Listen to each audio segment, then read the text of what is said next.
Our story begins with two friends meeting by chance outside a bar on a cozy evening. Eiga, a black-haired boy, received an offer from his buddy to discuss a case. The young man gladly agreed.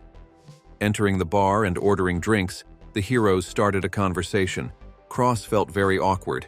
He didn't know where to start the conversation that he himself had started. He gathered his strength and declared that he wanted to defeat the Demon King with his group. Eiga was very happy for his buddy and added that the plan could succeed because everyone was really strong now. But suddenly, the black-haired guy heard some not-so-good news from his friend. He was planning to change the composition of the group. He thinks that there are some people who are really not suitable for the new assignment, and this may become an obstacle for others. And that, of course, is not good for them. Cross waited for a word of encouragement from the young man. Eiga understood everything. He was well aware of it. In his thoughts, he was disgusted by his comrade's unhappy face. The blonde-haired fellow gathered his thoughts and decided to directly ask the young man to leave the team. But 6 years ago, things were very different. The friends studied together at the Magic Institute. Cross suggested that Eiga should form a team with him to strive to become the best adventurers. The black-haired boy grimaced and asked, since when did he have such a great honor to be recruited by the royal family? For him, this offer was too unexpected. Cross wondered if his buddy found this life too harsh. Discovering the world, fighting and defeating enemies, making friends and achieving new goals was a good argument for a guy to convince his buddy. Eiga agreed to the proposal. Cross shouted that he hated living under strict rules and would never get used to them, but the comrade only laughed at his statements. It was not clear to the blonde-haired fellow what was so funny he was saying, but Eiga only pretended to laugh at his friend. He had actually had a similar dream. In the dream, there were no status rewards, oaths, or other harsh rules. One was free to do whatever one wanted and get a paycheck every month. One could have the ability to develop oneself without being dependent. In his mind, he was haunted by intrusive thoughts of wanting to be popular, successful, respected. He didn't want to be called a coward, but Eiga was ashamed of his desires. Suddenly, Cross grabbed his friend by the shoulders and began to shake him, urging him to join his team. The blonde-haired young man with a huge smile on his face suggested that his buddy become the strongest adventurers. Eiga hesitated for a moment. A meek smile appeared on his face. He agreed. Cross hadn't expected such an answer, and so the friends began their journey. Eiga was persistently asked to give up the idea. He heard the entreaties constantly, from professors to fellow Magical Institute students, and the reason was that this line of work was very well known, and there were very few people who could survive and succeed. Suppose there are 100 teams founded from the beginning. The number undoubtedly drops to 1 or 2 after 5 years. It's like gambling, and the bet is your life and your future. But Eiga had already made a choice. The first reason was the buddy potential. None of the people know about this guy's real personality besides Eiga. Second, Cross is a hero, and that title only comes around once in what years? It is said that if a group is led by a born hero, many legendary adventurers will definitely come to apply to join the group. The two of them could make one hell of a team. And the reason why Eiga could unleash her friend's talent, there was a little secret of his, which is exactly the second reason for joining the team. The secret was an eye granted by the goddess that allowed him to see the hero's destined profession. This is a skill that the guy had practiced so hard during the time when he was still in the advanced class of the Magical Institute. This ability allows him to see people's future professions, their strengths, and the magic and skills they will achieve. To use this skill, one must put 2 fingers to the eye and scrutinize the person carefully. Because of the strange poses in which Eiga used this ability, others thought he was very strange, but he himself thought that no one suspected anything.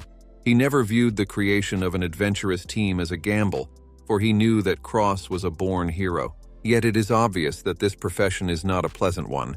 The guys couldn't even overcome the slug attack, but Eiga still hoped that sooner or later his friend's characteristics would awaken, even though he was completely useless now. But fortunately, Eiga at that time could handle many obstacles with basic magic skills. Also, the guys had to work part-time to earn a living. But after a week, They believed in their powers again. When the boys went on a mission, people advised them to stop because they thought that the boys could not cope with the monster. Cross and Iga stood face to face with a huge gorilla that had ram's horns. Passers-by tried to dissuade them from fighting because to defeat this monster, not enough to pump for a week. Especially last time, they were almost killed. But the guys did not care about the words of strangers, so they entered the battle. The gorilla roared loudly, but it only took a second to see the head of the defeated monster fly to the ground. Cross did an excellent job. The crowd was delighted and discouraged. They didn't understand how the young man had achieved such excellent results in just a week. Iga also boasted and thought it was because he was there. The young man's second skill was the gift of horde. This ability allowed one to gain double experience as long as one was on a team. The boys' adventures were becoming more and more grandiose. Thus, 6 years passed. The guys never quit running errands, and then finally formed an awesome team. But unfortunately, Ig's position in this group deteriorated. Certainly, just as the eye granted by the goddess was useful when the guys were looking for newcomers to the team, Horde's gift helped them raise their level faster. But to defeat the Demon King, these skills were meaningless. Without these two abilities, Iga was a mere human like the rest. But the guy still did his best to help his team. Being asked to leave the group was obviously an inevitable situation for him, and now it came down to two friends sitting and talking at a bar. Iga asked to be allowed to pack his bags and give some to the guys on the crew, but Cross said he didn't have to do that. But the black-haired guy objected, because there were a lot of his precious things and some special tools that could help the team. Cross awkwardly replied that he knew that, because he had already sold all the supplies. For Iga, it was a stab in the back. The blonde-haired guy said that if his friend wanted to continue the adventure, he could just take a few important tools with him. The comrade agreed with his words. Cross got up from the table and told his buddy that tomorrow night his crew would board a ship called the Zachary Belt. This ship is the headquarters of the Adventurers Guild. The ship is the city of glory that their team has always dreamed of. Suddenly, Cross said that a failure party could be held for Iga tomorrow at noon. The boy persistently began to ask what his friend wanted at his party. He advised the fellow to talk to the girl Tiana after the event, otherwise she might get very angry. Cross drank a lot, so he started to harass his friend a lot. Iga got angry about this, so he asked to be let go and let him sleep, because he still had to pack his things tomorrow. Suddenly, Cross calmed down and hung around his buddy's neck. He thanked Iga, but never said what for. The black-haired fellow took one more look at his comrade and, with a smile wishing him a good night, headed for the exit of the bar. Early in the morning, Iga packed all of his belongings into a sack and set off on his journey. Before leaving, he took out a cigarette and thoughtfully lit it. He didn't understand how he could refuse the farewell party. After all, this event was too awkward. Iga pulled the door handle. Suddenly on the threshold, he saw an attractive girl with long hair and a bow on her head. She said hello to him. He was very much startled, for he did not expect to see someone at the door. It was Tiana. Iga was surprised that the girl was already up this early. When asked where he was going, the boy replied that he was going for a run. But the girl was surprised that the young man also took with him a sack. Iga realized that Tiana had guessed his departure before the party started.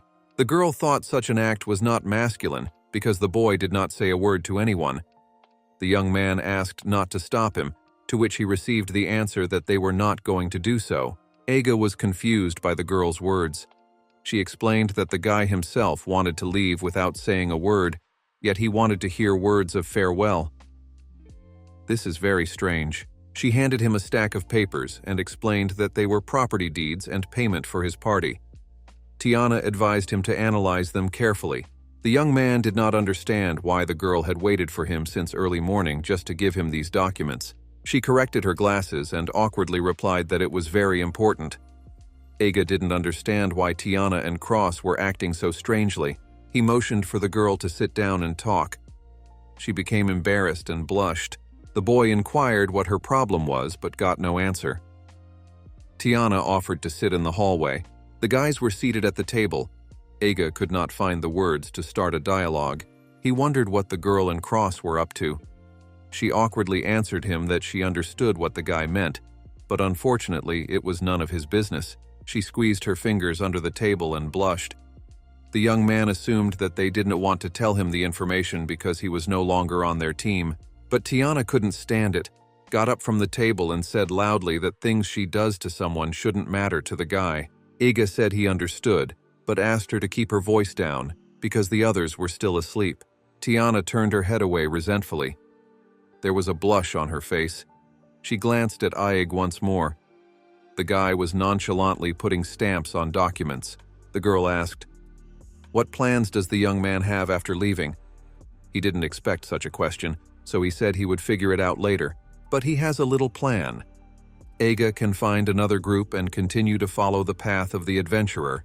Suddenly, Tiana declared that in her opinion, the boy was not suitable for this occupation. The young man was shocked. She said his skills were phenomenal. Their team benefited greatly from Ig's abilities and made a difference. As a member of that team, she was truly grateful to the young man, so she thanked him. But the boy's face expressed only sadness and disappointment. Tiana said that his skills had unfortunately already reached the limit. Iga was very angry. He jumped up from the table and started saying that he could try to improve them, but Tiana didn't understand where the guy got such confidence that he could make improvements. He sat back down on the couch. Those words hurt him badly, but he realized that the girl was right. The young man's skills have reached their limit, and no one knows this better than himself. He is now 27, and having any potential at that age is rare. He can certainly try to make another team, to use his skills to help them get stronger and then leave, to once again make a strong group and once again be considered inferior. He could keep running in this fatal circle. Iga grabbed his head. He realized that this was a dead end. The girl felt very sorry for the guy. Tiana said that it might seem strange to him, but from now on, she would take over all the young man's responsibilities. Tiana hoped that Isekai'd would have the life he had always dreamed of. She handed him a piece of paper. Tiana asked the boy to take this document. The young man was surprised that there were any other documents. Looking at the piece of paper, he was surprised. It said about an area that was worth 2,500 coins called acres. The girl explained that it was a fee, and adventurism was not the only thing a guy could excel in. Tiana suggested that he think about becoming a lord. Iga was greatly surprised. In Rising Seaport, the waves were calmly rocking the huge ship on which the crew was about to embark on their voyage. At this time, Iga was puzzling over where he should start, for he had been asked to become a lord. Suddenly, he heard someone's footsteps. The girl was glad that she had finally found the young man. She was upset that the boy didn't say goodbye to anyone, for a farewell party was planned for him. Iga asked the girl not to say anything to the head of the team, but she didn't come alone. This girl's name was Ima. She is a healing expert whom every company wants to get. With her was a guy named Deli, who is nicknamed Tank, because he always stands silently behind the girl's back when he doesn't have to fight. She thought it was an obvious fact that useless people should be kicked out of the team. Isekai'd was really annoyed with her. The girl asked if he considered how many times he had been a burden to the team. She sat on his back so that the guy bent over from the weight. Iga remained silent and didn't respond anything to her words. She explained that only Tiana and Cross allowed the young man to stay on the team. Ima started to try to elicit guilt from the boy for this, but suddenly she was lifted up by Deli and ordered to stop. Ima struggled from all still, trying to free herself from the guy's grip. Iga asked the girl if she had said all the words because their ship was already preparing to go to sea. She explained that they had come so early precisely to see this marvelous ship. Iga turned around. There was a marvelous ship in the harbor that would soon be heading for Zahalbelt, the Holy Land for adventurers. Ima laughed and said goodbye to the boy. The young man was pissed off by this behavior of his mate. Iga traveled across the sea in a ship. He looked out into the distance. The harbor was already so far away, and Zahalbelt was even farther away. It made him bitter. The boy turned around and walked across the deck. It looked like he was getting seasick. Suddenly, he heard someone's voice offering him a seasickness necklace. Iga was surprised. He took the jewelry, thanked the man, and promised to return the item a little later. The stranger smiled broadly. Suddenly, he peacefully spread his backpack of goods on the floor and began inviting people to come over and look at his miracle item. He began to say loudly that all adventurers and travelers should be healthy to enjoy their travels, because it was very important. He grabbed Aig's shoulder and started talking about how the Five Wonders team guy really liked using this decoration. The young man didn't understand what was going on and why he was being touched. People started to pay attention to the guys and wondered if a person from this famous group was really going with them. They immediately started buying up all the merchandise. At the end of the day, the stranger was counting the money. He and Eiga sat in the cabin and talked. The guy didn't understand how he and his former crew could be used to sell jewelry. The guys chose the name for their band for a reason. People usually think of the Five Wonders as Cross, Tiana, Ima, and Eiga, but that was not really the case. The fifth miracle was the genius attack Mage Mori. To be precise, Eiga was not a miracle at all. The stranger laughed, for if he didn't tell lies, no one would want to buy goods from him. This was advice from the merchant on how to do his job better. The fellow asked if Eiga felt better, but the young man had no time to answer before he was interrupted again by the fellow. He apologized for taking advantage of Aig's fame and said that his name was Galcius. He is the merchant who was rescued by the Five Wonders earlier. Eiga even thought that he really knew this person. Galcius persistently asked where the boy was going. The young man awkwardly replied that he wanted to see the sights, but the lad was very much taken aback by this answer. He didn't understand how one could do tourism alone. Galcius started to turn around, thinking that Tiana might be keeping his new acquaintance company, but there was no one there.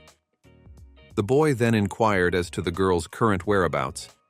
Eiga explained that she and Cross were now together. Galcius guessed that the young man had been abandoned and was very saddened. Eiga was very annoyed by the boy's reaction. Then Galcius put forward the assumption that this journey was intended to heal the young man's broken heart, but seeing the angry look of his new acquaintance, he quickly shut up. The guy stated that he had a business meeting coming up, so he had to go right away, but Eiga asked him to wait a bit. The young man put 2 fingers to his eye and began to stare intently at his new acquaintance. Galcius was taken aback. Eiga, with the help of the eye granted by the goddess, recognized that this fellow was indeed a brilliant merchant, though he did not look like one. In fact, the number of people practicing their destined profession during their lifetime is not very large. For example, a person is really talented in fishing, but he is only a woodcutter. Or someone who has a preordained profession as a gambler actually works in a church. Galcius stood confused, not knowing what his new acquaintance was getting up to. Eiga, meanwhile, thought that this guy could be a useful ally if he did become a lord. Galcius awkwardly said that he had business to attend to and couldn't listen to the young man's worries right now. Eiga said goodbye to his friend with a smile on his face. The young man said that he had indeed planned to sightsee, but it wasn't just that. Galcius didn't understand why the new acquaintance hadn't said this before. Soon this fellow became Aig's companion for the time they sailed. The ship should soon have reached Tsukahama harbor by now, and Galcius asked his friend where he would then go. Eiga replied that he was still thinking. The boy asked if this was the place where the Five Wonders team had defeated the snake called Ghidorah. Here the young man remembered that it was. In this place, the boys had to use all their strength to defeat this snake. Then the whole neighborhood was given to them as a reward. The merchant had one tempting offer. Tokumo is quite close to Tsukahama harbor.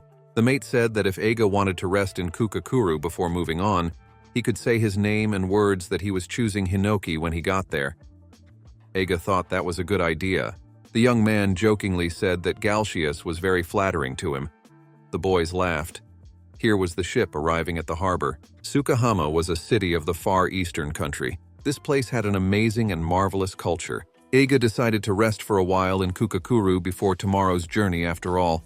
He ended up waking up in the morning, cuddled up with bottles of alcohol. The birds were singing beautifully outside the window. Suddenly he saw a woman who assumed that the guy wanted to sleep a little longer. She also asked if he was satisfied with the services of the establishment. Eiga replied that he was too excited, and also his thighs and head hurt a lot. The girl hurriedly helped the guy to change his clothes, but he refused this favor, explaining that he was a little irritable in the morning. He put his fingers to his eye for more information about this stranger. She giggled at him, and he embarrassedly told her to stop. Her destined trait was the profession of a mage healer. The guy ended up being billed 50 million. The young man was at a loss for words at such an amount.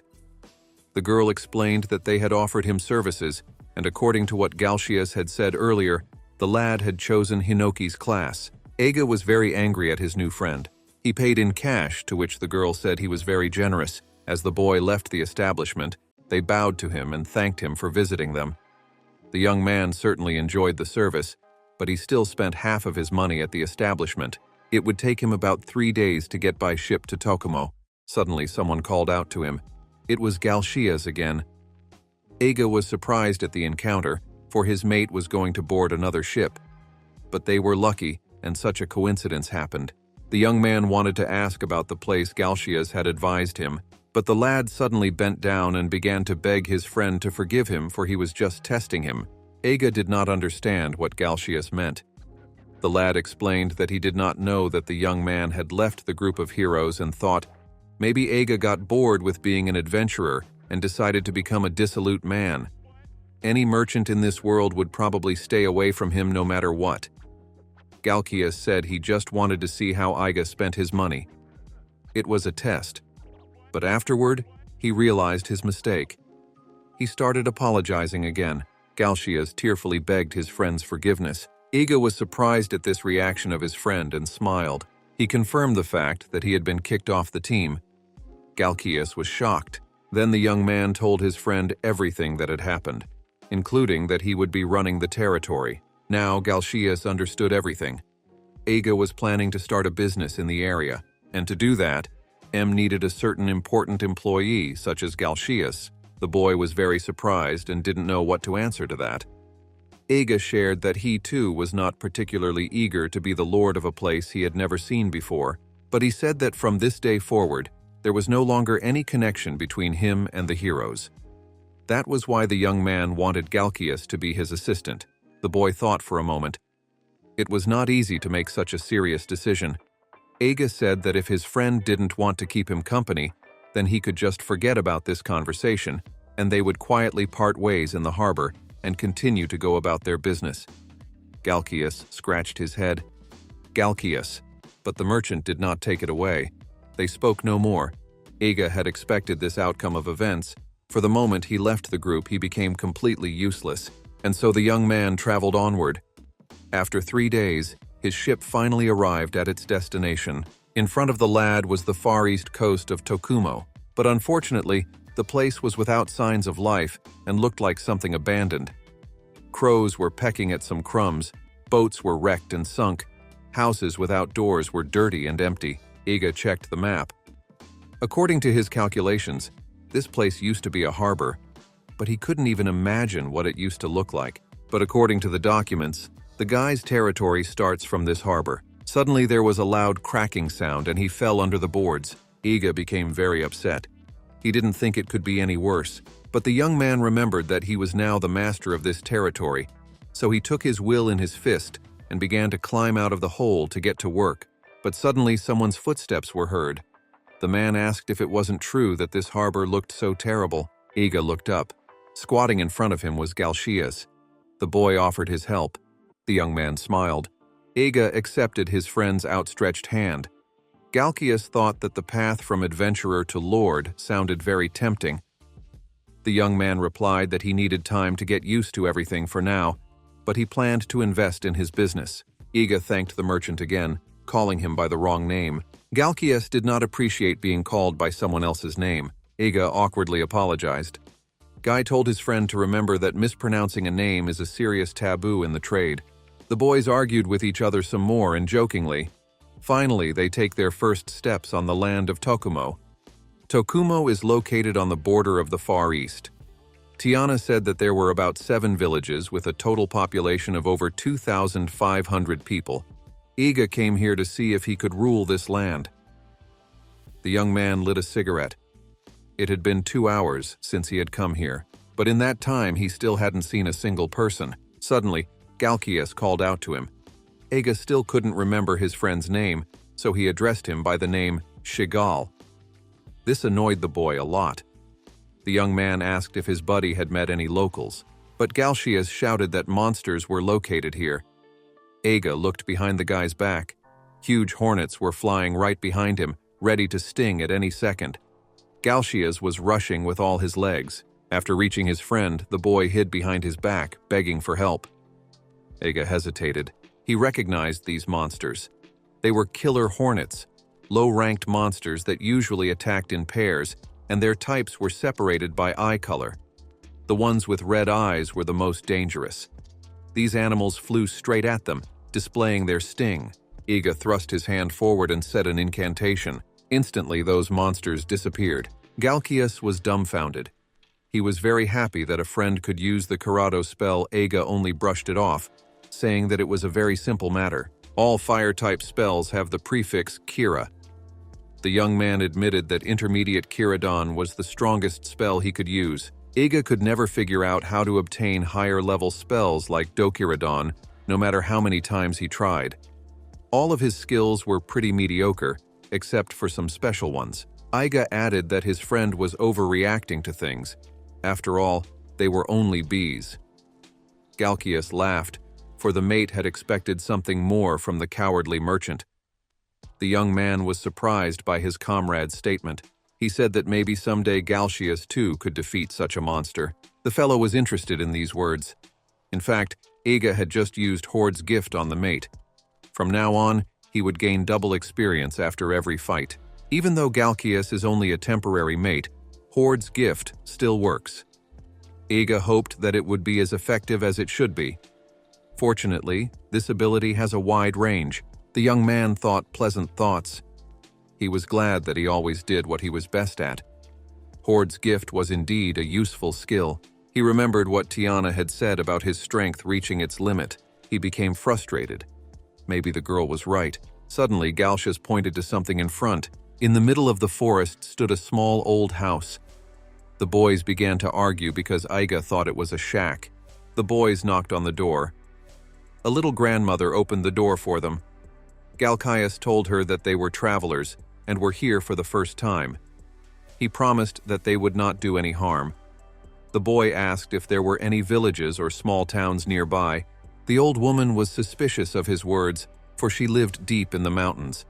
Eiga thought that his friend had been very foolish, for no one would travel to such a place. But after he explained everything to his grandmother, she still agreed to walk the boys to the village. Eiga assumed that the old woman lived here alone, to which he received a positive answer from her. She said that her neighbors, friends, and children had been taken away by a giant snake, so now she lived alone senselessly day after day. Eiga apologized for his curiosity, and Galcias began trying to cheer up his grandmother so that she would not lose hope. She advised them not to worry about her, for she was not that weak. Suddenly, the old woman began to jump over the ravines quickly and skillfully. The boys were discouraged. Galcias asked her to wait for them. Eiga thought that his strange premonition about this grandmother had been confirmed, and he was sure that there was something special about her. The time had come for the application of the eye granted by the goddess. This woman was destined to have an idle profession. The young man concluded that one should never judge a person by their appearance. Suddenly it began to rain. Then a terrible downpour began. A few hours later, the travelers were wading through deep puddles. They had no time to rest at all. Eiga had never thought he would be so exhausted, for he had always believed in his own strength. He thought that if he told the old woman that he was an adventurer, she would probably laugh. Especially she would not believe that he was a member of the team of heroes. Eiga assumed that his former comrades had long ago traveled to Zahabelt, a city where gems sparkled everywhere. Suddenly the ground left the young man's feet and he snapped. He was lucky that he caught hold of a twig and did not fall into a deep ravine. The young man didn't understand why he had even gone to this place where only weak monsters lived, hiding like rats. Now he was tired and almost died just trying to climb the mountain, and yet he could have gone on to a glorious life. But the past cannot be changed. He would like to become a famous adventurer, an object of admiration and universal hope, and then go to Zahabelt to celebrate with his companions the victory over all the high-level demons. Eiga realized that it was time to face reality. All this time, The boys had continued on their way, and now they had arrived. The travelers and the old woman stood on a rock and looked into the distance. Here was a large area along which ran a long, winding river. Rays of sunlight could be seen through the clouds. Children and adults were bathing in the water with joy. Grandmother said that a large group of monsters had recently moved westward, so the villagers had no choice but to migrate south. Thousands of people were busy going about their business. Eiga asked his grandmother what they were doing. The old woman explained that the people were building a dam. They have to be careful about the future flow. Now the young man understood. In agriculture, one must not only check the condition of the soil, but also treat water resources wisely. The young man suggested that this might be the biggest problem the locals faced right now.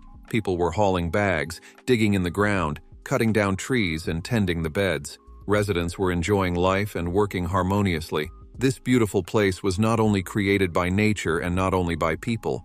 This place was created by the way people interacted with nature. And now, for Aig, this land is a living thing. Finally, the boy gathered his thoughts and made a decision. Eiga declared that he was now Lord Tokumo. Galkias was surprised. He interrogated whether the young man really refused to be an adventurer. Eiga said that he had not said he would no longer be one. The mate was greatly puzzled by his words. The young man explained that he still had a special assignment in the land. He is going to turn this territory into a place where even the strongest demon would not dare to enter. Galkias was also curious about the issue related to the locals, for they had moved to the south because they were frightened by the monsters. Eiga hurriedly reassured his buddy, for he had another skill in reserve, and it is the destined profession of the creator of a great kingdom. Here the boys had reached the border of the Far East, the Tokumo forest. Galkias called loudly to his friend.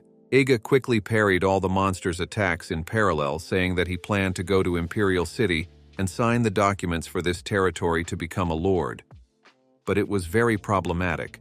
Eiga sharply chopped the attacking hornet in half. Galkias noted that the next ship wouldn't arrive until the day after tomorrow at the earliest. The young man suggested that in that case, he should look around the villages for the time being. Eiga hesitated for a moment. The day after tomorrow, his former crew would arrive in Zahabelt around the same time. The young man rushed to attack the hornets. In his mind, he was still thinking about whether the guys were doing well. The waves were moderately carrying the huge ship toward the city. Ima felt bored. She was very upset that the tea she had ordered had taken so long to arrive, but Tiana paid no attention to her words. Then Ima turned to her again. The girl looked at her friend. Ima didn't understand how someone as charming as her could be ignored. The girl once again called out loudly to her friend.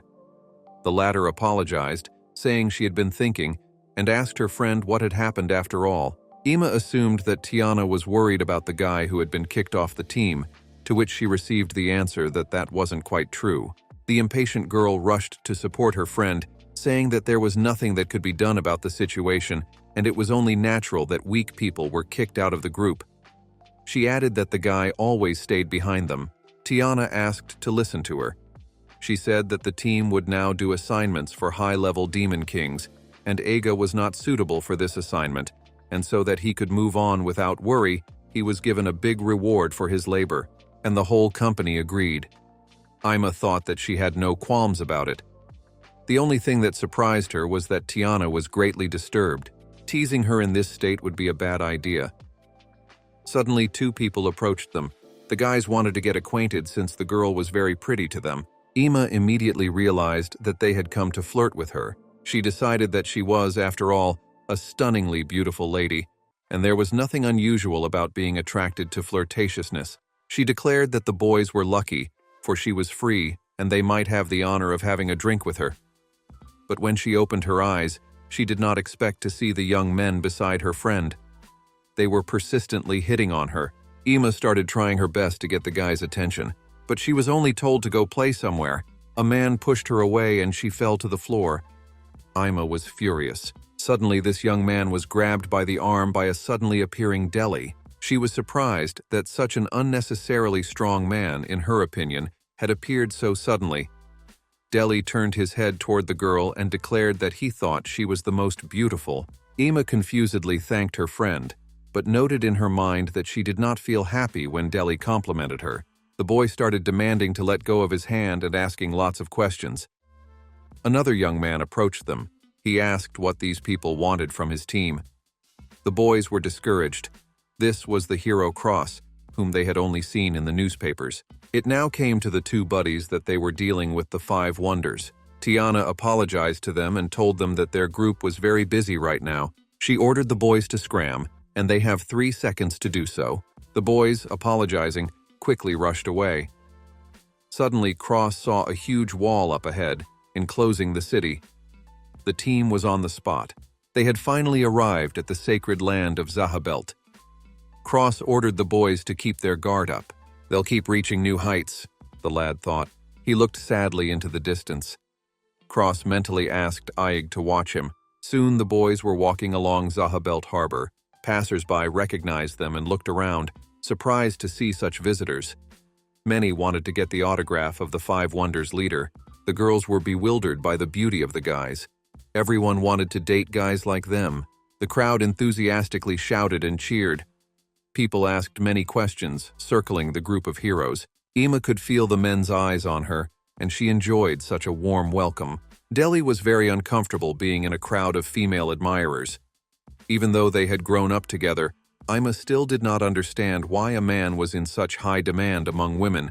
The reporter approached Cross and asked him to tell him about the upcoming plans of the 5 wonders and the purpose of Zahabelt's visit. The boy animatedly replied with a broad smile on his face that the goal of their team, wherever they go, is to win every battle. The reporter asked if everyone was correct in assuming that the guys were going to accept the famous quest for Demon Kings. Cross confidently replied that they were. He also had one more thing to add. The crowd abruptly fell silent and listened in anticipation. He declared loudly and proudly that their battle had just begun. The people were elated at the boy's words. Ima noticed that Cross always said similar words, but nevertheless people still treated them as something unbelievable. Another man asked for permission to ask a question. The group of guys had the name 5 Wonders of the World, but it seemed to him that they had lost someone. The man asked a question about what had happened to their team. All the heroes wondered. Ima was excited to hear the answer. There were actually 2 people missing, but no one knows about Mori. Tiana started pushing people around and walking forward. Standing up in front of the crowd, she stated that their attack mage Mori was now on her own mission, and she would be joining them in a few days, so there was no problem. People began to discuss the girl mage with each other. They thought she was a genius after all. The team could send her on solo missions even though she was still very young. All these words were heard by Ima. She knew that Mori was not only the strongest person on their team, but also the most troublesome. Ima expected Tiana to give such a calm answer, but saying there were no problems was a lie. Soon Mori would return and find out that Iga had left the group. But the girl reassured herself that she wasn't the only one who had voted in favor of such a decision. The guys would be able to deal with the problem. She stopped and thought for a moment. Ima wondered how Iga was doing now, whether he was getting along well with the people of his territory. At this time, the boys had just reached the new village. They had few supplies left, so Iga suggested that they rest there for a while. But the mate hesitated. Galcias replied that the villagers were usually quite wary of strangers. In that case, the young man suggested that they call themselves tourists. Suddenly, they heard a rustle behind them and turned around. They were surrounded by locals with axes and questions as to who the boys were and where they had come from. The people were obviously very uncomfortable with the strangers. Galcias was frightened by the attitude of the locals, so he hid behind his buddy's back. But suddenly, a man with a good-natured look asked where the boys had come from. The guys were very surprised at such a cordial attitude from people with axes. The men began to ask the strangers persistently about everything. These villagers were too hospitable. Suddenly they were ordered to stop, for they were embarrassing the guests. A formidable elder emerged from the crowd. He was heading towards the boys. Iga breathed a sigh of relief, for now they could talk quietly. Suddenly, the village master grabbed the boys. He said with a broad smile that the guests would stay at his house today. The people were not happy about this statement, for they also wanted to meet the boys. but the elder interrupted the villagers and ordered them to calm down. Eiga and Galchias were shocked at this attitude toward them. So late at night, the boys had dinner at the table in the elder's house. They were surprised at the scale of the house. The seemingly formidable man awkwardly apologized for his noisy residence. At first, Eiga was only going to ask to spend the night in the house, but the man was kind enough to let them eat and drink whatever they wanted. The elder even treated them to food and sake. The boys were very grateful to him. The young man asked about the occupation of this village. The elder proudly stated that they cut trees, for they were loggers. Now Eiga understood why all the villagers were so muscular. The man's reaction to any words was very violent. After talking for a while, the guys learned that this village is called Kimura, which translates to forest village. Its population is about 150 people. However, it turned out that in Tokumo, loggers were not only engaged in cutting trees, but also everything related to them. Their duties include cutting trees and saving wood and converting it into goods. They are also engaged in the transportation business and erecting scaffolding. When asked if it was profitable, the young men received a favorable answer. Things especially got better after the killing of Hydora. It was a giant snake that the villagers safely defeated, for it wreaked havoc in Tokumo. Ironically, her attack increased the demand for wood, so the economy of the settlement grew significantly. The elder was very proud of his men. Eiga admired his courage. The young man used the eye granted by the goddess on every villager he met. The elder's destined profession is that of a woodcutter. The functions of this skill were certain. First, it shows who is suited for what profession. Second, it shows what skills and magic people can learn. But unfortunately, it doesn't show what kind of occupation a person has now. To see the current occupation, a higher-level skill called status view is required. Eiji needs to train this ability more. That's why the young man can't tell what the villagers actually do. After carefully observing for a while, Eiga noticed that there were not only loggers and fishermen around. Some people even had destined professions in the adventurer category. 2 of the 10 youngest residents had a predisposition to this occupation. They didn't have great talents or anything like that, some kind of mages and martial artists.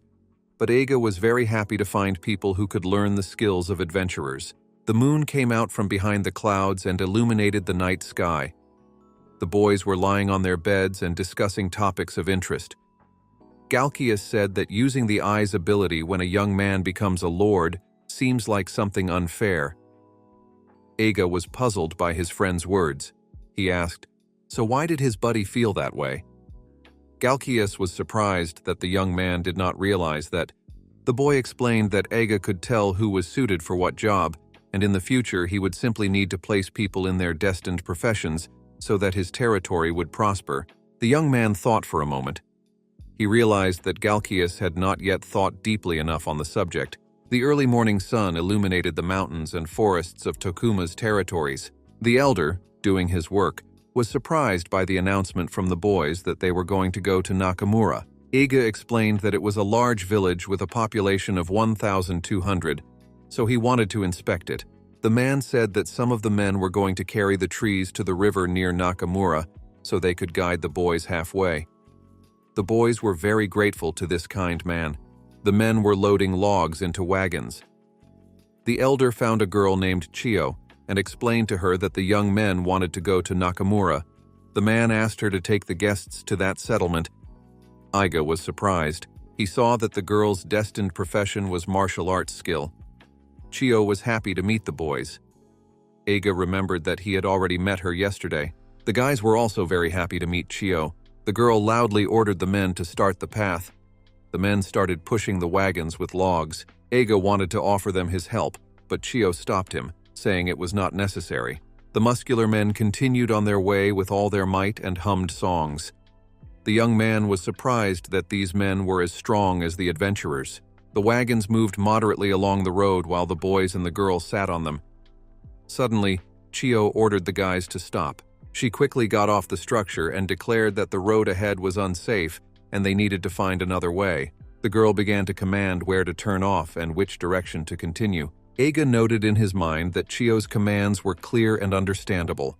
She could handle broken wheels. And even at times when wagons got stuck in puddles, Chio did not despair and helped people push them. The boys volunteered to help, for which the girl was very grateful. The boys put all the strength they had.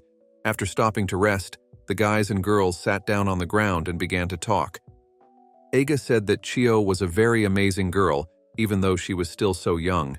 She replied that she has been doing it since she was a little girl. The young man suggested that she is now a transportation supervisor. She slapped him softly on the back with the palm of her hand. Eiga was startled that Chio did not like the wording of the words, and hurriedly added that he meant transporting trees as the elder had said. But the girl, smiling, said that the word leader sounded very good. Also, Chio added that the elder's wife had prepared bento for them for the day. Galshia's stomach rumbled at the word food. The girl took out the dish and added that the rice it was made of was grown in their village. The wind blew faintly, swaying the bright green grass. The river glistened dazzlingly from the rays of the sun. The boys, sitting on the grass, were eating bento with pleasure. Eiga looked into the distance. This moment was so beautiful and carefree. The young man noted that the girl had grown up in a beautiful place. Chio smiled embarrassedly. Soon the boys did reach Tokumo's largest village, Nakamura Settlement. Eiga apologized for the inconvenience to his new acquaintance, but she said no problem. They finished transporting the lumber at the same time, since she had someone to take care of the rest. The sun lit up the vast fields. Birds were singing. Galkias whispered in his friend's ear that this village seemed awfully quiet. Eiga agreed. They shared their observations with Chio, to which she replied that she agreed. The people in this village were a little different from those of her settlement. Suddenly, Galshias saw something and pointed his finger. There were children playing and frolicking in the clearing.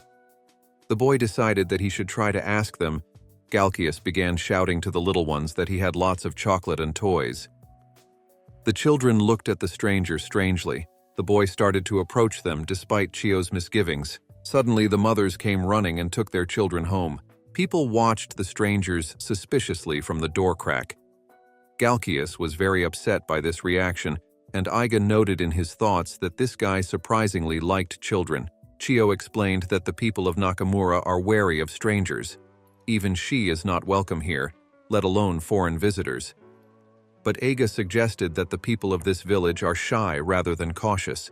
The young man remembered that yesterday Galshias had mentioned that it was possible to guide people to practice their destined profession. Ag had an interesting idea. The young man thought about what would happen if he took someone from here with a profession as a lumberjack and brought him to Kimura. Chio thought about the idea. She said that because of the difference in mentalities, it would be difficult for people from Nakamura to live elsewhere. Now Galkias realized what the boys had meant to say. Forcing people to follow their destined professions is not always the right way to develop a territory. Eiga agreed with the statement and added that the same could be said of groups of adventurers. For example, if the guys want to create the strongest team in the world, they could, in theory, gather the 10 best swordsmen, the 10 best mages, the 10 best healers, and so on. They would have 100 strongest people from the 10 major classes. Such a plan should essentially work, but in reality it's not that simple. The problem is whether they are willing to work together or not, and if they are not willing, it is pointless to force them to do so. The plan would be harder to implement if territories were involved. Eiga was already feeling the difficulty in assembling a group of 5 or 10 members, not to mention the fact that he needed to rally 2,500 people. The young man said that if the comrades put everything on one person, it might not end well and failure would be inevitable. It is extremely important to balance the development of both agriculture and forestry, together with the improvement of each person's innate abilities. Galkias agreed that this would not be an easy path. Chio said she didn't understand at all what the boys were talking about.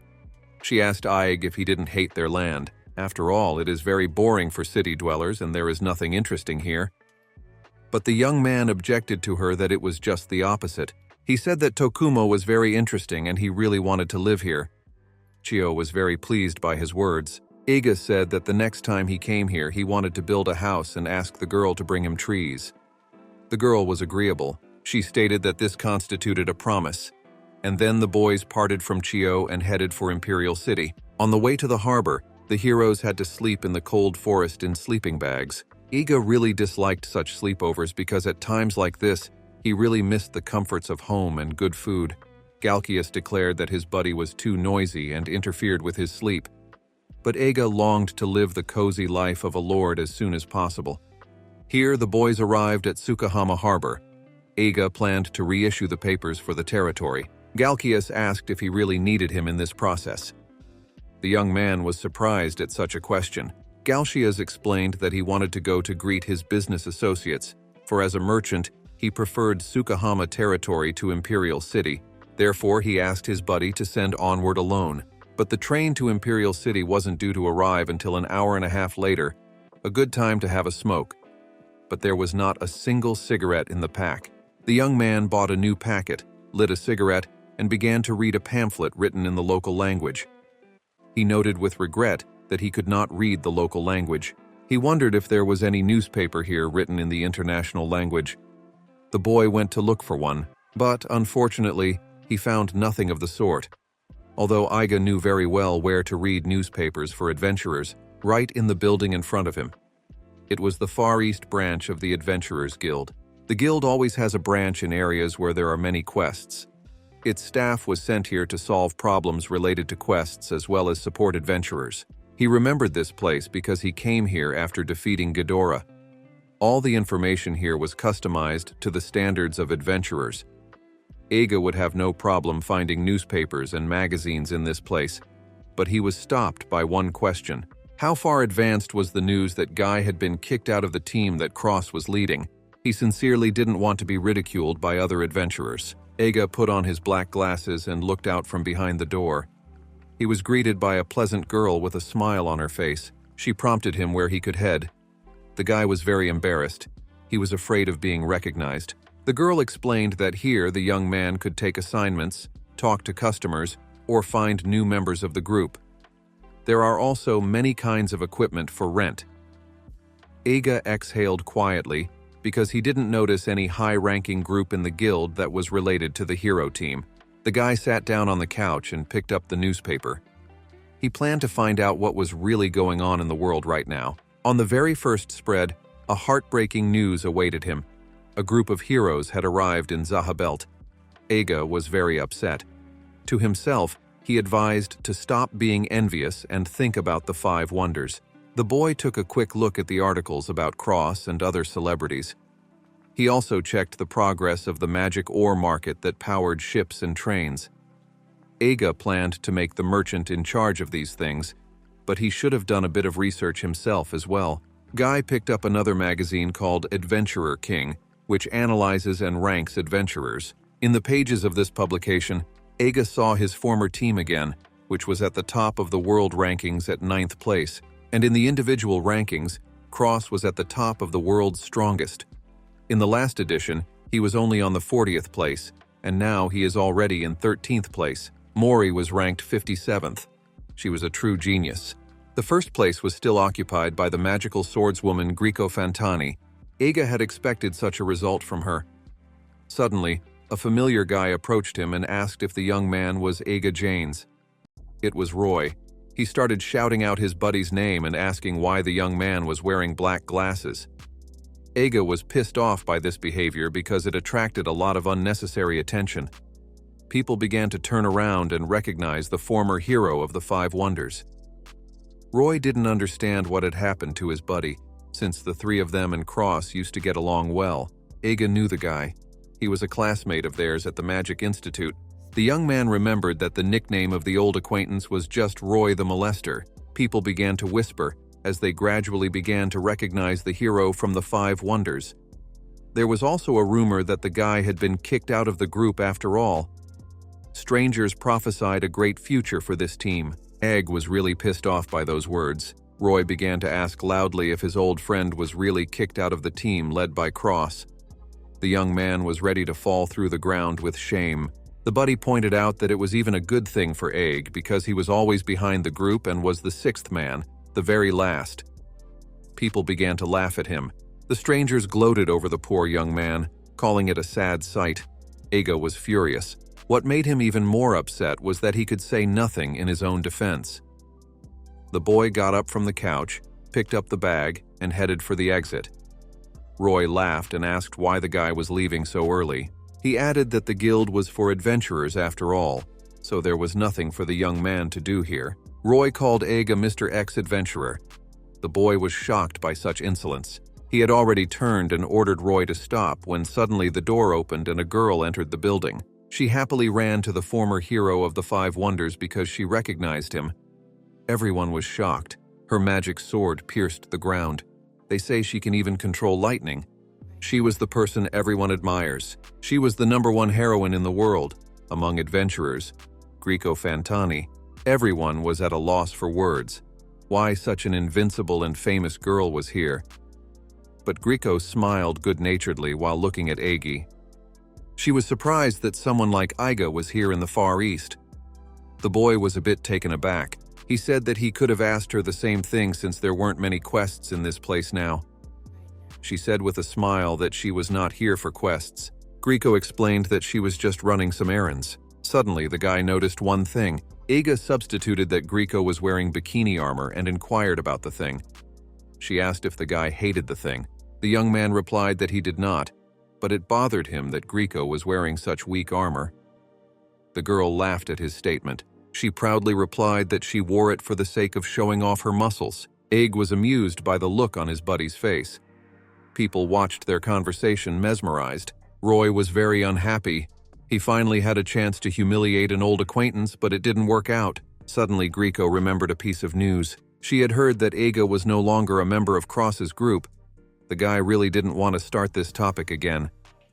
Behind his back stood Roy and chuckled gloatingly. He was glad that the girl remembered that fact, but suddenly she suggested that the young man team up with her. Everyone was at a loss for words. Suddenly, Roy intervened in the conversation and asked Greco if she wasn't a lone swordswoman, and how on earth a loser like Eiga could be on her team. She explained that she had always worked alone because there weren't many people who could fit her. So she thought about it and decided to team up with Eiga. Greco turned to a buddy. She stated that he greatly underestimates himself and is a very capable guy. The young man has mastered all skills up to intermediate level, which is a rather rare talent. The girl added that he definitely had some more hidden potential. Eiga was surprised that Greco knew so much about him. She took the guy by the shoulder and said that was why she wanted to team up with him. Greco was serious.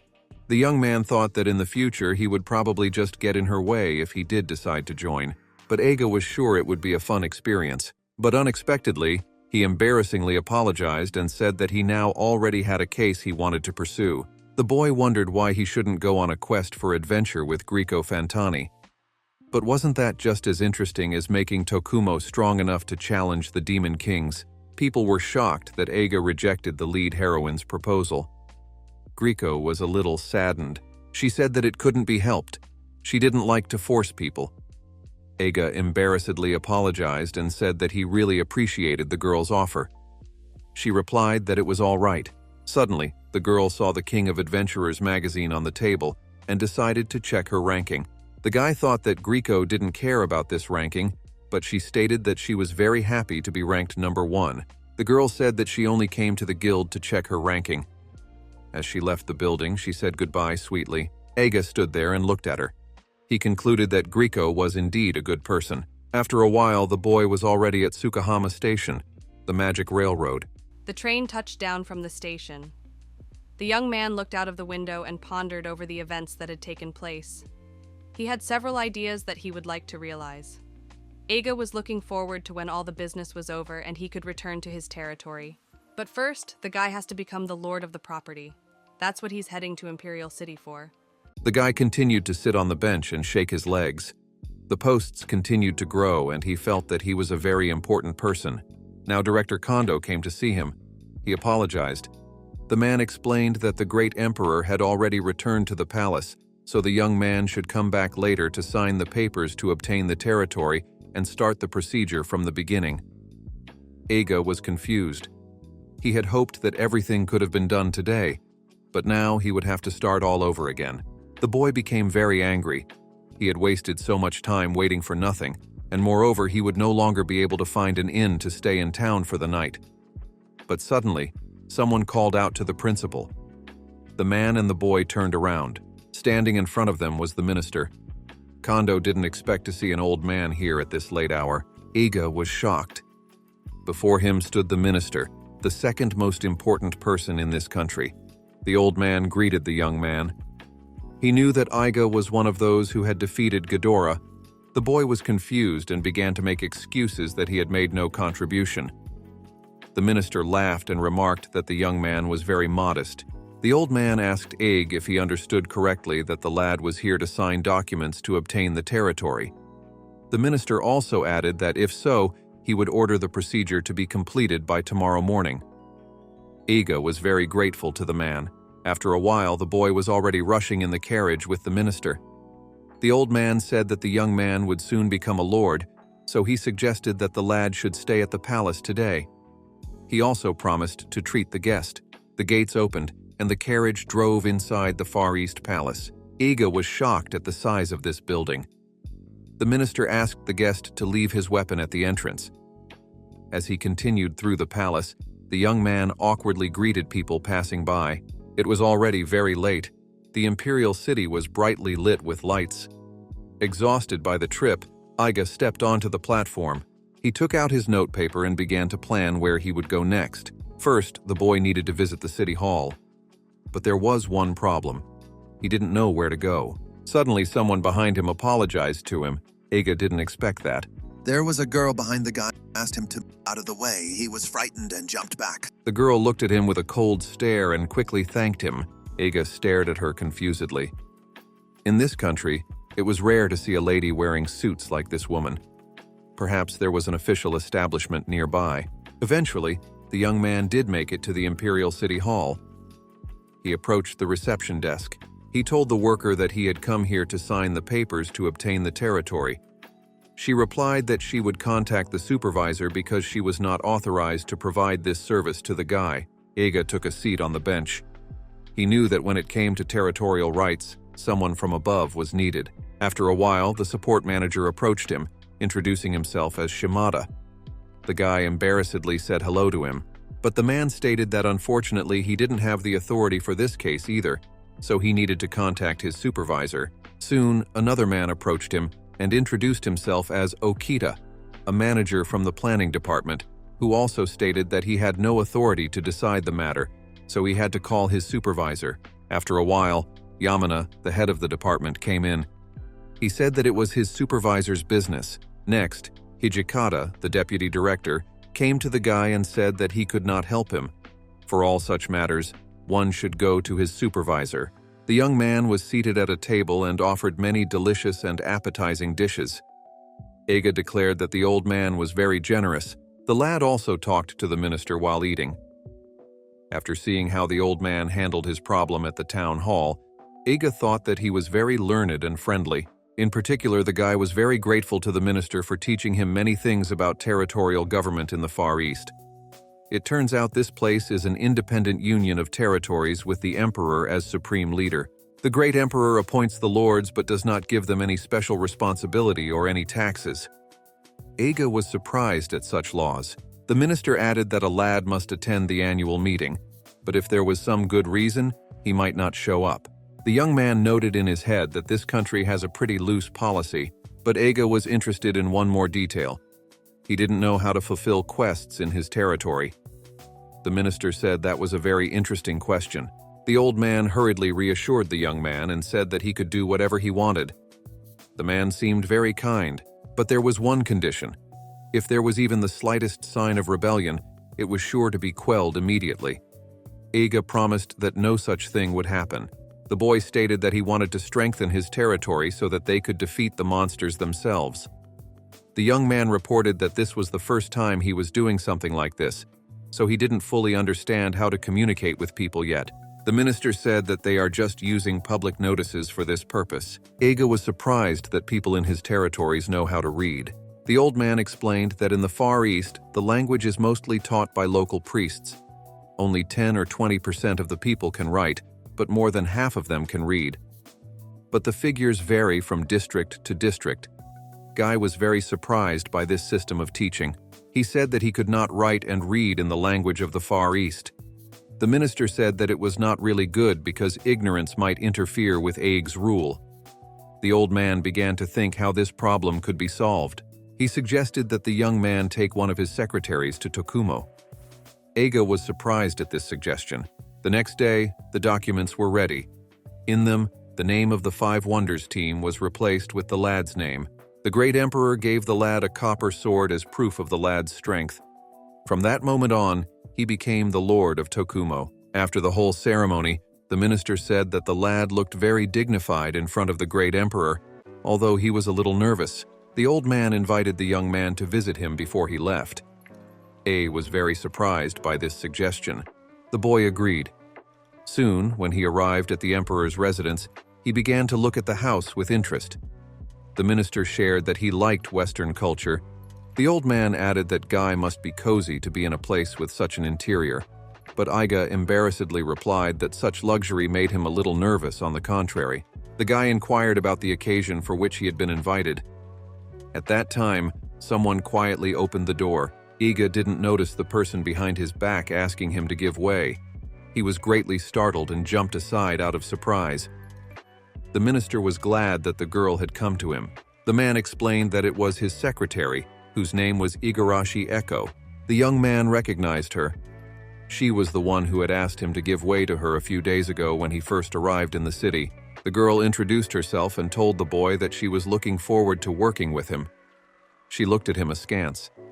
The young man became nervous. Eiga now realized which secretary was being talked about yesterday. The minister had said that although Igarashi was still very young, she was doing an excellent job and would be very useful to Tokumo. Guy was surprised by the old man's decision, since he trusted him with such a talented person, according to him.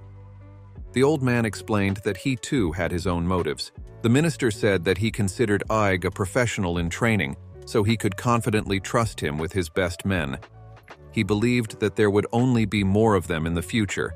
The old man asked if the young man had any problems with it. The lad thought it would be better if this minister never became his enemy. The man also rushed to surprise the young boy with new news. It turned out that Igarashi was from Tokumo. The old man asked the girl to do her best to help the new lord gain more experience. The young man was embarrassed. After a while, the train was already rushing fast along the tracks. Eiga was overjoyed. This was his first time to ride on a magic train in first class. Igarashi said that it was something natural for lords. From the surprise of hearing her voice, the boy was startled again. In his thoughts, the young man thought that this girl had no sense of personal space. Eiga looked at her. Igarashi was thinking hard about something and writing it down in a notebook. The guy turned to her with awkwardness in his voice. The young man inquired whether the girl was really from Tokumo. During the dialogue, it turned out that she had come to Imperial City when she started university.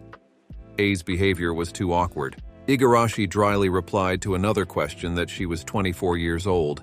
The guy was very annoyed that the girl did not keep the conversation going in any way. The expression on her face never changes. Igarashi is beautiful, but her eyes are too penetrating and frightening.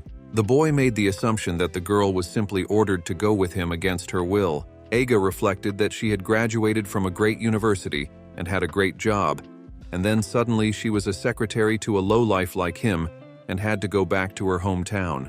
He ventured out of curiosity to use the eye granted by the goddess on this unapproachable girl, but to his surprise, she was destined to be a bride.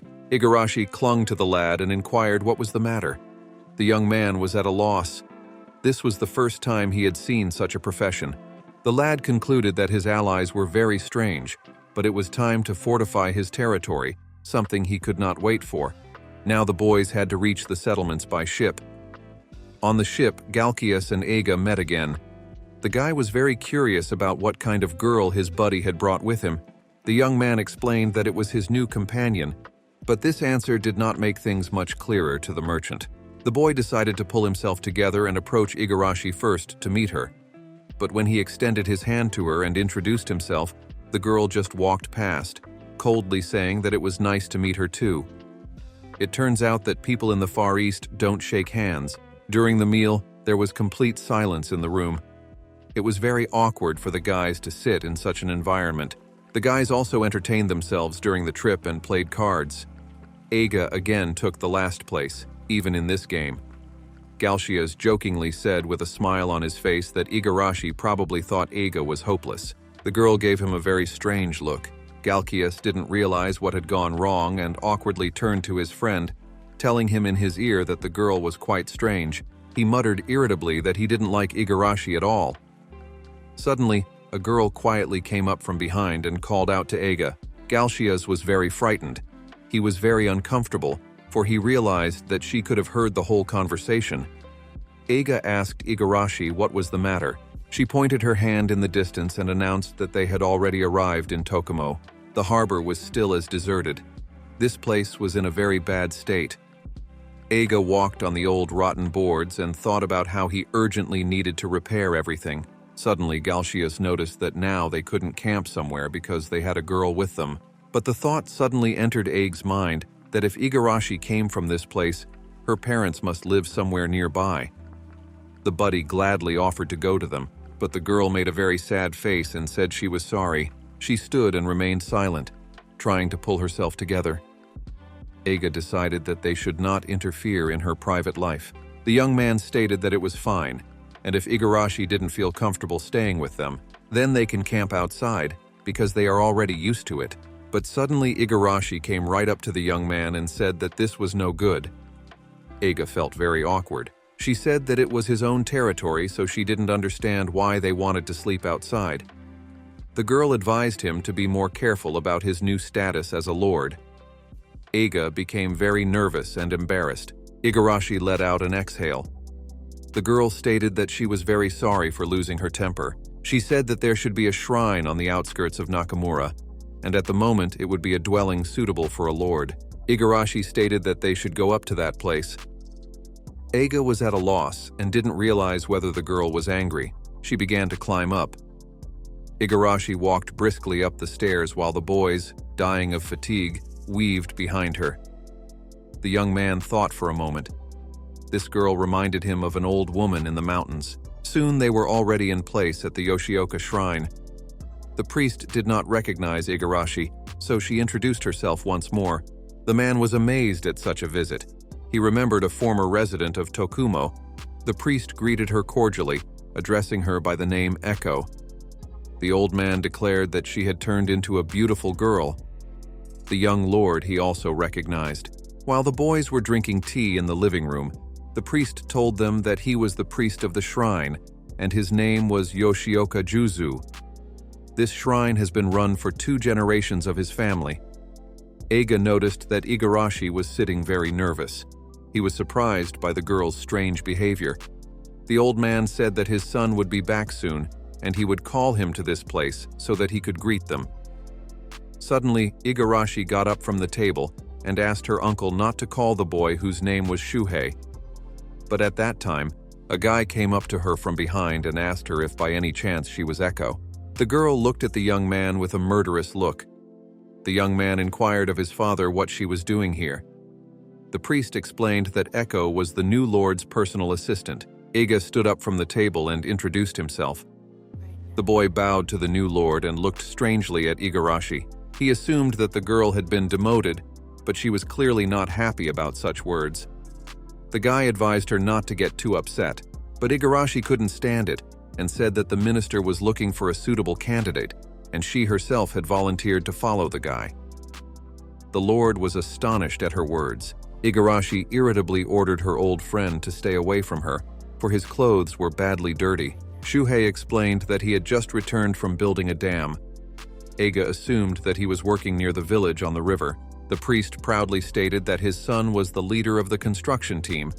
The lord said that this is indeed a big undertaking. Shuhei embarrassedly replied that he was not that good at it. But Eiga explained that such a large-scale construction must have an excellent leader. The young man said that the construction had been delayed until the present day because of the preparation of the rice fields. Igarashi watched with a disgruntled face as Shuhei was praised and called talented. She abruptly approached the lord and told him that the boy was throwing crayfish everywhere. Shuhei irritably replied that he was just a child in those years. The girl began to tell how an old friend had smashed the head of a statue in the temple. The priest heard this and became very angry, for Shuhei had not confessed to him earlier. Igarashi had pissed the kid off. He was furious.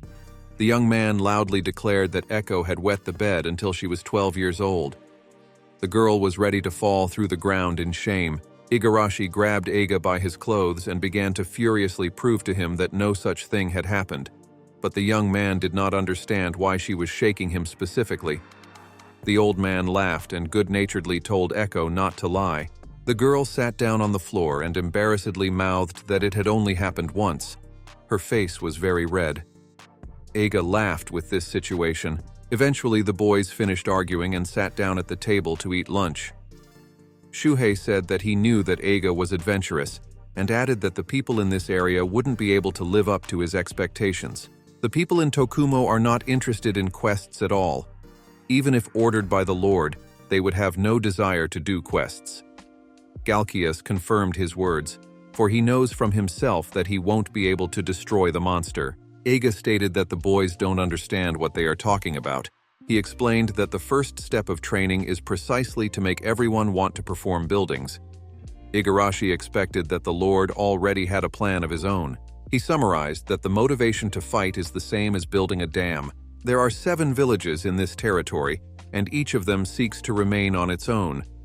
But if, for example, there is a common problem such as river flooding, then the villagers have to work together to build the dam. Eiga concluded by saying that if the boys can easily explain that the motivation to fight is the same as the motivation to solve a problem in the whole area, then the residents will be just as motivated to complete the tasks. Shuhei understood the Lord's train of thought, but he was still interested in the way to accomplish what he had planned. The lad said that the monsters on the West Bank would be a good motivation. He was determined that they would destroy them. All the residents have to live on the south side because of the monsters, and if the people all together can destroy the monsters, the new territories will be available to live in. Several new industries can also be created. Eiga is sure that people's dissatisfaction with the current situation will be a great motivation to kill the monsters. Shuhei objected to him. He knew that most people didn't know how to fight. Shuhei objected to him. He knew that most people didn't know how to fight. In the future, the Lord estimated that among the 2,500 residents, the lad would be able to train about 150 people. The guy plans to show them all the training skills he learned back in the hero team. Eiga was well aware that these 150 people wouldn't always do the quests. The young man plans to gather people from different villages to help each village during hard seasons. For example, the people of Nakamura are mostly farmers, so they will do quests in the off-season, and the people from Kimura can participate when their dam construction is delayed due to land preparation. There would also be a few dozen people working solely on assignments, but Eiga would try to minimize the impact on the industry as much as possible, because if they ignored the existing industries, they wouldn't be able to become stronger in the long run. Everyone listened to the young man's plans with interest. A guy asked his buddies if they could lend him their power. He realized that was all he could say right now. Suddenly, someone raised their hand. Echo stated that he was going to find out more about what Eiga was doing. Galshias said that the master had thought it out ahead of time, so he was joining him. Shuhei agreed with his father's words that everything was fine as long as this plan did not ruin their industry. Eiga was very grateful to the guys for agreeing to help him. The Lord was happy to announce that Galshias would take over the study of the economic situation of the region starting tomorrow. The lad was positively eager to complete the assignment. The priest was asked by Eiga to act as a mediator between him and the people. The son was also willing to assist his father. The turn came to Igarashi. She immediately quickly stood up close to the lad. He got a little embarrassed and told her to be his helper and bring a clean copy of the official bulletin board. All the guys were crowded over the map of the area and thinking hard about the tasks ahead. Eiga was very happy because such an activity gave him a lot of pleasure. He had already experienced this feeling. It was just like the early days of his former group. 3 years ago, late at night in the woods, a girl was trying to reach a guy named Yuri. She stuck her powerful cracked sword into the ground. Grieco was in a desperate situation. She could find the boy. Huge mountains of defeated and lifeless monsters formed around her, but the guy was nowhere to be found. Grieco fell to her knees and wept bitterly, but that was 3 years ago. And now, on a clear, sunny morning after so much time, the girl can hardly remember the events of that night. Grieco stood and animatedly told people her story.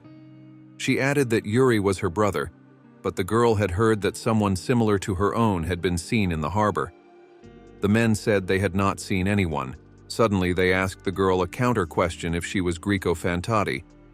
The patrons of the establishment began to whisper animatedly. The girl confirmed the man's words, but suddenly a huge crowd of admirers ran up to her, but no one even listened to Grieco's question. People really wanted autographs and attention from her. Soon, Grieco was already sitting outside and relaxing. The last few years had been so tiring for her. She again found no useful information. The only thought that warmed the girl's soul was about meeting Iga Janes. She closed her eyes and smiled kindly. Sure, she was upset about the rejection, but life doesn't always go the way you want it to. She could easily find good companions wherever she stayed, but the ones the girl really wanted to be around always wanted to go somewhere else. Sad thoughts about Yuri popped into Grieco's head, and she got angry. The girl got up from the bench.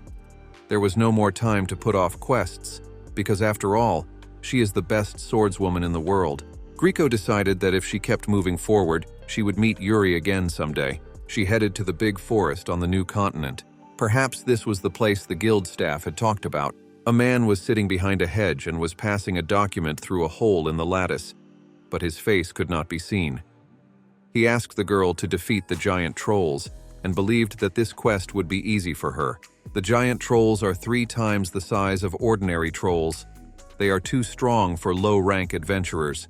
The man said that he had asked the performer for at least a little hope, but she was clearly failing. In such a case, Grieco was ready to come to the rescue. That's why she was now making her way through the forest thickets. The girl noticed that the giant trolls had become much more numerous recently. This was very unpleasant news. Suddenly, Grieco heard someone scream. She thought that some adventurer needed help, so she quickly rushed to the noise. She ran out into the clearing where the fight was taking place. A giant gorilla was swinging at a small child who was trying to fend off her attacks with magic. He was very good at it. Grieco was very impressed with the boy's abilities. Meanwhile, the mage was making powerful attacks on the monster time after time. The dust cleared and Grieco could see what kind of child had been sent on a mission. But to Grieco's surprise, despite his young age, he was very good at magic. These giant trolls are not easy targets at all. Their numbers are greatly reduced after these violent attacks, like sharp spears piercing through the enemies. But Grieco was worried about the boy, for he was using the fiery blows one after another. The final attack. The child had no more strength. Grieco came out of the bushes and offered her help. The adventurers looked at each other. The boy looked very familiar.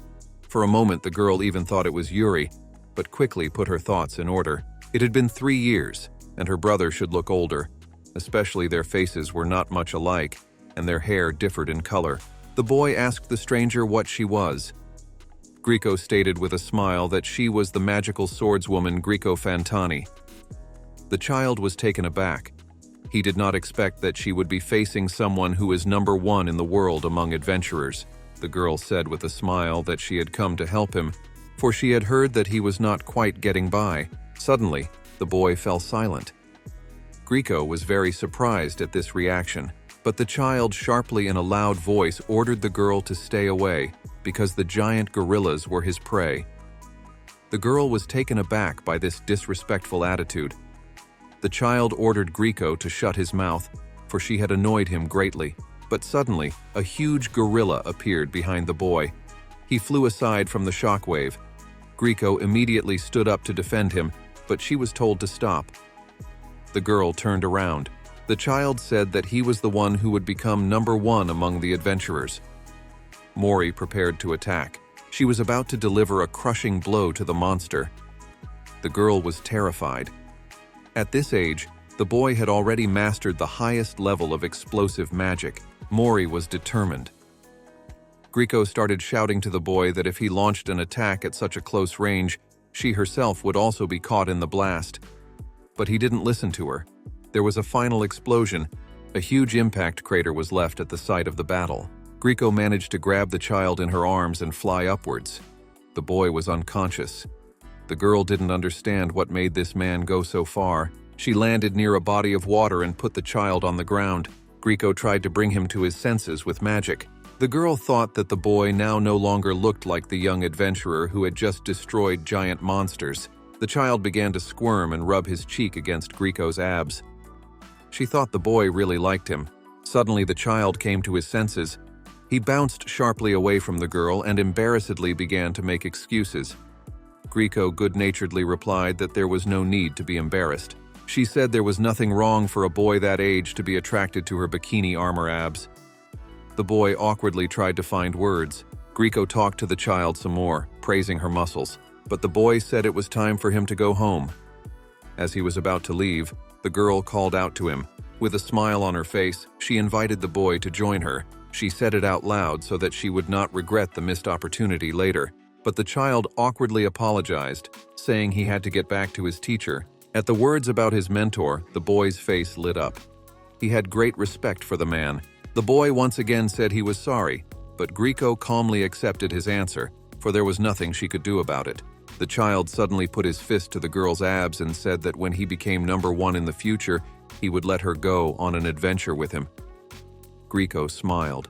The girl laughed as she called her new acquaintance a cheeky boy. The boy also said goodbye to the girl with a smile on his face, but Grieco remembered that she had forgotten to ask what the child's name was. She explained her need by saying that if the child did become number one, she would not be able to find out. The child said his name was Mori, and he is the strongest wizard, Mori Lookstrom. Chio was lying on the floor with her cheeks flaming. Eiga hovered over her. She was a little scared, but the guy assured her that there was nothing to be afraid of. The young man embarrassedly started to take off his jacket. How could this even happen? It all started a month ago. The sun brightly illuminated the path to the temple and the fields around it, where people had been laboring since morning. Igarashi was painting hieroglyphics on the bulletin board. Eiga praised her for her cleverness, for he himself did not know the language of the Far East. The girl was just in time. The young man thought that if he put up a board in every village, the headmen of the settlements would know of his existence and what he wanted to do. Suddenly, someone called out to him. Eiga assumed that the girl who entered the building was the wife of the priest's son. She apologized for being distracting and said that the guys had a package delivered. The guy was beyond excited. Eiga had ordered a large number of weapons to equip the units he intended to organize. The young man looked at each sword with interest. He asked the girl to help him carry all the things into the room. But she was confused. There were huge crates of weapons in front of them. Eiga realized that he had accidentally bought too many because of excitement. He also realized that he couldn't leave all the supplies with the Yoshioka family for long. Echo snuck up behind him and said that they now needed a mansion. Every time the girl suddenly appeared behind Eiga's back, the guy was startled and embarrassed. He didn't understand at first what kind of mansion they were talking about, but the girl explained that a young man of his status could build such a building. Soon, the news was told to Juzu as well. He asked the boys to wait, for in that case he would have to talk to the best carpenter in the village. Eiga was pleased and asked about the price of this service. The old man stated that it would certainly be free of charge. The boy began to ponder. He had 22 million coins, but now there was only 12 million left in the bank and 3 million on hand. Eiga was very angry that Galcius had recommended an expensive establishment to him on his way to Tokumo. The old man said that since the young man was a new lord, he could have everything lent to him. Everyone was in agreement to build a mansion for Eiga. Pretty soon, everything was almost completed.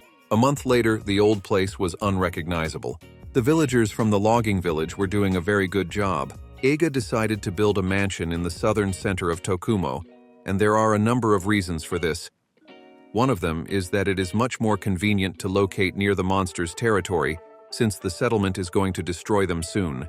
The main building was still in the process of being erected, but Eiga had come to this place because Hanare was already finished. He looked at the building mesmerized. In front of him was a large, beautifully decorated house.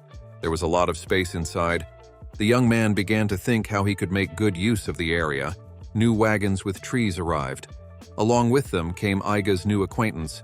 She looked impeccable as always. Chio, with a smile on her face, ran to greet her boyfriend.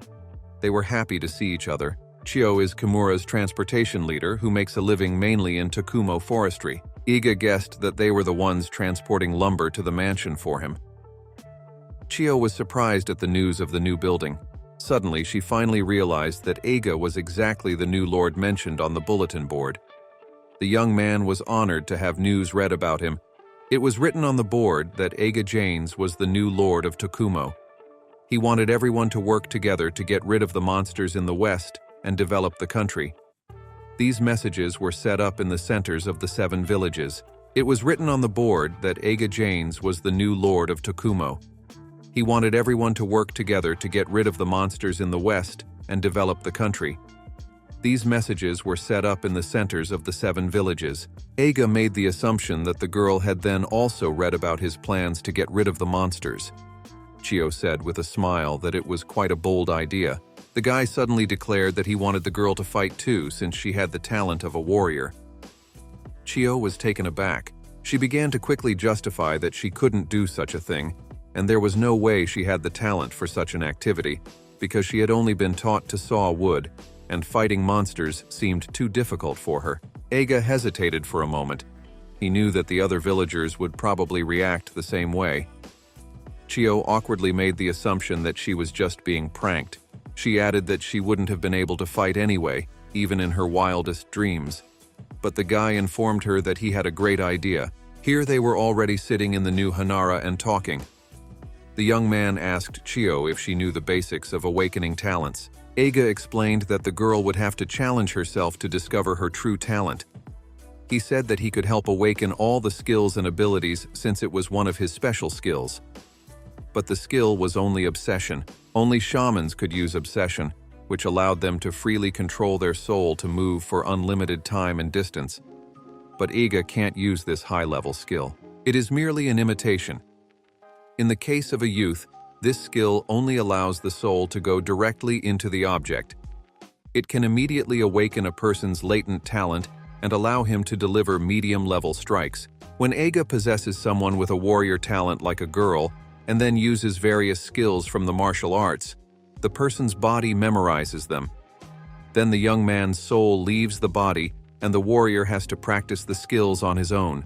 This ability is more effective than the guy expected because he had previously helped people like Tiana, Ima, and Mori awaken their powers. But there are 2 disadvantages. First, the young man can't help people who are stronger than him. That's why Iga became useless to the guild after a while. Second, there are many restrictions when using the obsession skill. The target must be stationary and everything must happen in a quiet place. And most importantly, the other person must agree to it. Iga told Chio that if you think about it, he is an outsider who suddenly became Lord Tokumo. Asking people like Chio to get rid of monsters might cause unreasonable problems for everyone. The young man said that before the girl would believe in him, she must believe in her land. The people of these places are full of wonderful talents. Iga is going to bet everything he has on the potential of every resident. And Chio was the first to just have all the abilities. Iga is going to bet everything he has on the potential of every resident. And Chio was the first to just have all the abilities. But there was only silence in response. The young man raised his head. Chio began to laugh. She was amused that a lord would bow to her and ask on his knees for such a request. She too lowered her head before him and said that she was honored to work with the lord. Hanaka was quiet just then. The girl agreed to practice. Chio lay down on the floor. The boy asked her not to move. He began to apply his obsession skill. Chio was very scared, but the guy advised her to relax. The girl had a very strange sensation. She turned red all over. Iga had finally possessed her. The girl, lying on the floor, began to gradually regain consciousness. Chio found it difficult to describe the sensations. The young man advised her to slowly tune in. The girl got to her feet. The movements of a woman's body are slightly different from a man's. In Ig's opinion, Chio's breasts were a bit heavy, and the bandage prevented her from breathing deeply. Chio was very embarrassed, so the guy apologized for his words. The next step required the girl to concentrate. She began to make attacks of a professional fighter.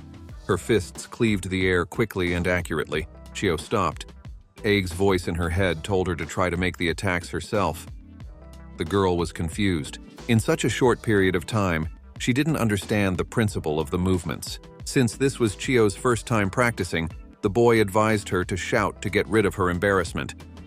Next, the guy began to explain to the girl the sequence of movements when attacking. Chio was doing well even without Eiga's help. Her battle cries could be heard even outside. At the end of the training session, the guys collapsed on the floor from exhaustion. Eiga noticed that the girl had strong muscles.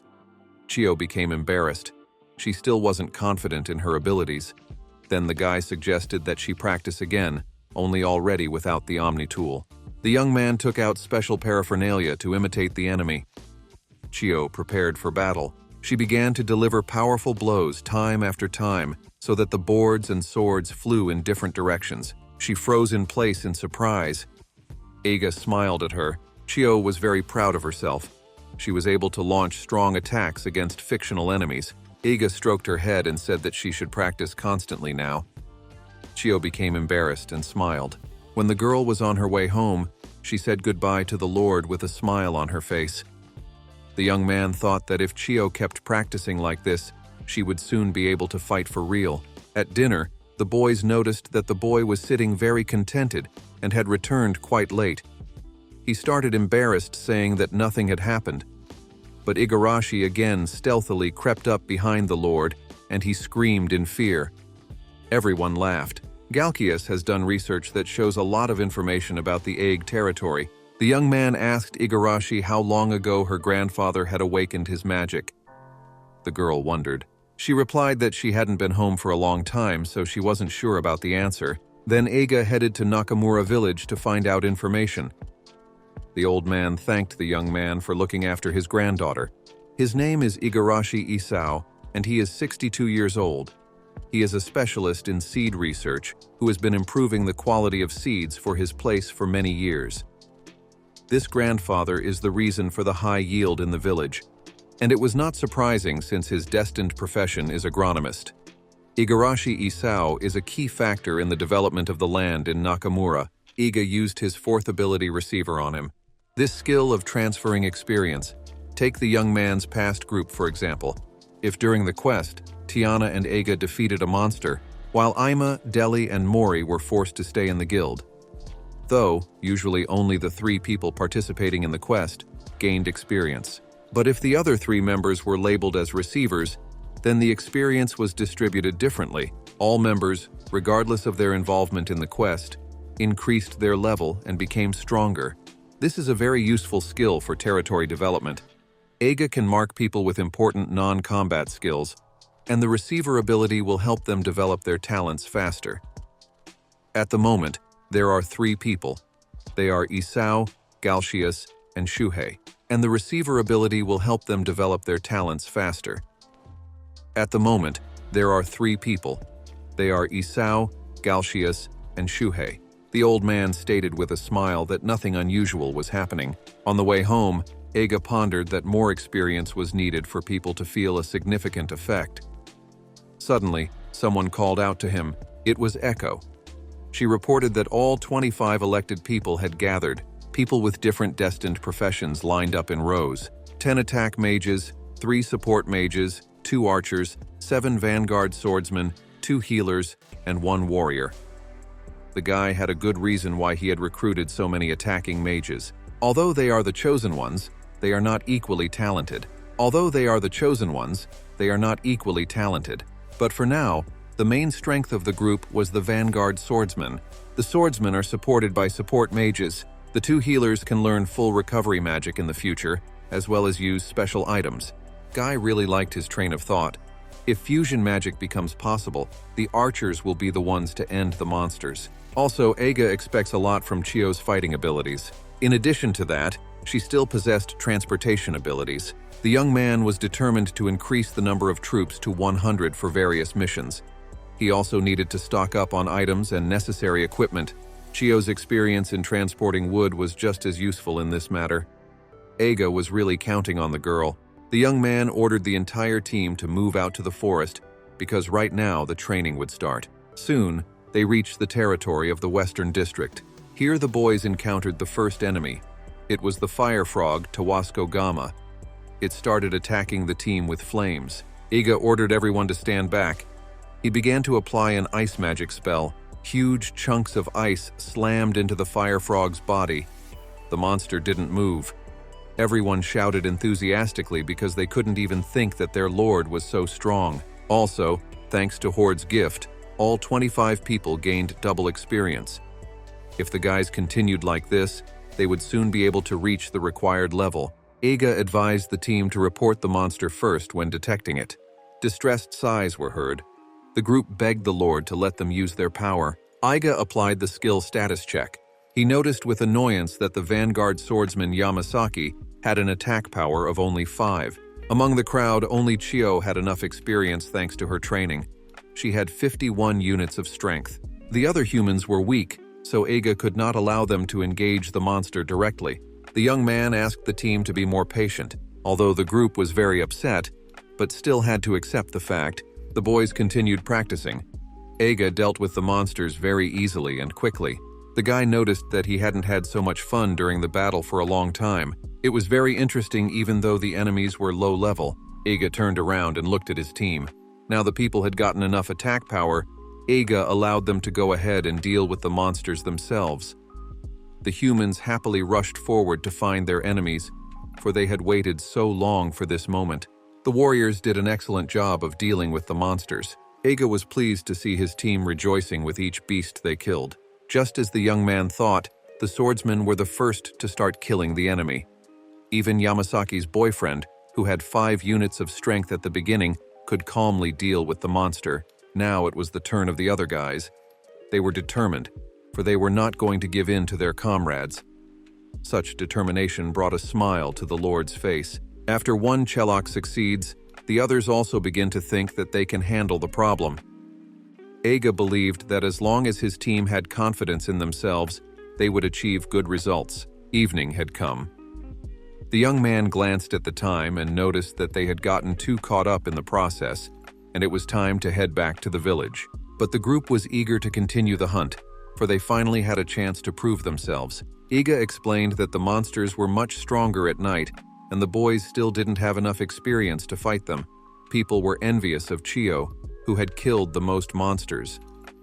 Suddenly, while no one can see, the swordsman Yamasaki ran away into the bushes. But his buddy noticed him and asked him where he was going. The boy replied that he was going to kill at least one more monster, but suddenly his friend shouted loudly. The image of a huge fire frog appeared behind Yamasaki's back. Iga, who was walking ahead, heard the screams and turned around. A warrior was running behind him, carrying Yamasaki on his back. He shouted in horror that the fire frog was much stronger than in the daytime. The man reported that the boy was badly burned but still alive. Iga ordered Yamasaki to be taken to the healers. Frogs are much more aggressive and can secrete magical slime from their skin. The defense of these monsters is also greatly increased. People were asking for help. Iga knew that there was nothing he could do to the enemy, and they should retreat. But the guy was determined that they should destroy the monster altogether. Chiyo sadly declared that her blows could do no harm. But Iga reiterated to her that they would deal with the enemy not alone, but together. First, the team needs to lure the fire frog to the designated point. The support mages and the guy himself should be in the role of bait. While the guys are leading the monster, the archers will enter the battle and start attacking the enemy from cover. They must hit it exactly in the eye. When the monster falls to the ground, the mages will be waiting for it in the trees. They are using the ice magic that the young man showed them. Of course, the mages don't do much damage, but it will make the monster think that the enemies are much stronger than him. And then the fire frog will stand up on its hind limbs and show its belly. Everything was going according to plan. Iga shouted that Tabasco Gamma could not secrete mucus from its stomachs. Now the boys had reached their goal. The melee team rushed into the attack. They mercilessly cut open the monster's belly. The fire frog fell to the ground, unable to move. The team shouted loudly, rejoicing in their victory. They were able to defeat such a strong monster all together. Meanwhile, Yamasaki's wounds were being bandaged by the healers. The young man was pleased that all the guys worked well together. He was ashamed that he was only thinking of himself, but Iga assured him that if the boy realized it, the training could be considered a success. But if the other people were around Yamasaki, he would be fine. Everyone's attack power had increased significantly in just one day. Iga suggested with a smile that the team should keep going in order to become even stronger. The crowd supported him with shouts and cheers. The boys were returning to the village after a hard day. They were joyfully greeted by Isao Igarashi. The old man declared that he could now do incredible things. Apparently, thanks to the receiver's ability, today's experience had also been transferred to Grandpa, and he had probably leveled up very quickly. Isao showed the kid the light of production magic. Next, he channeled that energy onto his head. Suddenly, a strand of hair appeared on the old man's bald head. Suddenly, Igarashi Echo appeared and dragged Grandpa home. The old man greatly admired his new abilities. Eiga thought that Isao Igarashi didn't know how to use his power properly yet, but they would be able to use his skill in the future for more productive purposes. In the yard of our hero's house, screams were heard. The young man did not realize what he was doing wrong.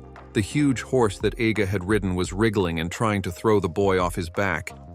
The young man screamed with fear. In the end, Eiga fell to the ground after all. He scratched his bruised forehead. This black horse was given to him by Chief Nakamura. The Lord needs his own horse to explore the territory. Suddenly, they heard a woman's voice calling the animal named Kokumaru. Igarashi, stroking the horse, calmly tried to explain to it that it was her duty to help the guy, not maim him. The animal was crazy about the girl. The young men looked with envy at this favorable attitude of the horse towards Igarashi. The busy early summer harvest was now over in Tokumo. The fortification of the territory was in full swing. Every day, the boys fought hard against monsters to increase their strength. Eiga had recruited 50 more people, so now his mop-up team had 75 members. The team was doing great, but there were more problems in a big team. The guys could disobey or do things their own way, fighting among themselves, and a lot of other problems. It's hard to keep things in order. Eiga was now learning a new skill of riding a horse by himself, but so far he wasn't doing much. Suddenly, he heard a voice advising him to rest for a while. Eiga looked up and saw his team who had come to visit him. At the head was a familiar guy who was now excelling in the group. Yamasaki's attack power had increased from 90 points to 721 points in all that time. The archers Kyoko and Heiju have also increased their level. The girl had gained 826 points and the guy 801. The stats of the first 25 people were now quite impressive. The guy is especially pleased with the support mages who have now mastered many spells. Thanks to their work, the strength and defense characteristic of people can be increased. The larger the team, the more effective the spell becomes. There is also one person who succeeds best. That was Chio, who currently had 1,256 points of strength. The young man could safely count on her during his tasks. But today, Eiga really wanted to check the situation in the western part of the territory. Putting Chio in charge, the young man and Igarashi headed out on horseback to travel. The team members were very motivated and eager to achieve good results. They planned to become much stronger than the Lord. Guy was amused and pleased by such a desire, and now our heroes are already rushing on horseback through the forest to the west of the territory. They took Natsuna's old lady with them. She said that it had been half a century since she had last ridden a horse with someone.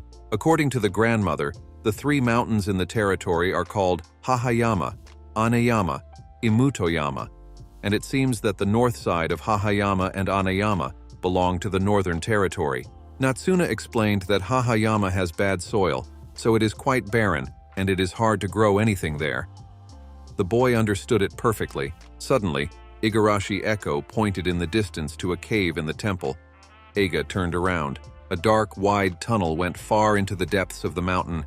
The young man asked the old woman if she knew anything about the cave, but she replied that she merely remembered her parents telling her not to go close to the cave because it might collapse. The boy realized that the tunnel had been here for a long time. He was going to be sure to explore it at another time. The boys returned to the village. While Eiga was in his house, Galcius ran up to him with the words that a guest had come. The lad was very surprised by this news. The stranger entered the house and introduced himself. His name was Bandu Yeshitaru. The lord of Uga territory had sent him to this place. Galcius explained to his buddy that he was the lord of a neighboring territory. He met him by chance when he was exploring Tamura's territory. It seemed that the Lord needed Aig's help. Bandu Yeshitaru confirmed the young man's words. The Lord was very interested in what kind of help his neighbor needed. The messenger suggested that we get right to the point. The boy asked that Iga and his well-trained army help them get rid of the nest of giant apes on their land. Bandu explained that rumors of Tokumo had recently reached their area as well. He asked the boys to bail out his settlement. Galkias was very excited, for this was a quest and the first expedition. Iga asked for time to think and said he would send a reply in 2 days. Bandu thanked the Lord. The messenger rode back home on his horse. The lad was asked why he hesitated to help his neighbors. Galkias said that he thought they would benefit from having friendly relations with the Lord of Uga territory. Iga asked what the area was earning. The mate, looking at the map, said that the people in that area were engaged in shipbuilding. The young man thought that this business was very important, because when he later went to the guild for quests, he would need many ships. Galkias said that if any good adventurer groups came to Sukahama and found out about the state of affairs, it would be a mess. The guy offered to take on this quest and clear the area. Iga realized that the buddy was indeed right, but he didn't know if the big monkeys were really that hard to defeat. The young man's team is really good. The giant ape is a deity-class monster, but the nest is mainly composed of middle-class monkeys. The size of the main monster was quite impressive, and with that being the case, the guys would need another half a year or a year to gain enough experience. Galkias was surprised that the giant ape was so strong. Also, Iga realized that his men might get injured or die while doing this quest. Igarashi had been listening to the dialogue all this time, but decided to intervene in the discussion. She approached closely and asked why Iga wouldn't deal with this monster himself. The young man was dumbfounded. He already wanted to find a good reason to refuse, but suddenly a new thought occurred to him. Even though the young man was the weakest in the Komad, he was still a mid-level adventurer. Echo moved even closer to him and declared that he was thinking correctly. The young man awkwardly agreed with her. Igarashi stated that in that case, the boys should write to the lord of the neighboring territory and gather all their forces. Thus, the first expedition was determined. Moving to the events that take place a few days later north of the territory, Iga arrived at a neighboring settlement. The land of Uga's ships had a population of 5,000, 20 times that of Tokumo. In this land, everyone was waiting for him and welcomed him warmly. The lord of this land told him that the giant apes were causing them much trouble, so he asked to borrow his power. Iga was amazed at how Uga had a majestic castle with a beautiful view and a magnificent pier. The lord was embarrassed and thanked his neighbor. Iga asked him if by any chance they were building ships in his settlement. He replied that they do want to start that endeavor, but the problem was that they couldn't find magic ore on their land. This fossil is very rare and has magical power. It is used to power the magic ships that ply in Imperial City. Ig was very upset by this state of affairs, because the people in this territory have advanced shipbuilding technology. The next day, the Tokumo army had already arrived at the appointed place. The boys were preparing for battle and were chatting happily with each other. Bandu noticed that the Lord's troops were in perfect condition. Iga, alluding to Chiyo, said that it was all thanks to his transportation staff. Bandu asked to fight the army in battle, for which Iga thanked him. The young man coughed and loudly announced to his crew that they were about to enter the battle. This was their first expeditionary quest, so advised the boys to be on guard. But the Lord noticed his troops talking about their purchases in the new territory. He got angry and ordered everyone to respect him. He really wanted to take out his anger and yell at someone. Iga thought for a moment. He decided that he should consider something for future training. The lad knew that thoughts of weakness, mistrust, and betrayal troubled his boys. The young man realized that if they obeyed him just because he was scary, it would not help his team become stronger. The Lord tried to gently explain that if the group saw a giant ape, they should not engage it in battle, but inform him first. If the monsters were medium-sized, the guys could overpower them together. But the team was not serious. The members were too confident after all. They were perfectly capable of killing monsters before. Yamasaki wanted to deal with the boss alone, for he thought he had now become a rather powerful hero. His buddy said that the last time the guy was attacked by a fire frog, he thought the same thing. The guys didn't notice something flying through the air right at them. A huge monkey landed near them. Yamasaki and his buddy turned around and looked at the monster in horror. The monkey roared deafeningly. The team panicked, for they thought it was a giant ape. Eiga stated that it was only a medium-sized one. The group was shocked. More monsters started to appear from behind the trees and attacked the group of heroes. Some people began to fight back while others began to run away. Eiga loudly ordered everyone to calm down. The young man realized that everyone was panicking because of the sudden attack. Bandu asked what they should do now. There are 8 monkeys. The enemy forces are scattered because they are running in all directions. The Lord ordered everyone to calm down and observe the situation. Everyone became silent and looked around. Eiga said that there were 75 people in the team who would be fighting only 8 monkeys, so there was no reason to be afraid. The group could easily kill them one by one if they worked together. The guys adjusted themselves and started to take out their weapons. All of them were determined. Their cold-blooded gaze expressed full readiness for battle. The boy really liked this attitude of the team. He told the men to show the result of their hard training. Everyone rushed to the attack at the same time. The magicians recited spells and successfully inflicted damage on the monkeys. The swordsmen ruthlessly attacked the monsters, making excellent use of their weapons. And even if the monkeys took cobblestones and threw them at the warriors, the other group of mages quickly managed to put their buddies on the defensive. The archers, too, made an excellent showing in battle. They were quick and accurate in hitting the enemy at all targets. Eiga was very proud of his boys and thought they were incredible. He knew that if the team kept this up, the battle would soon be over. Now it was the Lord's turn. He needed to get away from the team and face the boss. Suddenly, Kokumaru's horse stopped. Eiga didn't understand what was wrong, so he started trying to coax the animal to keep moving. The young man looked up. A huge paw that was several times larger than the horse appeared from behind the trees. Eiga realized that the giant ape had come. It easily tore out the trees with roots and screamed with all its might. He destroyed 3 villages in Uga territory, killed thousands of people. He looked like a giant moving mountain. His hands were like a scourge, destroying everything in its path. A bright beam erupted from his mouth, burning many soldiers alive. This meant only one thing. The giant ape had come. The people looked fearfully at the huge monster that was approaching them. They realized that even if they worked together, there was no way they could kill it. Eiga said that the final boss had appeared. The horse stood on its hind hooves and roared. Eiga couldn't stay in the saddle and fell to the ground. The giant ape looked at the horse while smiling. Kokumaru rushed away. Eiga shouted after her, but she paid no attention to the young man. Things were getting bad, for the horse was leading the monster straight at the humans. Eiga became very angry. He used his acceleration ability. The boy quickly rushed after the monkey, but suddenly the monster stopped and sat down on the ground. This raised many questions and speculations from the young man. The people did not understand what was the matter either. They made an assumption that he had a stomachache or something like that.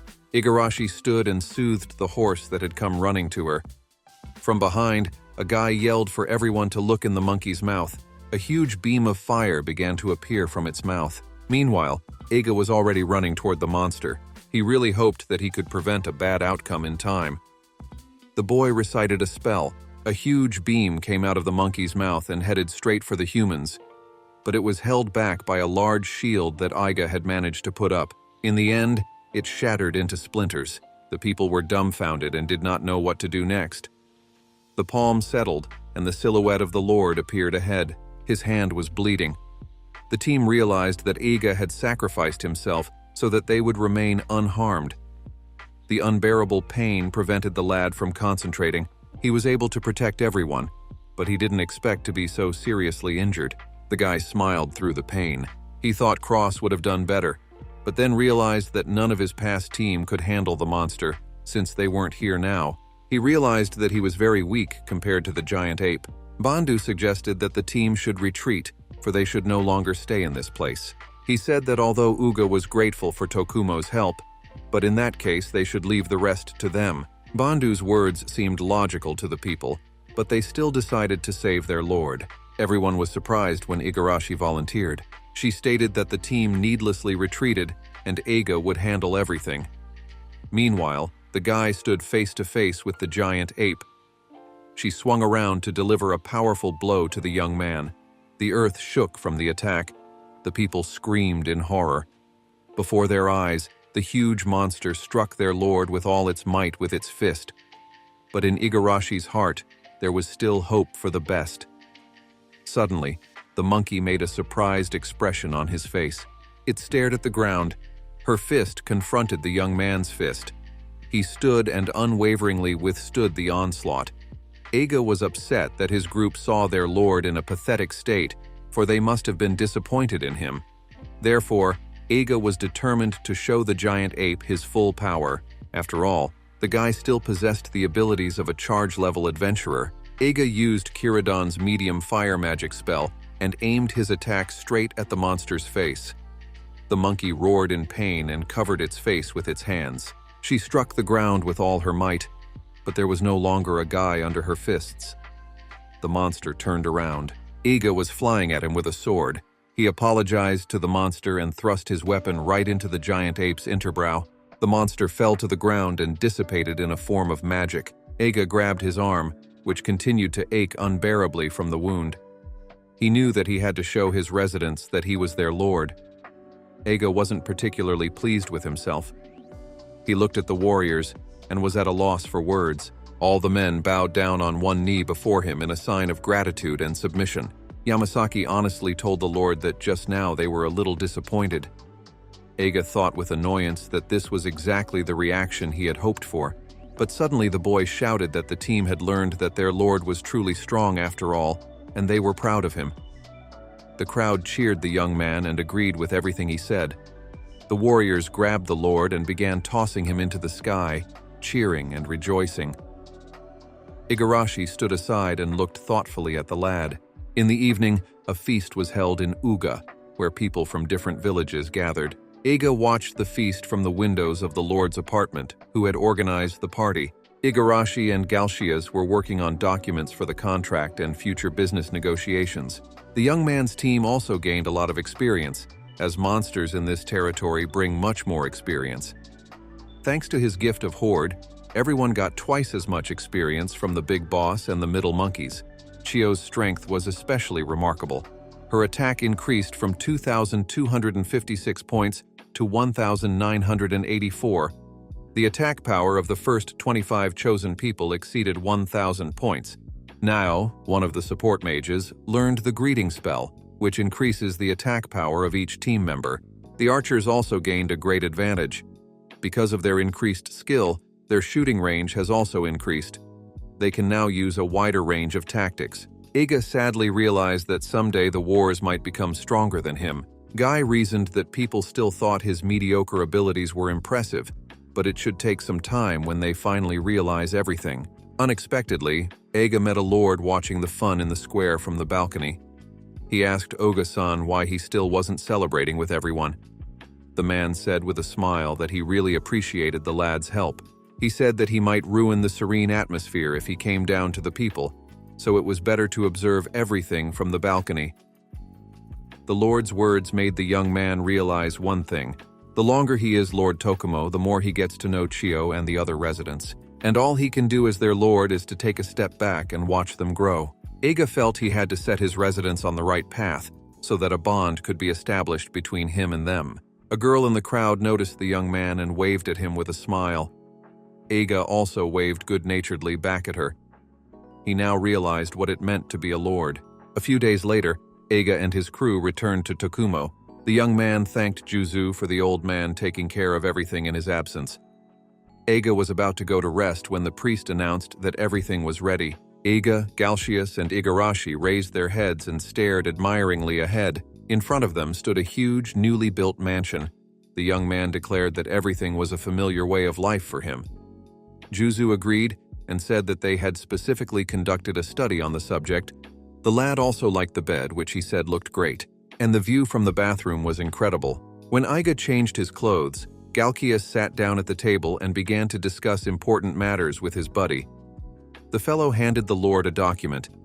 He explained that it was information about ships from Oog's territory. It was decided that they would give Tokumo 3 ships that could carry 50 people each. The crew of the ships would also be sent. Eiga was delighted with the news and the work of the mate, but the fellow was saddened to say that it would take several months for the ships to arrive in the harbor. Eiga said that it was the end of summer, and the villagers were busy preparing for the harvest anyway. There are also many other things to do besides fighting. At this time, a blonde-haired woman in a business suit approached the mansion. She was just on her way to the place. Eiga knew that he had even more to do than he had planned. The guys were standing west of Tokumo in the inner district. Eiga asked what Shuhei thought of the cave, since the guy was familiar with engineering and could probably tell about the place. The young man wondered. The guys were trying to explore the cave that Natsuna pointed out to them. But suddenly, Eiga noticed something interesting. They were the tracks of 2 wheels. The boy began to examine the find. Shuhei declared that he couldn't see anything. Eiga asked the lad if he had noticed anything strange. Shuhei said that amateurs like them shouldn't do anything because the risk of collapse was too high. Of course, the guy can reinforce the cave, but he doesn't know anything about it. Eiga racked his brain. The task was not an easy one. Suddenly, Shuhei, shaking with terror, declared that they should get out of this place as soon as possible. The young man didn't understand what his buddy meant, but then he turned around and saw a blinding light in the tunnel. The boys were at a loss for words. They rushed as fast as they could to run back home. Unfortunately, their investigation of the cave made no progress. When Eiga returned to the mansion, Igarashi informed the lad that he had a visitor. The young man opened the door and saw a blonde-haired girl behind it. He apologized for keeping her waiting. The stranger reported that she had come to interview the guy. Eiga sincerely did not understand why it was him who came with such a desire. The girl introduced herself. Her name is Aqua, and she is a reporter for Adventure King magazine. She stated that she knew quite a bit about the young man. Eiga was greatly surprised. She said that the guy is 178 centimeters tall, weighs 80 kilograms, is 27 years old, and his favorite brand of cigarettes is Rap. The young man is a former member of the band 5 Wonders. His full name is Eiga Janes. Now retired and became a lord, led his people to battle the giant ape, and killed it. Eiga was discouraged. It alarmed him that the girl knew so much personal information. Aqua said that she was called a fan of mediocre adventurers. Due to the girl's hobby, she was put in charge of the beginning and intermediate adventurers section of the magazine. Aqua is one of those who thinks more about mid-level rising adventurers rather than famous people with high levels.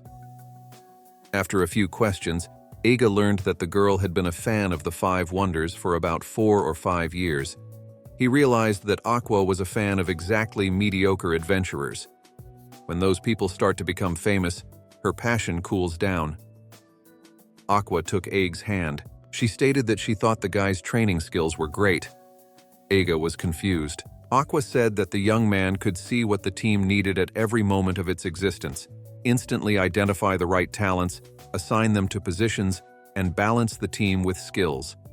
She added that only someone with a special and far-sighted vision could do such a thing.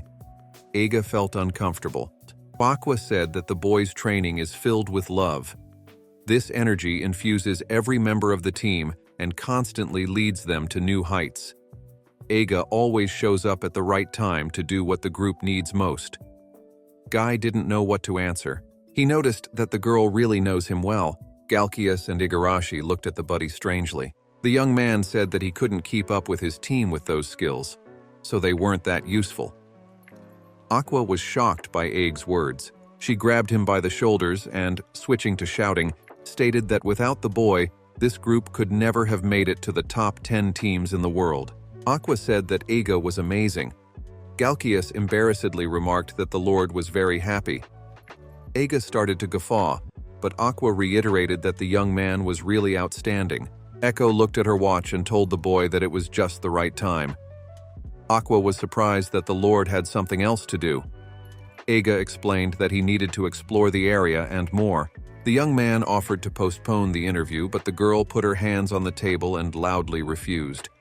She asked the guy to take her with him. As Aqua climbed onto the horse, Eiga asked again if the girl was sure she wanted to write an article about the territory. She said she didn't, but before she could finish, Eiga said he thought so. Aqua said that Tokumo's territory will gradually become more and more famous, so she really wants the guy to let her see her. In the forest monster hunting area in the western forest, there were now battles with enemies. Aqua watched it admiringly. It was now clear to her where Tokumo's army was training and raising their level. Eiga boasted that the boys were his best warriors, as their current abilities were slightly higher than the entry-level adventurers. All the participants are divided into 6 groups that support each other. Right now, there are about 150 people ready to fight the monsters. Because he can't suddenly come and say that his guys can kill monsters to give them assignments. The guild won't accept that. But with public opinion, if people read the newspapers and learn about Tokumo territory, the guild would no longer be able to ignore them. Eiga hoped that such a small interview would help his territory. The guy continued to take the girl around the neighborhood, showing her the rotation of the chosen team and the reception with Isao's hair growing. But here the day was gradually passing away, changing to evening. It began to get dark. Eiga suggested that the journalist return to the mansion to take a break. She inquired if the guy was heading back on horseback. The guy needed to establish a good reputation in each village, so he planned to join Juzu to visit the Yamamura settlement. Aqua began to tearfully beg the young man to take her along. Of course, Eiga expected such a reaction from her. Aqua stated that while they were collecting data, she didn't understand anything. The boy was puzzled by her words. She explained that she didn't understand if Tokumo was really such a wonderful land. Aqua knew it was rude, but she still kept wondering if it was true that with the new lord's skill, Tokumo, originally a poor rural area in the Far East, had changed a lot. She was sure that other areas had also undergone changes with the young man's ascension to lord. Eiga said that he sincerely did not understand why Aqua still chose Tokumo. She resentfully stated that she was a reporter, and again persistently began to persuade the young man to take her along. Eiga agreed and suggested that the new acquaintance go to Yamamura first. Aqua was overjoyed. The boy thought there was nothing unreasonable in the question the girl asked, but Eiga believed that his skills were telling the truth. There is something special about this land. The boys arrived north of Tokumo at the Yamamura settlement. In the past, this area was a prosperous town, the old man told them. But when he was young, the population began to dwindle day by day. Eiga suggested that it was because there was no industry on the stone land. But Aqua saw the strangeness in that. She didn't understand how a city could thrive in such a place. The old man understood her puzzlement. Yamamura has no headman, and there are only 4 families left in the territory. Old man Juzu introduced the lord to all these families. The boy did not miss the opportunity to use the eye granted by the goddess to learn the destined profession of the people. The children turned out to be a support mage, an attack mage, and a swordsman. The young boy hoped that the humans would do their best to increase their numbers so that this village would not disappear. Next, the boys came to another house. Juzu told them that this was the largest family in the area, numbering 11 people. The door was opened to them by a vivacious girl who immediately recognized the priest from the Nakamura settlement. She was happy to see the new lord, for she thought he was a young and talented man. The girl clapped the young man on the shoulder with joy. He noticed that she was a strong woman. While the kettle was boiling, the boys were having a nice conversation. The girl said that she fully approved of killing monsters. That was why she wanted to ask the lord for one favor. She advised him to take a worthless man with him to kill monsters. She named him Akira. The man woke up and with a menacing, tired look on his face. The girl said that he was her brother, but he had never worked anywhere, so he only caused her trouble. Eiga used the eye given by the goddess. The man could have become a talented miner. Eiga puzzled. A man's profession isn't exactly suitable for an adventurer. The girl said that it was quite late, so the young man could have dinner and spend the night at their house. Eiga politely declined, but Aqua began to beg him to stay. The journalist had become very good friends with the children while the boys were talking, so she didn't want to leave. Eiga asked Juzo for advice. The old man said that it was quite dangerous to go at night. The girl happily set the table for dinner. The boys sat down to eat. Eiga noticed that Akira was not sitting at the communal table, but separately. He is the type of person who does not socialize well with others, so the man cannot work with everyone in the village. But for such a lazy guy, Akira was quite muscular. Aqua declared that the village was richer than she thought. The landlady was surprised by her words. Eiga also noticed that the houses in the settlement were quite large. The people dressed well and ate hearty food. The boy wondered what the people in this place were doing. The girl proudly said that they work with mountain hunters and other villages, buy their prey, and then process the meat or fur and sell it to other settlements. Aqua said there were more people here in the past. Eiga agreed and added that if this was their only income, they would not be able to support a large population. The landlady said that in order to survive in this village, she does quite a few things. Her husband said that he was not sure. All this time, Akira sat behind the wall and didn't talk to anyone. It seemed strange to the young man the way things were going in Yamamura. It was deep into the night. The boys were already asleep, but Eiga was awakened by a strange sound. It was Akira. The young man was very surprised by it. The landlady asked the young man to forgive the man and ignore him. Eiga inquired if the man was going to work. The woman replied that Akira was just digging a hole. Eiga was very surprised at her words. The landlady said she didn't know why the man was doing it, but she wished he could earn something from it. Eiga went to see him. It was already dawn and Aqua was awake. Eiga stood behind the rocks and watched. On the ground lay neatly folded tools. Akira worked hard, knocking rocks out of the cliff. The man was wielding the tools very quickly and accurately. Eiga speculated that the man varied his accessories and the force of his blow according to the hardness of the rock layer. Akira was a professional. Even an amateur like Eiga could say that. However, no matter how much talent a man possesses, if no one wants him, the skill is useless. Even the man's family thought he was useless. He had no place to stay. The young man looked at Akira with sympathy. The boy could see himself in this man, who was also not accepted by anyone because of his useless talents. Eiga took a step towards the man. He smiled good-naturedly and suggested taking a break. Suddenly, Akira shouted, "He surprise!" He didn't realize that the Lord himself could approach him. The man fell to the ground with his head down and began to apologize to the young man. Eiga tried to calm him down, for he wanted to find contact with the man. The boy squatted down and with a smile told the man not to worry. He offered him a cigarette. Akira started to cover himself with his hand, but then he saw exactly what the Lord was holding out to him and calmed down. The boys smoked together. Akira told him that it had been a long time since he had last smoked. Eiga offered the man some sake. The man accepted the treat and drank some alcohol from the bottle. Akira awkwardly said that it had been a long time since he had really talked to someone. After drinking a little, the man stopped stuttering and started talking very openly. Akira asked if the young man wanted to know the past of this village. Eiga agreed, saying that he did not understand what exactly made Yamamura become a prosperous town in the past. Akira shared that his grandfather had told him about it. Eiga was very surprised. Soon the man led the Lord to a place on the cliffs. It was a large dark cave going deep into the mountain. The young man saw wheel tracks and remembered seeing the same near the west cave. Akira said that the people of this settlement used to be miners, but the minerals were exhausted, so the number of inhabitants began to decrease. Now Eiga was beginning to understand the problem. The man said that he had learned the skill from his grandfather. He added that his grandfather had left him one thing, the name of which he did not know. Eiga looked carefully at what Akira was showing him. In the man's hands was a beautiful stone. Suddenly, Aqua shouted that it was a magic stone. The boys didn't notice the girl had followed them and overheard the whole conversation. Eiga was surprised that he had been followed, and the girl said that this was the skill of a real reporter. Eiga suggested that the man go with him for a while. They reached the west cave.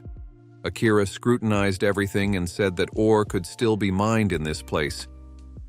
The young man interrogated if there was any chance of mining. Akira confirmed the words. The boys were very happy to hear such news. The Lord stated that the man could start working for him from this month. Akira was confused. Eiga held out his hand and stated that he was looking forward to starting working with his new acquaintance. Akira was at a loss for words. He extended his hand in response. Aqua watched the scene with amusement. Already at the Lord's mansion, the reporter said that, as expected, Iga was incredible. The good attitude between the Lord towards people, the ability to discover and work with different talents. The most incredible, according to the girl, was the great potential that sleeps deep in this land. She was overjoyed, for from now on Tokumo could mine magical ore. Aqua prophesied that soon enough this place would be noticed by strong industrial nations. The girl was happy that she could find such a great scoop, but Eiga was embarrassed and tried to reassure her. Aqua was shocked that the young man didn't want the girl to write about magic ore in the newspapers. The young man explained that they hadn't officially started mining yet. Other countries might attack them when they hear about the minerals, because magic ore is very rare. Aqua was very upset, because this news would be a great sensation. Eiga said that, besides, he was thinking of something much more interesting. He asked what Aqua thought about writing exclusively about his territory. The passionate eyes of Eiga Janes, whom she admired so much, looked at the girl. When the journalist was already leaving Tokumo, she promised that she would definitely write an excellent article about the place. Eiga thanked the girl for her help. She suddenly remembered that she had forgotten to give the Lord one thing. It was the latest issue of the Adventurer King magazine that the guy hadn't read yet. Eiga thanked the girl. He opened the magazine and saw that Cross's group still remained in 9th place in the top. Aqua said it was because they kicked the guy out. Eiga marveled at her words. It was because of this that Mori suddenly disappeared in Ace. During the quest in the Nabiobi Desert, there were also some interesting events. The high-level lizard people monsters were conducting their offensive. They furiously swarmed to attack the heroes. But before they knew it, Cross knocked their weapons out of their hands with a slight movement of his hand. The monsters were confused. Meanwhile, Deli appeared behind them with sword in hand. He swung and accurately attacked all the enemies. The lizard men fell to the ground. Cross asked his friend if he could continue further. Ima said irritably that she was sick of this kind of work. If Mori were here, she would wipe everyone out in one blast. Tiana told the girl that there were only 4 people out of their team in the desert right now, so they should focus on the monsters. Cross agreed with her words and added that Mori would definitely return soon. Cross gritted his teeth. The monsters had begun their offensive again. That's why the guys shouldn't stay in this place. A few days later, the events were already happening in Metropolis, Zahabelt. The huge bouquets of beautiful flowers were very attractive. Deli was surrounded on all sides by female admirers with flowers and gifts. They asked many intrusive questions. The guy was very annoyed by this attention from the women.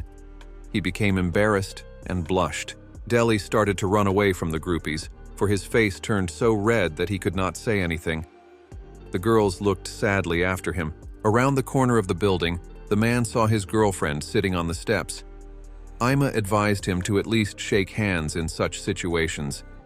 She said that the man was very popular Wednesday with the girls, so he should be more careful in his actions. After all, as long as they support him, the Adventurer King magazine will pay more attention to their team, and with it, the guild.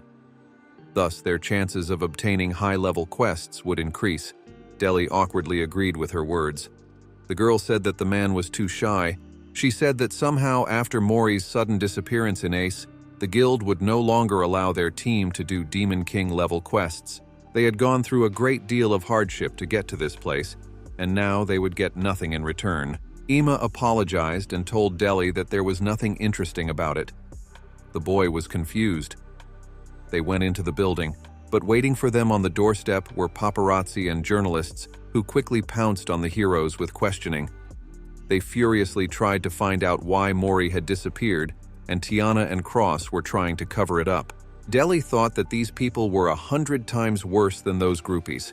He remembered that Tiana had advised him not to provoke the reporters and just answer them nothing.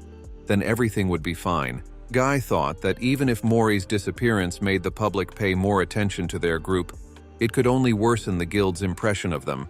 He looked around, but to his surprise, he didn't see Amy anywhere. The girl was walking down the corridor at this time. She was thoroughly annoyed by the reporters, so she hoped Deli could handle them alone. She walked into the living room, wondering what she would do. Tiana was sitting at the table, sipping her coffee sadly. Ima noticed that the girl was upset, so she decided to play a joke on her, but suddenly she was called. Deli ran down the hallway looking for her, for he was very worried about his friend.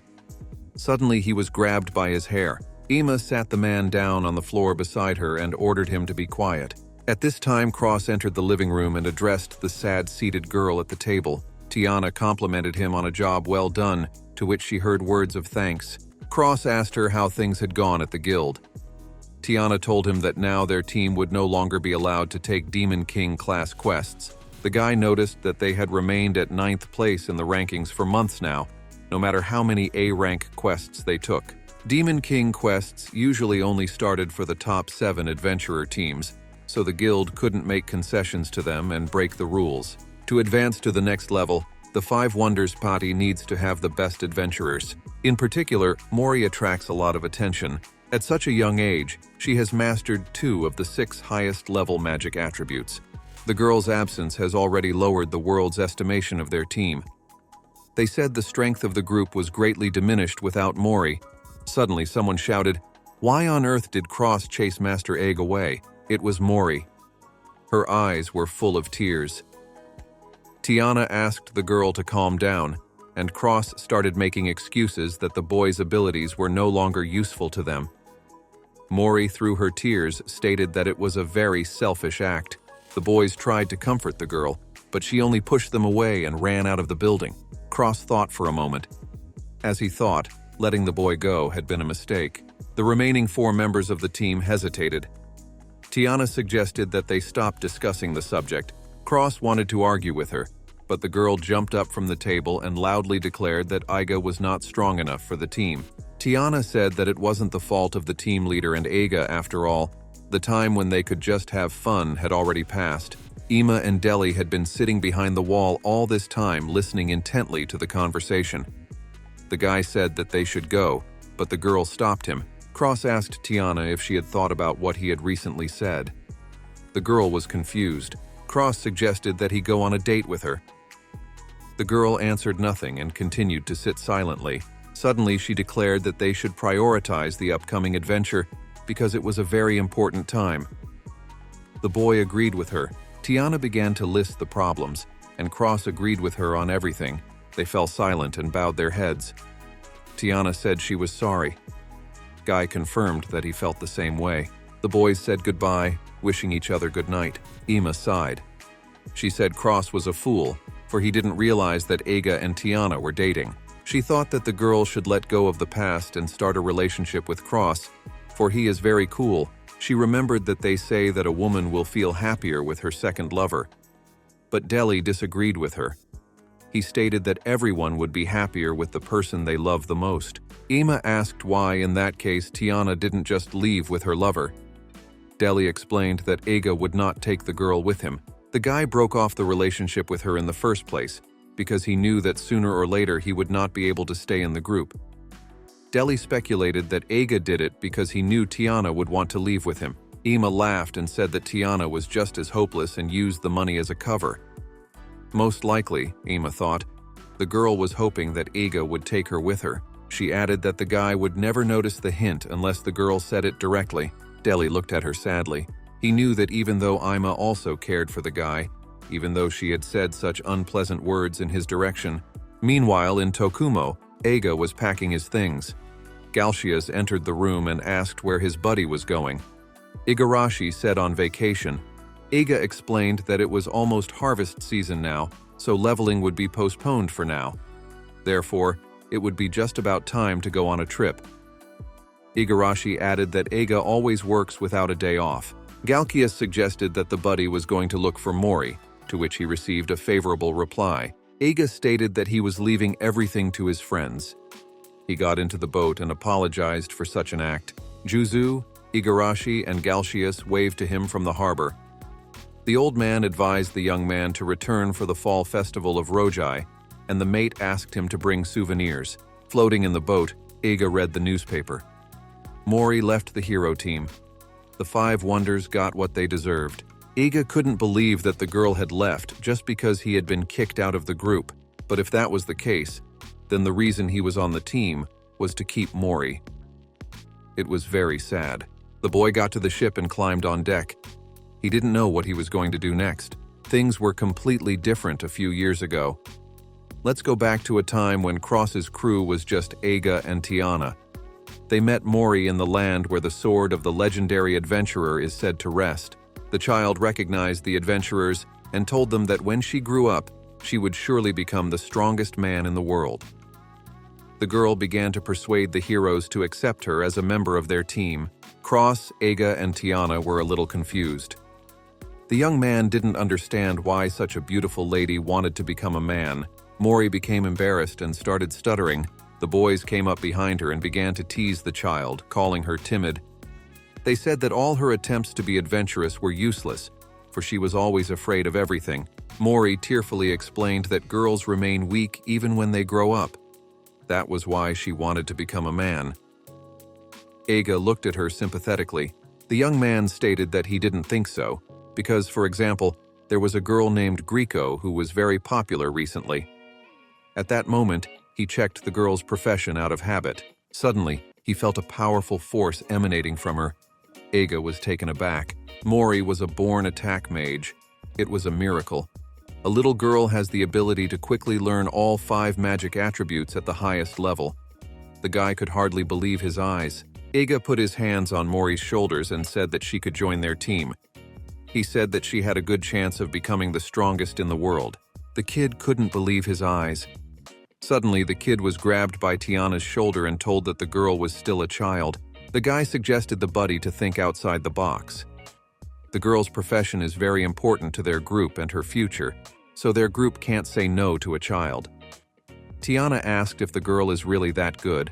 Eiga confidently stated that he would take all the responsibility for the child's care and education.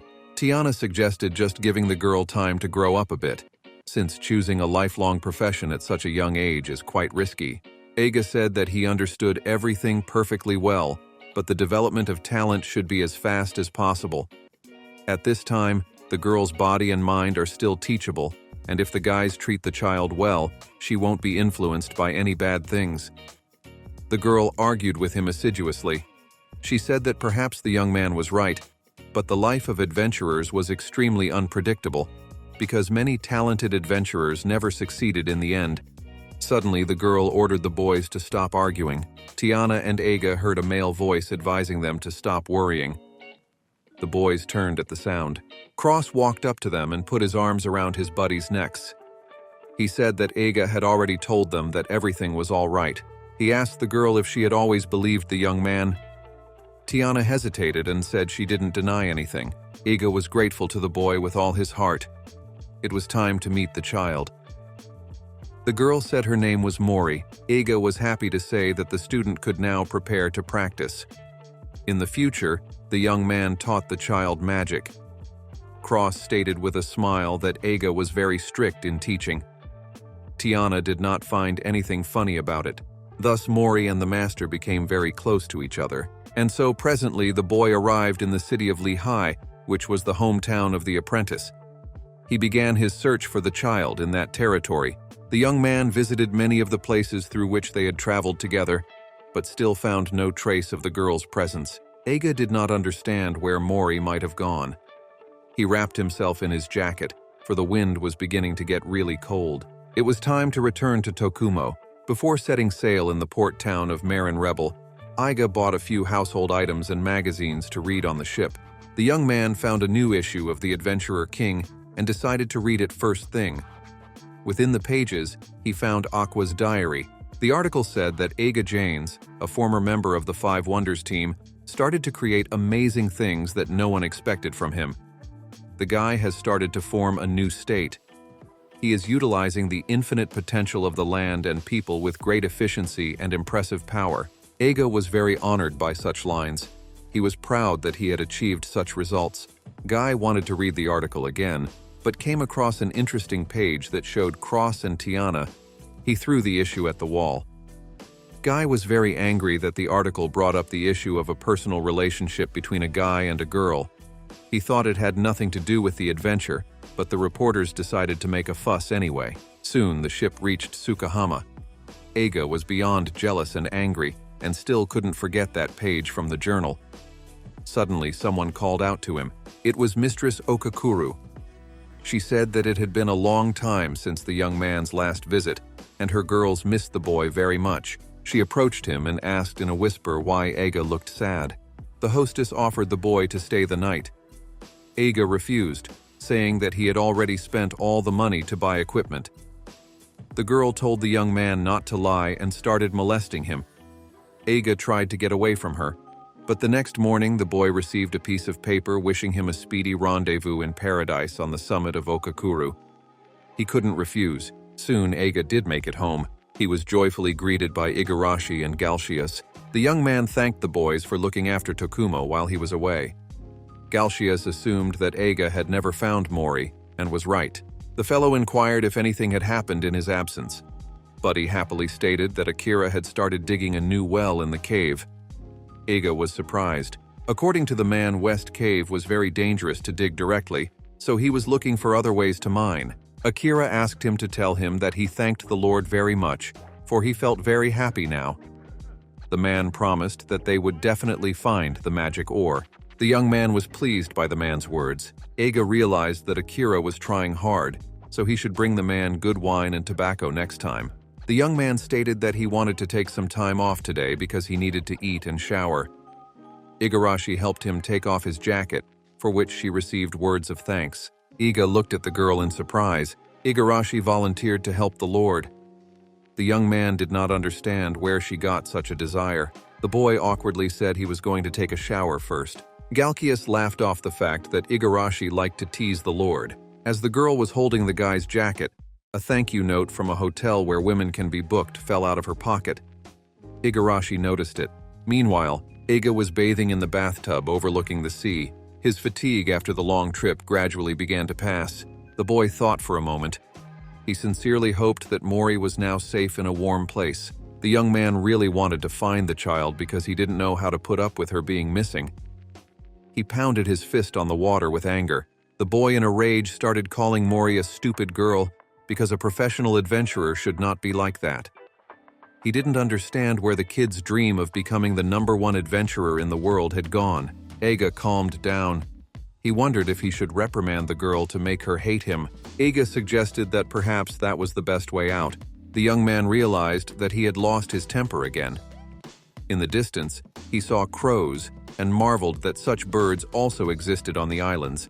But one of the crows seemed strange and unnatural to him. Eiga took a closer look. Suddenly, a Grieco flew toward him and stopped.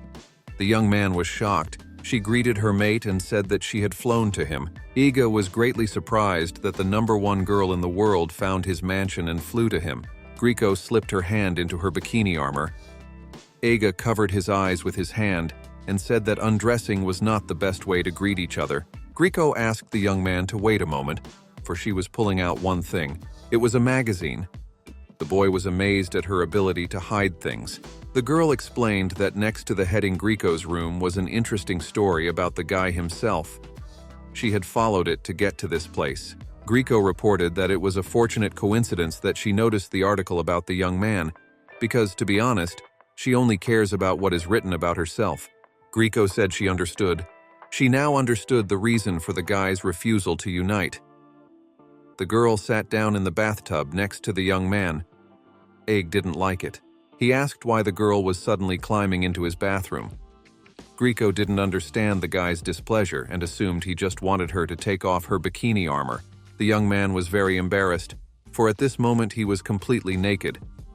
Grieco began tearfully begging her mate to let her take a bath with him, for it was very cold to fly at this time. Eiga advised her to dress warmer. They ended up bathing together anyway. Grieco said that she only now noticed that the young man also had a lot of muscles. Eiga felt very strange. The girl asked why the young man was acting stiff since they were friends and they were bonded by muscles. The boy was not fully understand what role muscles played. Grieco lowered her head and said sadly that the first rank has no one to be friends with. Eiga looked at his mate with sympathy. He climbed out of the bathtub, saying that it was tiring to be in the water for so long. The girl also headed after him, but Eiga, as a friend, advised her to sit and warm herself a little longer. She was very happy to hear such words. The girl sank back into the water with a smile. Eiga left the room. Right in front of him, Igarashi appeared. The boy was startled, for he had not expected to see her here. The girl informed him that the Lord had a guest. Eiga was surprised that another person had come to see him. Igarashi looked at the young man with jealousy after these words. She wanted to quickly run into the bathroom. A man's intuition told the young man that if Igarashi saw Griko, something bad would happen. Griko made a sound characteristic of a cat. Eiga began to cover the window on the door with his body and justify to the secretary that it was only a cat that had crept into the room. He took the girl by the shoulders and walked with her to meet the guest.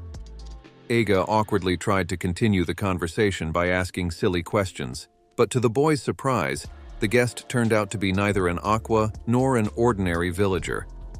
Igarashi said that she had never met this person before. Eiga assumed that journalists from neighboring territories had come to visit him. The young man opened the door, apologizing for waiting, but to his surprise, Mori was standing in the study. The girl threw herself into the master's arms, delighted to see him. Eiga realized that the child, like Griko, had been able to find information about him in the magazine. The young man planned to knock her on the head with his knuckles and scold her, but he only put his hand in her hair and stroked it gently. The boy was glad that his student was all right, for he was worried about her a lot. Mori apologized to Master. The evening came. Eiga was introducing the girl to his assistants. Galkius seemed very strange to the child. Igarashi announced that another guest had come to see the Lord. Eiga was shocked.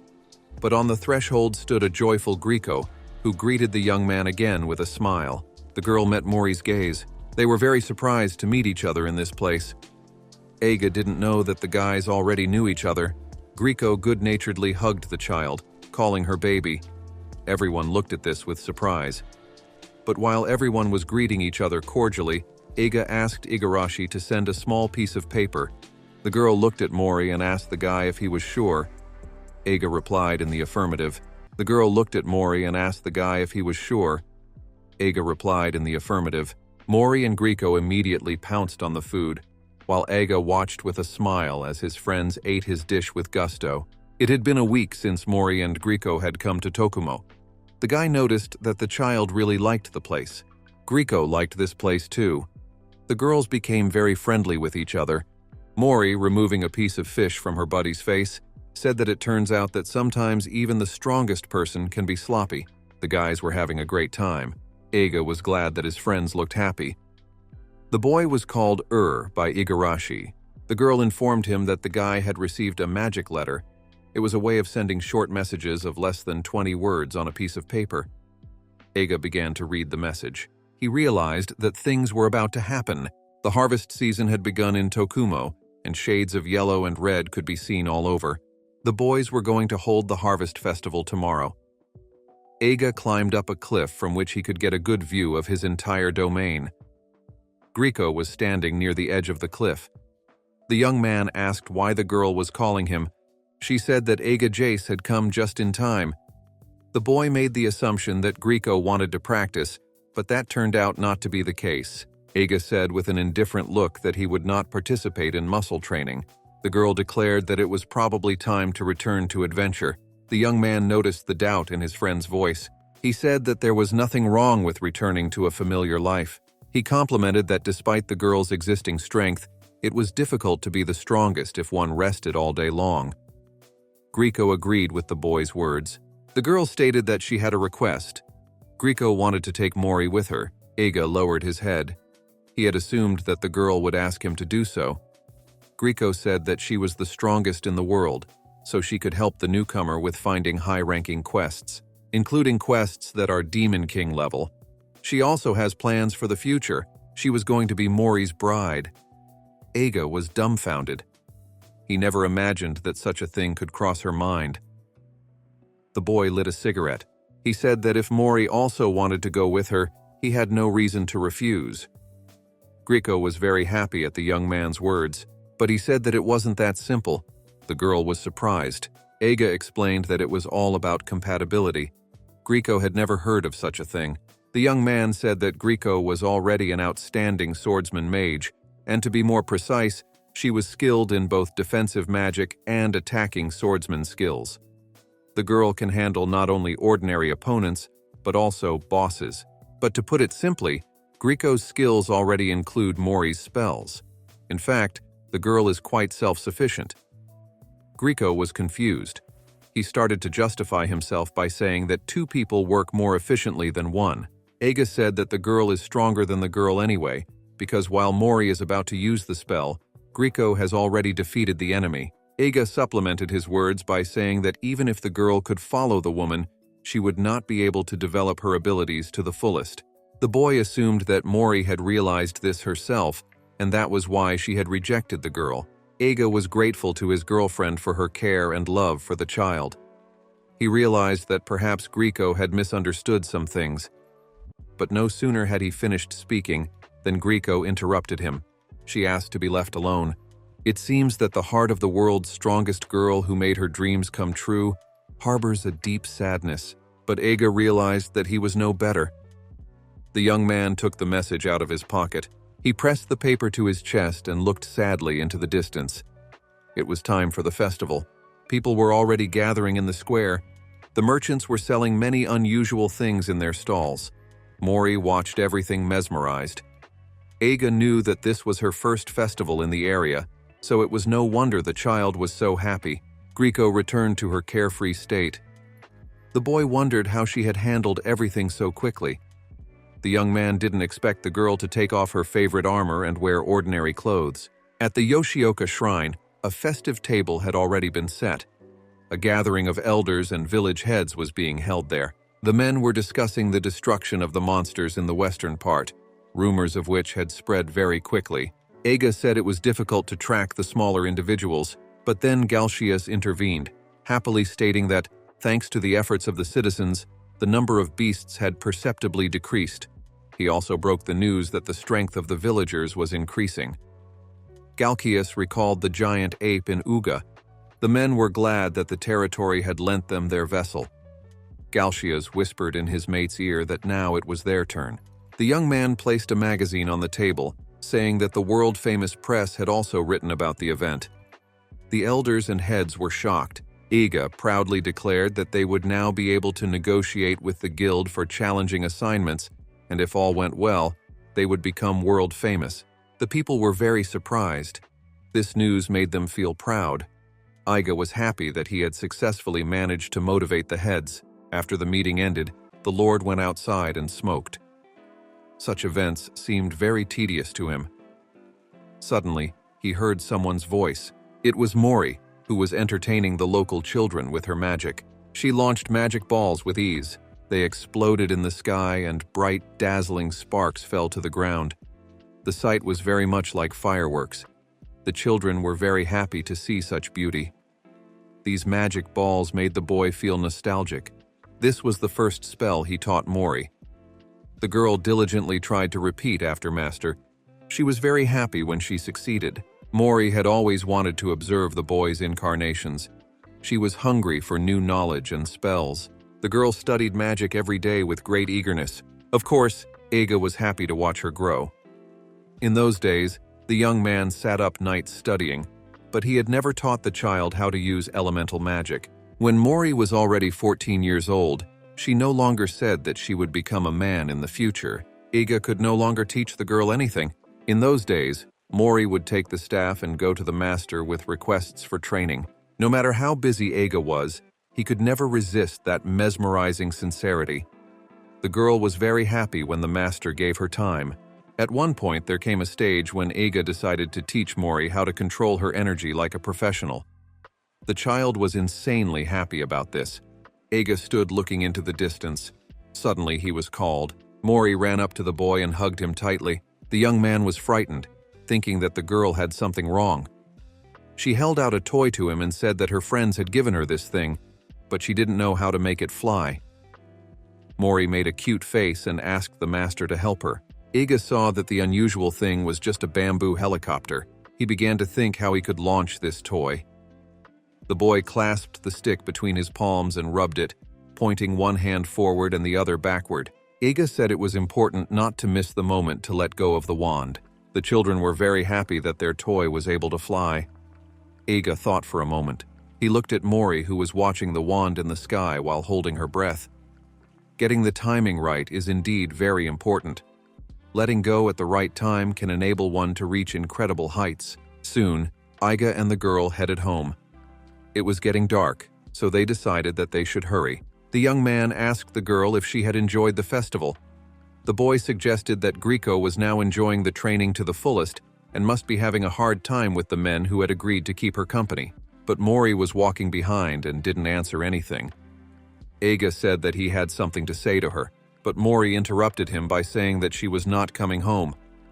Eiga was greatly surprised. He made an attempt to change her mind, but the girl shouted that she would stay in this place forever, for she had much to learn, and the master was just the right person to help.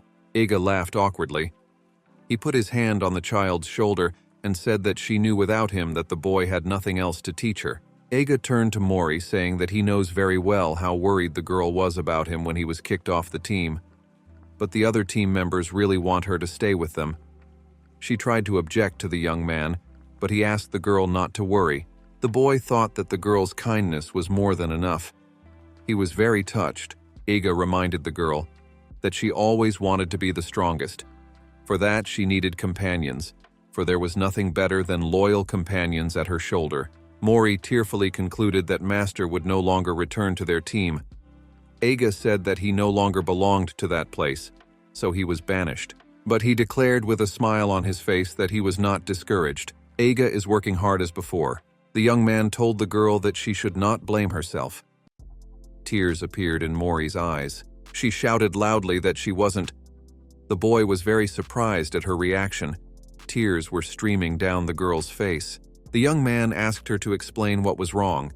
She wanted to say a word, but she could not pronounce it. Eiga understood. Mori really loved him. She looked at him with tearful eyes at the young man, waiting for his reaction. Eiga was confused. Mori said enough was enough and turned away. The rest of the way, Eiga led the girl by the hand to the mansion. Mori knew that everyone would be angry, for she had silently walked away from them. Now the boy realized what the matter was. Every child is afraid of being scolded. He sat down on his knees and said that if she apologized, everything would be all right. Outside the mansion, Tiana was already there. She looked in their direction. Mori was frightened and hid behind the boy's back. The young man took her by the shoulder and, encouraging her, pushed her forward. Tiana hugged Mori tightly and apologized to her for not telling her about the young man's departure. Tears were streaming down the girl's face. Mori was also moved and cried. She too apologized to the girl. Eiga watched with a smile. He felt very sad because Tiana and Mori were crying while hugging each other. Eiga asked Igarashi if the water was still warm, to which he received a positive answer. The guy was going to offer his ex-girlfriend to stay the night at his mansion. When it was already night, Eiga was sitting in the living room drinking alcohol. Igarashi walked in on him. The girl reported that the guests had already showered, for which the young man thanked her. The guy offered the secretary to have a drink with him. The girl agreed. She looked at the bowl of liquid and sipped a little. The young man wondered if Igarashi enjoyed talking and drinking like his new minor acquaintance. Suddenly, the door swung open. Standing on the threshold was Grieco, who loudly announced that she had returned. Eiga rubbed his eyes and greeted the girl. He wondered why sweat was running down Grieco's entire body. The girl explained that she was having her usual hard workout at the festival. Grieco was very hungry, so she demanded food from the Lord. The Lord was clearly not in a good mood. He said that he would ask Galcius to prepare something and ordered Grieco to go take a shower. Grieco happily headed to the bathroom. Igarashi asked the Lord if he was sure of his decision. The young man didn't understand at first what exactly the girl meant, but then the realization came to him that Mori and Tiana were now in the bathroom. The boys heard a scream. A naked Grieco ran into the room and indignantly asked the guy why the teenager had suddenly turned into a girl. Eiga and Igarashi turned away awkwardly. Tiana and Mori were also shocked at the appearance of an extra person in the bathroom. That was how the misunderstanding from last night was resolved. The early morning sun illuminated the Lord's mansion. Birds were singing beautifully from the street. Eiga woke up, got dressed, and yawned as he made his way to the living room. Opening the door, the young man wished everyone a good morning. Tiana was sitting on a chair near the window, looking thoughtfully out the window. The girl noticed the boy and greeted him with a smile. A sleepy Eiga walked over to her and sat on the chair across from her. The guy and the girl sat in silence, trying not to look at each other. Eiga came to his senses and awkwardly said he was going to go make tea. Tiana politely declined, but the young man went to get a drink anyway. Soon the tea was ready. Tiana apologized to the young man for the moment yesterday with tears and hugs. Eiga told her not to worry. The young man handed the girl the tea. Tiana said that she had already read the story of his travels, which was published in a magazine for adventurers. She embarrassedly remarked that adventure was a passion for him. Eiga apologized and confirmed her words, saying that he was indeed different from the typical veteran who had withdrawn. Sipping tea from a mug, Tiana stated that it was only natural. Eiga awkwardly asked the girl if Cross had read the articles about him. The boy came to his senses and felt ashamed of his curiosity. Guy didn't understand why he cared so much about his former buddy's opinion of his accomplishments. Eiga began to justify himself, saying that he was referring to the complicated relationship between the head of the team and the girl herself. The young man said that he had read news reports about their couple. He blamed reporters for printing articles in no way related to the adventure. Tiana put on her glasses and said with a smart look that she only read things that helped her work. Eiga was confused and said he understood.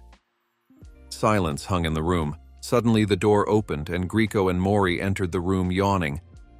Tiana was annoyed that the girls had slept so long. The girl smilingly suggested to Mori to tidy up her hair. Eiga looked at the girls sadly. Soon, the boys were already at the harbor and preparing to sail. Grieco was saying a heartfelt goodbye to Mori, and Tiana was signing autographs for fans. Eiga noticed that the shabby dock where he lived was now so crowded. The young man looked away frustratedly. Galkaias asked his mate if he was sad. Eiga smiled. Mori shouted to the master that she would see him again. Tiana said with a smile that they should go. Grieco and Eiga waved to the girls until they got into the boat. The boy watched the boat sail away from the shore and suddenly remembered one thing. He began to call out to Tiana. The girl heard the voice and turned around, hoping to hear the words that were important to her. The young man, shouting, asked her to tell Cross that he would find his own way to the bound land of Zahabelt. He ordered the boys to wait for him. In the meantime, the boat sailed farther and farther away. Tiana was very upset. She wrapped herself in a blanket and thought about it. She was hurt that the one person Eiga cared about most was Cross.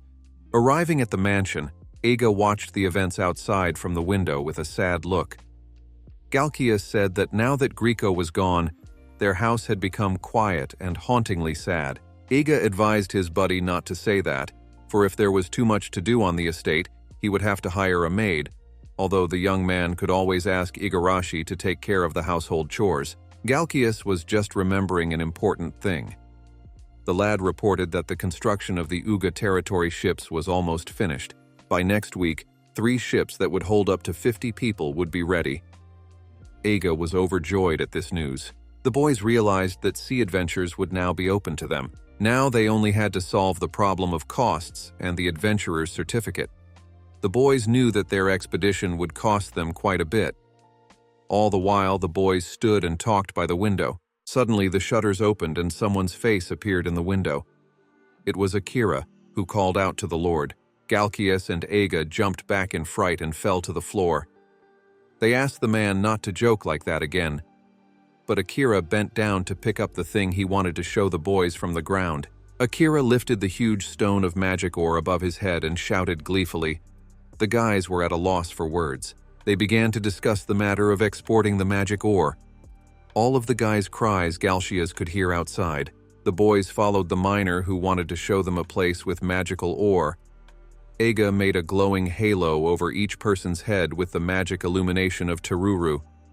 The young man explained that it was forbidden to use fire in the mines, and this simple spell would help them a lot to see the road in front of them. The boys continued on their way, going farther and farther into the depths of the cave. The boys walked through the cave and looked around. Eiga thought that this place looked like a dungeon. Suddenly, the guy heard a rustle from behind. Igarashi grabbed at the corner of his jacket. The young man didn't realize what was wrong. The girl clenched her legs. The young man thought that the girl wanted to go to the bathroom. He realized that it would be difficult for the girl to do her business under such circumstances, but it was inevitable anyway. Iga realized his mistake. On the road, one should always take care of toilet problems. A man just needs the nearest bush, but things are different for women. Sometimes female adventurers even get bedwetting. However, if a girl is shy and has an excessive sense of self-esteem, she will often choose to simply restrain herself. And sometimes this can cause mishaps that everyone is embarrassed to talk about. And to avoid such incidents from happening again, the boys agreed that they should all just be brave and honest with each other. But Igarashi didn't seem like the kind of person who would restrain herself. So Eiga came up with another explanation for her strange behavior. The young man suggested that Igarashi was afraid. She denied it. Eiga thought that her fear had something to do with Galshias. But suddenly the boy heard someone's pitiful moan and turned toward. Galshias was lying on the ground, and monsters in the form of flames stood right on his back. Eiga immediately realized that it was the elemental monster Uyurin. But because of Shuhei's skills, the young man thought that all the spirits were already under control. But it turns out there was still one left. Eiga shouted to his friends not to move far away because he was going to fight the monster. Suddenly, Igarashi jumped on the Lord's back and clung to him. The girl tearfully began to say that she did not believe in ghosts, for they were only a myth. Uyuren ran toward the Lord. Ghosts are special creatures, for they become stronger from people's fears. Akira didn't cause any trouble because he was completely focused on his work and didn't care about what was going on around him. But this monster wants to get even more strength from Igarashi's fear. Iga told the girl not to be afraid, because he was going to finish off the enemy. The friend begged him to do it quickly, but Galshias didn't understand how one could attack a disembodied creature. Eiga remembered that Akira had warned that using fire in the cave was tantamount to suicide. A new plan matured in the young man's mind. He used magic to use divine power to get rid of the ghosts. The plan succeeded. Galkias noticed that this magic was very similar to the priest's spell. Eiga said that he was lucky to have memorized the Holy Blessing spell. The lad said that the Lord's skills in mid-level spells and exploring caves like this are indispensable. But the young man said that his skills were useless against high-level opponents. The Lord suggested moving on. Galshias remembered that Shuhei had told him how during his first explorations, Eiga had also been afraid of the spirits, but was now completely calm. The boy stated that if one thought of ghosts as monsters, they no longer seemed so scary. Galkias remarked that Lord Tokumo was indeed an adventurer since he could convince himself so. The boys headed onward. Upon reaching the place, Akira showed his buddies the high ceiling of the cave, studded with huge stones with magical ore. This picture looked incredibly mesmerizing. The boys were shocked by the miner's discovery, so they looked at the stones with interest. Eiga stated that he hoped Akira. The man picked up a tool and set to work. Akira easily activated the Earthbreaker with magic and smashed the magic ore. Huge blocks from the ceiling fell directly into the man's hands. Eiga asked the man when he had learned such skill, but Akira said he couldn't remember. Not long ago, the 75 people in the team of Seekers were actively raising their levels, and some of the experience gained from them was passed on to the miner who received the Lord's Mark. Eiga realized that if they went on a journey, they would earn a great deal of experience. The young man wondered how much man-like people would be able to evolve. The boys began carrying the ore back to the village. In the afternoon, the weather outside was nice. The Lord's mansion blended in perfectly with the natural scenery. Galkias couldn't get his eyes on the stone, so he kept admiring it. He realized that if the team traded him, he could make a lot of money. But Eiga said that he had no intention of selling the magic ore. The buddy was taken aback. He didn't understand why his friend would turn down such a good income. The Lord explained that if they continued to sell the mineral, these lands would soon be depleted. Everyone knew very well that the village of Yamamura had become extinct due to the depletion of the deposits. Eiga said that the resources on this land were not infinite. The guy was going to maximize the rational use of the ore obtained. The young man said that if his settlements created goods from the stone and sold them, they would eventually be able to generate much more money. Galkias understood the Lord's logic, for he knew firsthand that people try to get what they can't create for a good price. If the boys were going to sell the ore, they would have to put it up for a low price. Eiga also added that the land supply might soon run out. Galkias realized that it was very difficult to manage this process. Suddenly, Igarashi entered the office and announced that a new letter had been sent to the young man. The boys looked at the envelope. It had the seal of the Adventurers Guild on it. Galkias and Eiga were at a loss for words. They had waited a very long time for a reply from this place. The boys started dancing around the table joyfully. Igarashi sincerely didn't understand what was wrong. Galkias and Eiga declared that from this day forward, this place was officially recognized by the guild. The envelope contained a C-rank adventurer certificate from the association. The boys were very happy. From now on, they would be C-rank adventurers. On the table was a card with information that the group's name was Tokumo, the alternate name Manor Eiga, the leader's own name Eiga Jace, and rank C. People crowded around the document and looked at it admiringly. This was the first time Yamasaki had ever seen an adventurer's certificate. In the room were swordsmen Yamasaki and Eriko, archers Kyoko and Hyoji, support mage Nao, and melee expert Chio. The 6 people who left the previous team gathered here at this table. This was the first important gathering of the adventurers of Manor Eiga. The young man was somehow a little ashamed of the name of his group. Kyoko asked the Lord what rank C meant. The lad explained that it was the most basic level for further development. It is followed by rank B, then A, and at the very end, the hero is assigned level S. Before assigning the rank S, a person receives an invitation to the main office of adventurers, which is located in Zahabelt, and then already has the opportunity to get the appropriate quest. For Aig, this was the ultimate goal, but he realized that they didn't need such a rank for now. The Lord asked the people if any of them knew the benefits of a C-rank certificate. Yamasaki began to pull his hand furiously. He was given the floor. The guy declared that now they would look cool. Nayo made a suggestion that if they did missions from the guild, they would be allowed to be in the locations of rank C missions. Eiga praised the girl for answering correctly. She was very happy about it. The Lord added that these areas were very important to their team. They could be forests, dungeons, towers, ancient ruins, or the habitats of valuable beasts. Such territories were usually far away from civilization in secluded places. The group listened attentively to the chapter. Eiga reported that Tokumo was planning to mobilize an army of 150 men in these areas. Guy supplemented the news by saying that the boys were also among those people. Each of them will lead a squad of 25 men. The team was very surprised. The boys were confused and panicked at such news because they did not expect to have such a responsibility. After the guys left, Galkias told his buddy that he noticed the people were wary. Eiga laughed and noted that only Yamasaki was very happy. This group was different from the original group because it consisted of more people. Galkias agreed and expressed to the Lord that he was afraid that interacting with each other would make it hard for the guys, but he still sincerely hoped that the group would do well. Eiga said with a kind smile that he thought the same since they were his students. After a week, Eiga, Galkias, and Igarashi, sailing on a boat, reached a huge ship called Abukuma. The boys quickly climbed into the ship. They were disturbed by a man's voice. It was Lord Uga.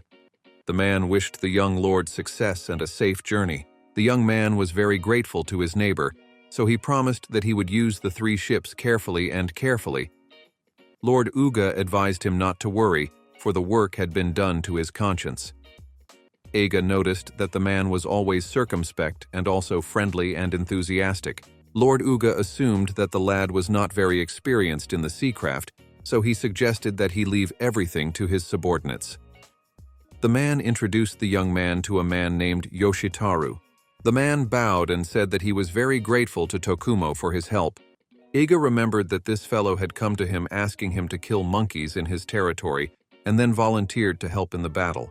Lord Uga said that he still wanted to send this samurai leader Bandu Yoshitaru and 3 others to provide support. The man also decided to provide the young man with a group of experienced sailors. Eiga thought for a moment. He didn't understand why the Lord had decided to mobilize and transfer the samurai and sailors for his sake. The man said that Uga himself wanted to take part in everything. In addition, many residents were extremely interested in the results of the future expedition. The Lord said that it was not proper for a samurai to give all the work to Mr. Eiga all the time. He hoped that the lad would be able to hone all the assistants' skills and develop their skills. The Lord was counting on him very much. Eiga remained silent and thought. He guessed that the man had similar ambitions to the capital official. Galkias thought that despite all that was said and unspoken, they should trust this Lord. Eiga was ready. He loudly announced that he wanted to use the ships and crew of Uga's territory. The 3 ships quickly rushed at full sail forward on the sea. Flags depicting fish flapped proudly in the breeze. People from the harbor shouted to the boys to be careful. They wished the group of adventurers safe and sound. In the harbor, the ships replenished their supplies. Bandu informed the Lord that all 150 men were ready to set out on their adventures. Eiga was overjoyed at this news. He loudly informed everyone that they were setting sail. Soon the fleet set sail for the high seas. The boys steadily approached the historic territories of Camelta. These were lands with a huge amount of trees and forests. They abounded with various towers and dungeons to explore. In addition, there are settlements and towns in the area where you can replenish your supplies. Camelta is an ideal place for adventurers. Eiga lit a cigarette and remembered the last time he had washed up in this area with the man whose name he didn't want to say. He remembered that he and his buddy had been very poor at that time, but there was no problem with that now. The young man knew he had to get his finances right for this trip. Suddenly there was a knock at the door. Eiga allowed him to enter his quarters. Bandu informed the Lord that within half an hour their ships would reach the port of Fief. The lad thanked the samurai for the information. The man added as he left the cabin that he was going to begin preparations for the event. Eiga asked him to stop. The young man told the mate to take 3 people with him when the ship docked, for he wanted to have a little celebration. Bandu was puzzled. The samurai dropped to the floor and bowed low before the young man. He said that he was honored to receive such an offer from the Lord. Bandu was very grateful to the lad, so he promised to notify him when everything was ready. Eiga had always been amused by such a character of a samurai. Finally, the ships arrived at the trading city in the port of Fief. The men began unloading the sacks. In the town square with a fountain and a tall clock tower, children were playing and frolicking. A peaceful and quiet life was going on in the city. People walked leisurely along the streets, going about their business. Igarashi liked the atmosphere of the place very much. Galkias said that the local architecture was very impressive because it was rich in minute details. Eiga ordered everyone to equal. He gave the team 10 minutes to line up. The boys one by one sat down on the ground in front of the Lord. The young man declared that from now until evening everyone was free and could do whatever they wanted. But he advised them not to spend much money. The boy told Igarashi and his fellow merchant that they should look into the stores and the other people would be coming up soon. Galkias asked about the Lord's plans. He replied that he would head to the guild to set up the formalities. Eiga advised the boys to be careful. They said goodbye. At that time, a man in black robes was following them from the bushes. He could hear the conversation perfectly well. Here, our hero made it to the local branch of the Port of Fief Guild. At the front desk, the Lord had his license accepted. Eiga hoped for their help. The workers returned the document. Eiga decided to inquire about the monsters in the area. He was interested in beginning and advanced level creatures. He knew that if his guys cooperated, they could handle them without any problems. Suddenly, someone approached the young man from behind. Eiga hesitated for a moment. There was a 10% chance of dropping loot, but there was also a chance of meeting a boss. Someone's hand was already reaching for the guy. He abruptly turned around. To the Lord's surprise, there was no one behind him. Eiga was puzzled. The guy went to leave the guild, while planning to contact a fellow merchant to discuss things. The man in black at this time hid behind a large flower vase and grinned caustically. Eiga put his wallet and adventurer's certificate into his jacket. He made his way to the food court in Fief Harbor. The aides bowed to the Lord and thanked him for the invitation. Galkias extended his hand with a smile as he greeted the people.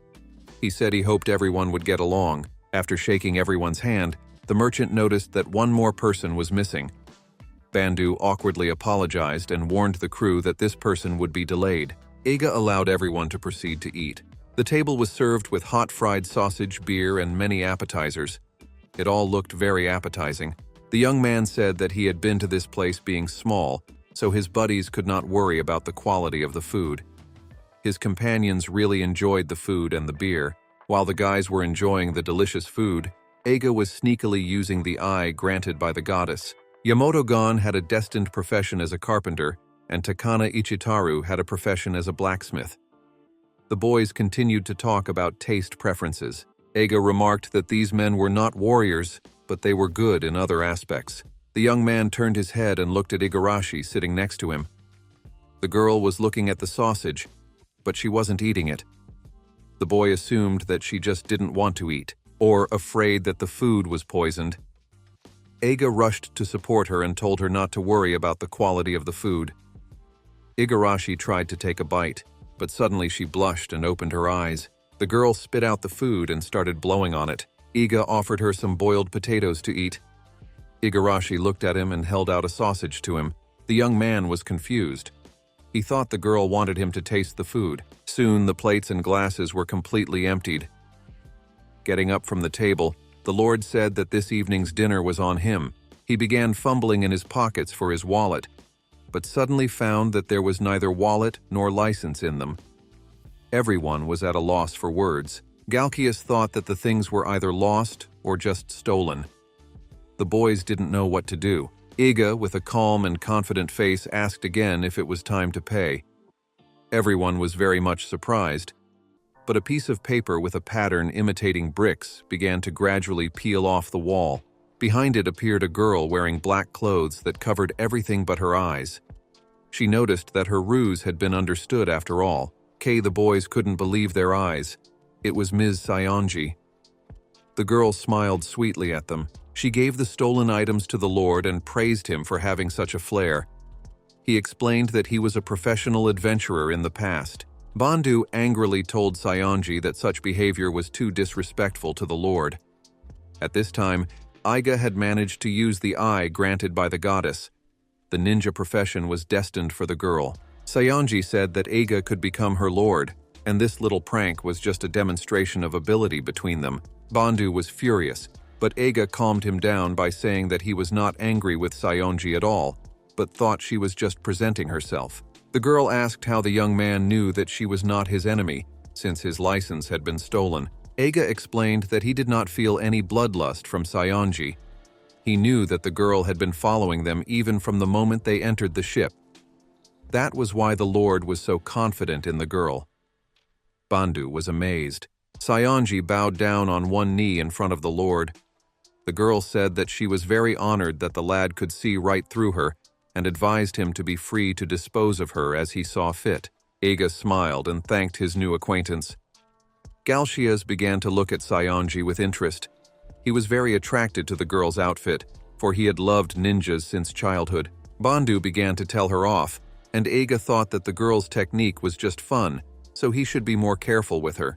The next morning, the guys went to the quest area in the Lumono forest. This place smelled of death, so the village grew closely together, and even at noon the sun can't get through their crown. The team saw a large dark passage. It seemed as if a giant demon had opened its jaws, inviting them inside. The warriors became nervous. Eiga exhaled nervously. He understood the group's reaction. When he had been with Cross in this place for the first time, he had trembled with fear even more than these people, but it was different now. The young man turned around and looked at his team. Dozens of warriors had gathered here at the entrance of the forest to find new exciting adventures. Eiga realized that this was his squad, which now consisted of 150 men. These were the people he had trained so diligently. Eiga ordered everyone to move out. To raise their level, Eiga's team with a selected squad of 150 men arrived at the alien dungeon, also known as the Lumono Forest, where the strongest monsters than ever before appear. The first thing the Lord decided to do was to divide the men into 6 teams of 25 members each. The young man commanded the guys to break into groups. The specialty of his team was that they had an advantage in attacking due to numbers. However, the lack of space for battle sometimes became a serious problem. In a forest, tower, cave, and other such places, Such an advantage could easily turn into a major disadvantage. The aides reported to the Lord that everything was ready. Each team had 10 attacking mages, 7 vanguard warriors, 2 healer mages, 2 support mages, and 4 archers. On the first day, Iga planned to enter the forest with these 25 men, one team at a time, and fight a few battles. The warriors were surprised by this decision of the Lord, because they had expected all 6 groups to fight at the same time. The guy explained that it would be like that tomorrow, but today he wanted to watch the warriors fight to see if they could actually fight in a real battle as a team or not. Iga ordered Team A to enter the forest. The other teams had to wait for their turn, but the guy didn't tell the main reason for dividing the teams. He had a good reason for that, but the guys would only find out everything when the fights were over today.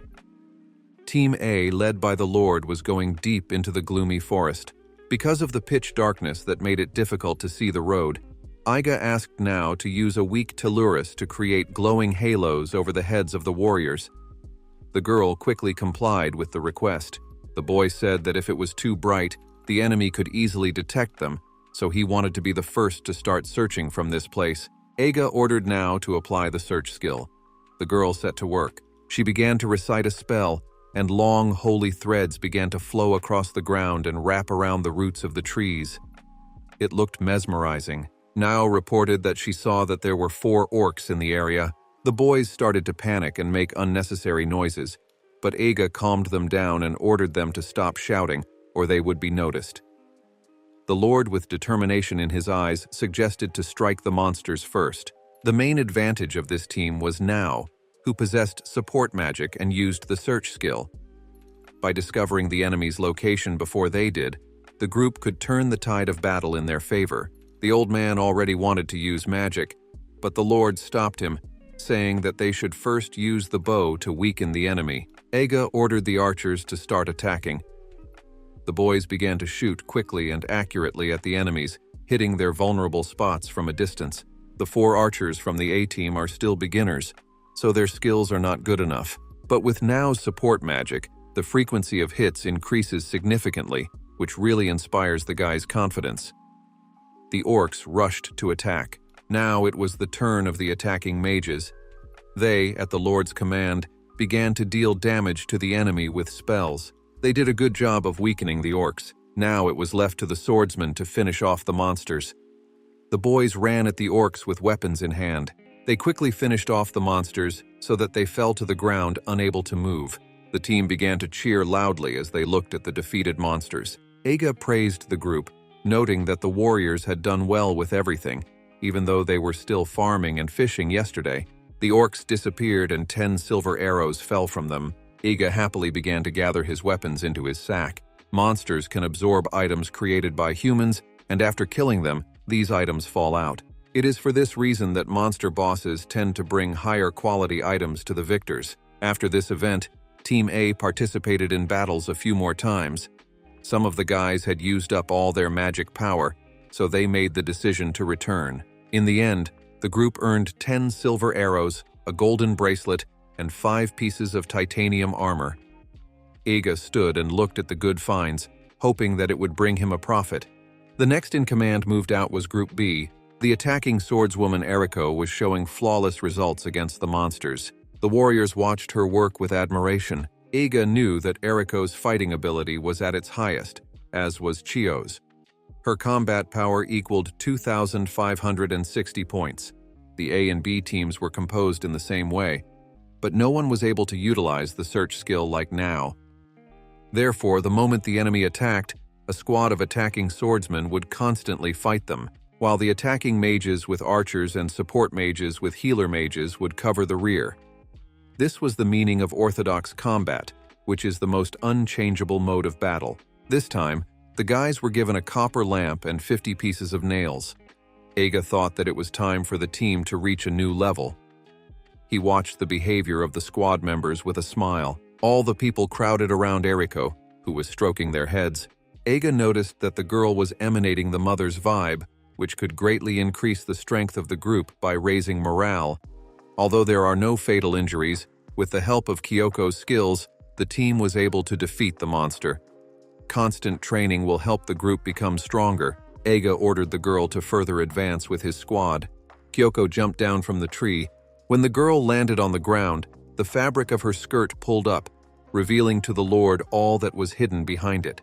Eiga turned away embarrassed and asked the girl if she wasn't wearing underwear, but Kyoko didn't know what it was. Eiga thought that the culture of her settlement was expressed by people not wearing anything under their outer garments. The young man promised that he would try not to peek. Soon, Group D entered the fray with Hyoji's sniper at its head. The man fired a shot directly into the monster's forehead. It was a team of shooters, and the leader, Hyoji, was an experienced hunter. He was able to rally all the subordinates on his own. His fighting style was similar to Kyoko's. With such a leader, Squad D's army would become more flexible. Eiga stood at the entrance of the slumbering forest and smoked a cigarette. Squads A, B, C, and D had already completed their trial, and 2 more teams were coming. Yamasaki's squad was next. Eiga covered his ears from the noise and shouting that came from the direction of the guy's team. Team E, led by swordsman Yamasaki, was continuously arguing the entire time. The people still had no way of deciding who would become the leader of the squad. Lord was perplexed. There was no one outstanding in this team, so Yamasaki became the leader. Eiga counted on the strength of the well-trained people gathered in this squad. The guy was very interested in whether such a strategy was the right one. Yamasaki ordered the warriors to stop talking and listen to his new plan. As the young man shared his thoughts, he began to scrutinize the expression on the faces of his allies. All were utterly perplexed. The boy began to be criticized, saying that he just wanted to stand out. Yamasaki got into an argument, saying that a leader is allowed everything, so he has the right to express himself. It came to a fight. Eiga watched all of this and held back the impulses of rage with all his might. Suddenly, the guy shouted that the enemy was attacking. Yamasaki and his opponent heard it. They, pushing each other, rushed into battle because each hoped to be the first to defeat the monster to become the leader of the team. The enemies were surprised at this competitive and uncollected behavior of the rivals. With rage and anger, Yamasaki ordered his subordinates to forget the plan and just finish off the monsters. The guys rushed into the attack and began to do a good amount of damage on the enemies. Eiga was embarrassed to note that the group was quite strong despite the quarrels. The last group was Group F, with the melee specialist Chio at the head. The composition of the group was almost the same as the others, but the Lord had specially gathered residents from Kimura village in this group because they were experts in the transportation part. Koga, 150 men from the 6 groups would join forces and fight all together. One of them would be the supplier of supplies. In case of a protracted battle, this was vital. Chio's combat strength totaled 3,021 points. This group was assembled under the best skills of the girl who was the Lord's main hope. Later, all 6 groups completed their expeditions. After a hard day of battles, the warriors were amicably loading weapons and remaining supplies into the wagons.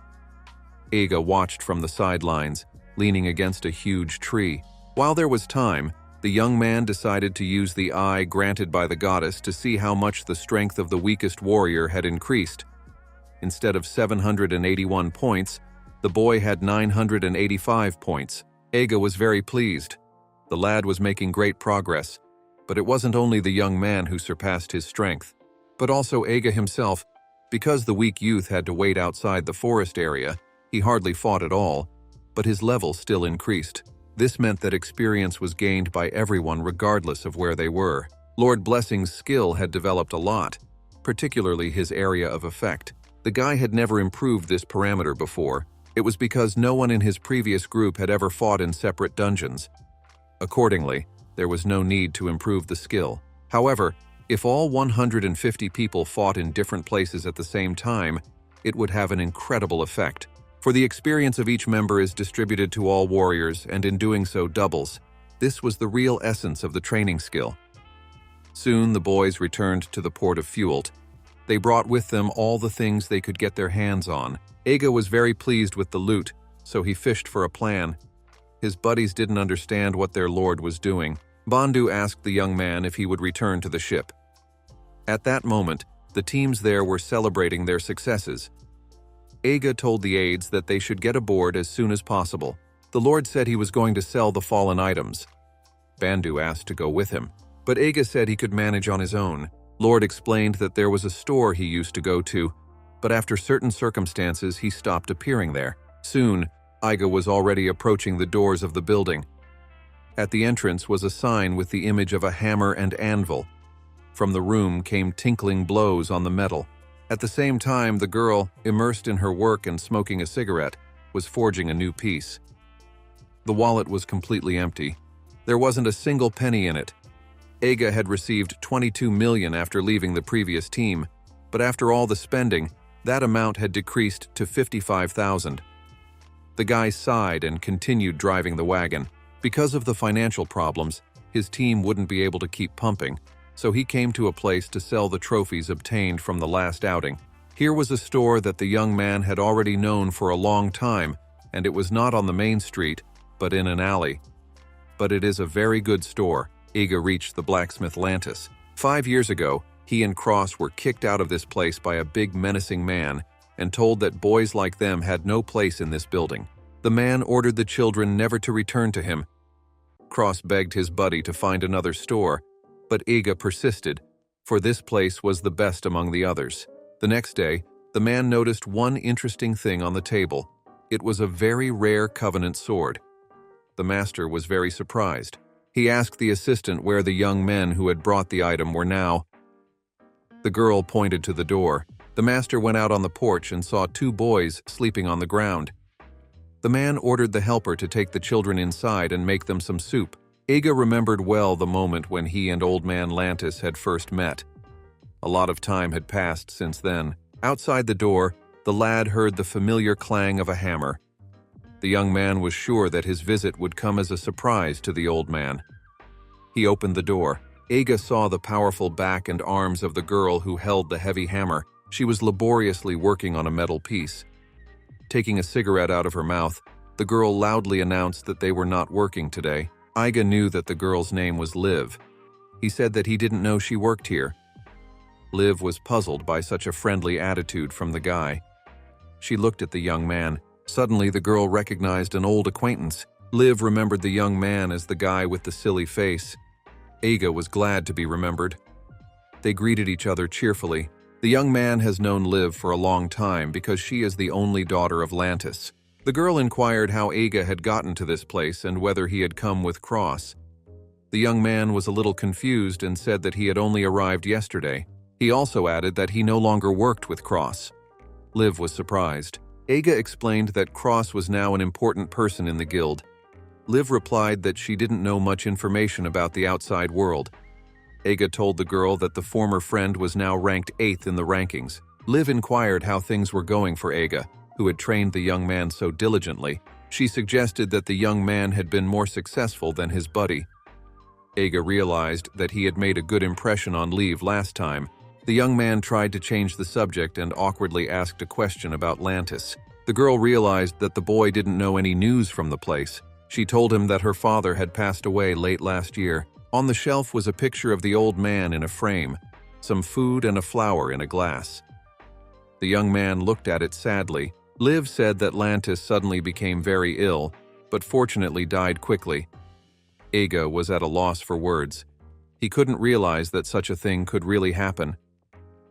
Liv stepped back to make tea. Placing a mug of drink in front of her guest, she explained that she was now in charge of the workshop. For Eiga, such a statement was a surprise, because he remembered that the girl repeatedly said that the profession of blacksmithing will not lead to anything good. The lad knew that this business was destined for her. Liv explained that she could not marry and leave her father, so she missed her chance to leave the place. She lit a cigarette and said she had nothing left but a blacksmith shop. The young man listened to his pal with interest. Eiga looked at Liv and warned that he was speaking without any prejudice. He said he found the mate still very attractive. Liv thanked the young man, but added sadly that she was no longer comparable to the young girls. The girl thought that in such a case it was better not to marry at all, especially with a job like hers. It was better to be alone. Eiga understood and supported her perfectly. Suddenly Liv remembered something. They had been talking and had forgotten that Eiga had come to do something, and his wagon was outside. The young man offered the girl to buy the items he had gotten from the Lumono forest. Liv gladly agreed to make the deal. She asked for some time to appreciate the items. In the meantime, Eiga lit a cigarette and thought. The boy noticed that the workshop was too big for Liv alone. He wondered if the girl was working alone or with someone. Suddenly, he saw a sign with information about recruiting apprentices. Eiga doubted that the old man could have put up this ad, for he was vehemently opposed to apprentices. He was only going to pass on his skills to his daughter, who didn't want to work in the blacksmith shop. The young man remembered with a smile how the old man had promised him to keep the whole workshop if he took his daughter as his wife. Liv had resisted diligently. Eiga realized that Lantis would never have put up such an advertisement. It appeared that Liv had done it. The girl finished the appraisal and gave the young man 220,000. Eiga was happy, so he thanked his buddy. The pros of this store were that even if a person brought a rusty sword or simple scrap metal, Liv would buy it if she could, because such things would be used as raw materials. This is only possible because of Lantis's high-level metalworking skills. It's likely that his daughter also inherited such an ability. Eiga thought for a moment. He could ask the girl to do him another favor. The guy said he had one more thing for her. Liv looked at the guy with interest. He placed a magic ore stone on the table. The girl began to examine the fossil and praise it. Liv wondered where Eiga got the magic ore, but the young man said it was a secret. The lad asked the mate to make a spearhead from this ore. Liv was surprised by the young man's request. Eiga explained that this is the second time he has used the magic ore.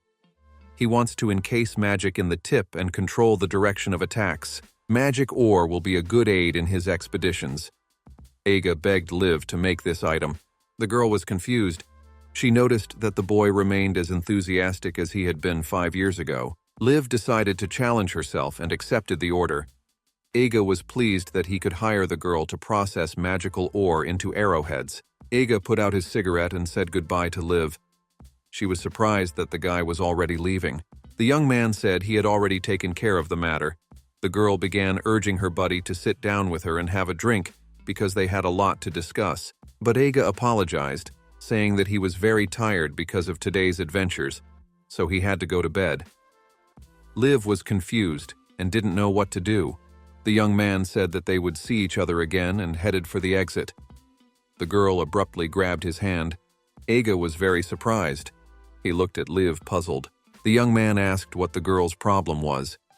Liv said that if a guy came back just to sleep, he could stay at her place for the night. Eiga confusedly said that his boat was not far away and he would have no trouble getting to it. The girl ordered the boy not to talk like that. Tears appeared in Liv's eyes. She asked the young man to stay only one night. The girl pressed the boy's hand to her breast. Eiga confusedly began to try to break free from the girl's strong grip. She sadly closed her eyes. I've apologized to the young man and told him to forget about the situation. Suddenly, Eiga realized why the girl was acting like this. She must have been lonely for a long time, and now she had finally found a friend with whom she could feel at ease. The young man thought he should have noticed the sign recruiting students earlier. Only now did the boy realize how lonely Liv was. Eiga grabbed his head. The girl had gone to great lengths to keep her friend in this place. The young man blamed himself very much for his stupidity, for he had not been able to guess everything earlier. Eiga approached his buddy and told her that the team was waiting for him, so he had to go back. Liv told him to forget about the awkward situation. The young man put his hand on the girl's shoulder. The young man said they should have a drink together to talk about old times, to remember the old man. She was very grateful to the boy. After a few beers, Liv fell sweetly asleep right on the table. Eiga covered his friend with a blanket and took another look at her. Late that night, he took the wagon and headed back to his ship. The ship rocked moderately due to the small coastal waves. There was silence all around. The boy brought the wagon in and stopped. Waiting for him near the ship was Igarashi. She announced that she had converted the Far East money into the current currency. They had 275,000. Eiga began to do the math. He had 55,000, 275,000 converted, and another 220,000 left over from the sale of items. In the end, the young man had 550,000. The boy was very happy, because with such an amount of money, they would be able to replenish arrows and ammunition, replace broken equipment, and more. Eiga set a goal to earn more money from collecting items. because now his team needed to support themselves completely financially. But Igarashi had one problem. No sooner had she told the thought than shouting and the noise of music began to erupt from the ship. The boys were joyfully and loudly celebrating today. Eiga was shocked. Igarashi explained that the Lord himself had said he would buy everyone a beer after the first battle. Eiga awkwardly replied that he meant 1 mug per person. Suddenly, someone came up behind him and thanked the young man for his generosity. It was Bandu. The boy said it was the best way to keep the morale of the fighters up. An image of Sayonji Kanako appeared behind Eiga's back. The girl giggled. She stated that the Lord's generosity was greatly appreciated, but also asked if the lad was sure about the money, as there was a lot of it spent on the expedition. Sayonji smiled slyly. Eiga was beyond angry, but he realized that revealing his weaknesses in front of the Okuga people was not allowed. Eiga wanted to continue to trust the territory in matters related to ships, so it was necessary to make the neighbors feel the same way about him. Eiga began to awkwardly justify that it was okay. After all, he was a lord who was not so poor as to be stingy with money. Sayonji laughed quietly. She knelt down in front of the lord and apologized to him. Eiga was very surprised at this behavior of the girl. She asked without hesitation to accept one thing from her, which she held out in her hands. The lord looked at the piece of paper with interest. It was a receipt from a liquor store. The company from Okuga apologized and headed away. Eiga and Igarashi were at a loss for words. They had to pay exactly 550,000. The young man was very upset that the only money he now had to spend on alcohol. Eiga didn't know what he should do tomorrow. Igarashi put her hand on the boy's shoulder. At the expedition's destination, the young man had 0 coins left. This story happened before Eiga and the others were left without money.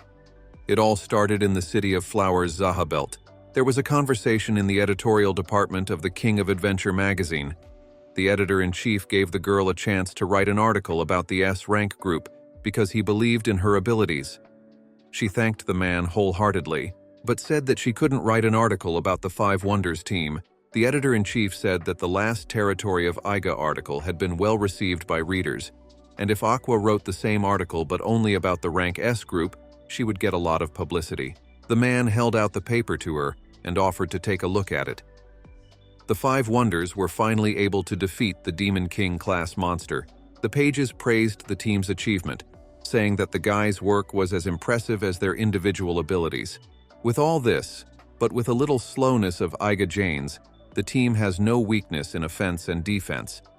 Since her return, Mori has improved her magic, and now the group is even more furious. The newspaper suggested following the further adventures of this team. The editor-in-chief declared that the Five Wonders were the new superstars, and he regretted that his reporters had not been able to get this sensation into his store sooner. The girl slapped her hands on the table. She was furious. The man said he knew Aqua was a fan of mid-level adventurers and welcomed her curiosity about Lord Iga Jane's territory, but he was sure Team Five Wonders had much more potential. The girl loudly agreed with his words, but complimented that from now on, the Lord's territory would only become stronger, so she was following her plan. Aqua shouted that the guy who trained the Five Wonders would strengthen an entire territory, and this place would present a lot of opportunities. But no sooner had the girl finished her thought about the Demon King than she was interrupted by the staff's laughter at her statement. The editor-in-chief laughed and said that such a job wasn't that easy, but he was counting on the girl's interview anyway. At night, preparations for sleep were being made at the place where the Five Wonders were staying. The guys had worked hard today, so they were very tired. Everyone wished each other a good night's sleep and went to their rooms. In her mind, Mori repeated her words of thanks to Ame once again. She stood in the middle of the hallway. For some reason, this kind of work felt like an everyday thing for her. The girl opened the door of the room, stepped inside, and lay down on the bed. Mori did not know when it began. The team used to always have joint quest reviews when they all had a joyful time together. But back then it was just a time to think about the quests. The guys ate snacks and goofed around. Mori thought it would always be like that. The girl became very sad. Suddenly she heard some rustling on her bed. She was greatly surprised. Mori lifted the blanket sharply to catch the person who had sneaked into her room. But on the bed was Grieco sleeping sweetly. Mori was shocked. The girl pulled Mori's shoulder toward her. The girl didn't expect this from the girl at all. Grieco pressed against Mori's chest, but she began to break free from the girl's grip to discuss the purpose of such a strange visit. The girl saw that the window was wide open. Most likely her friend had gotten into the room through it. The girl wondered if Grieco was really asleep, but suddenly the girl pulled Mori's face to her and kissed her on the lips. She hovered over the girl and continued the kiss.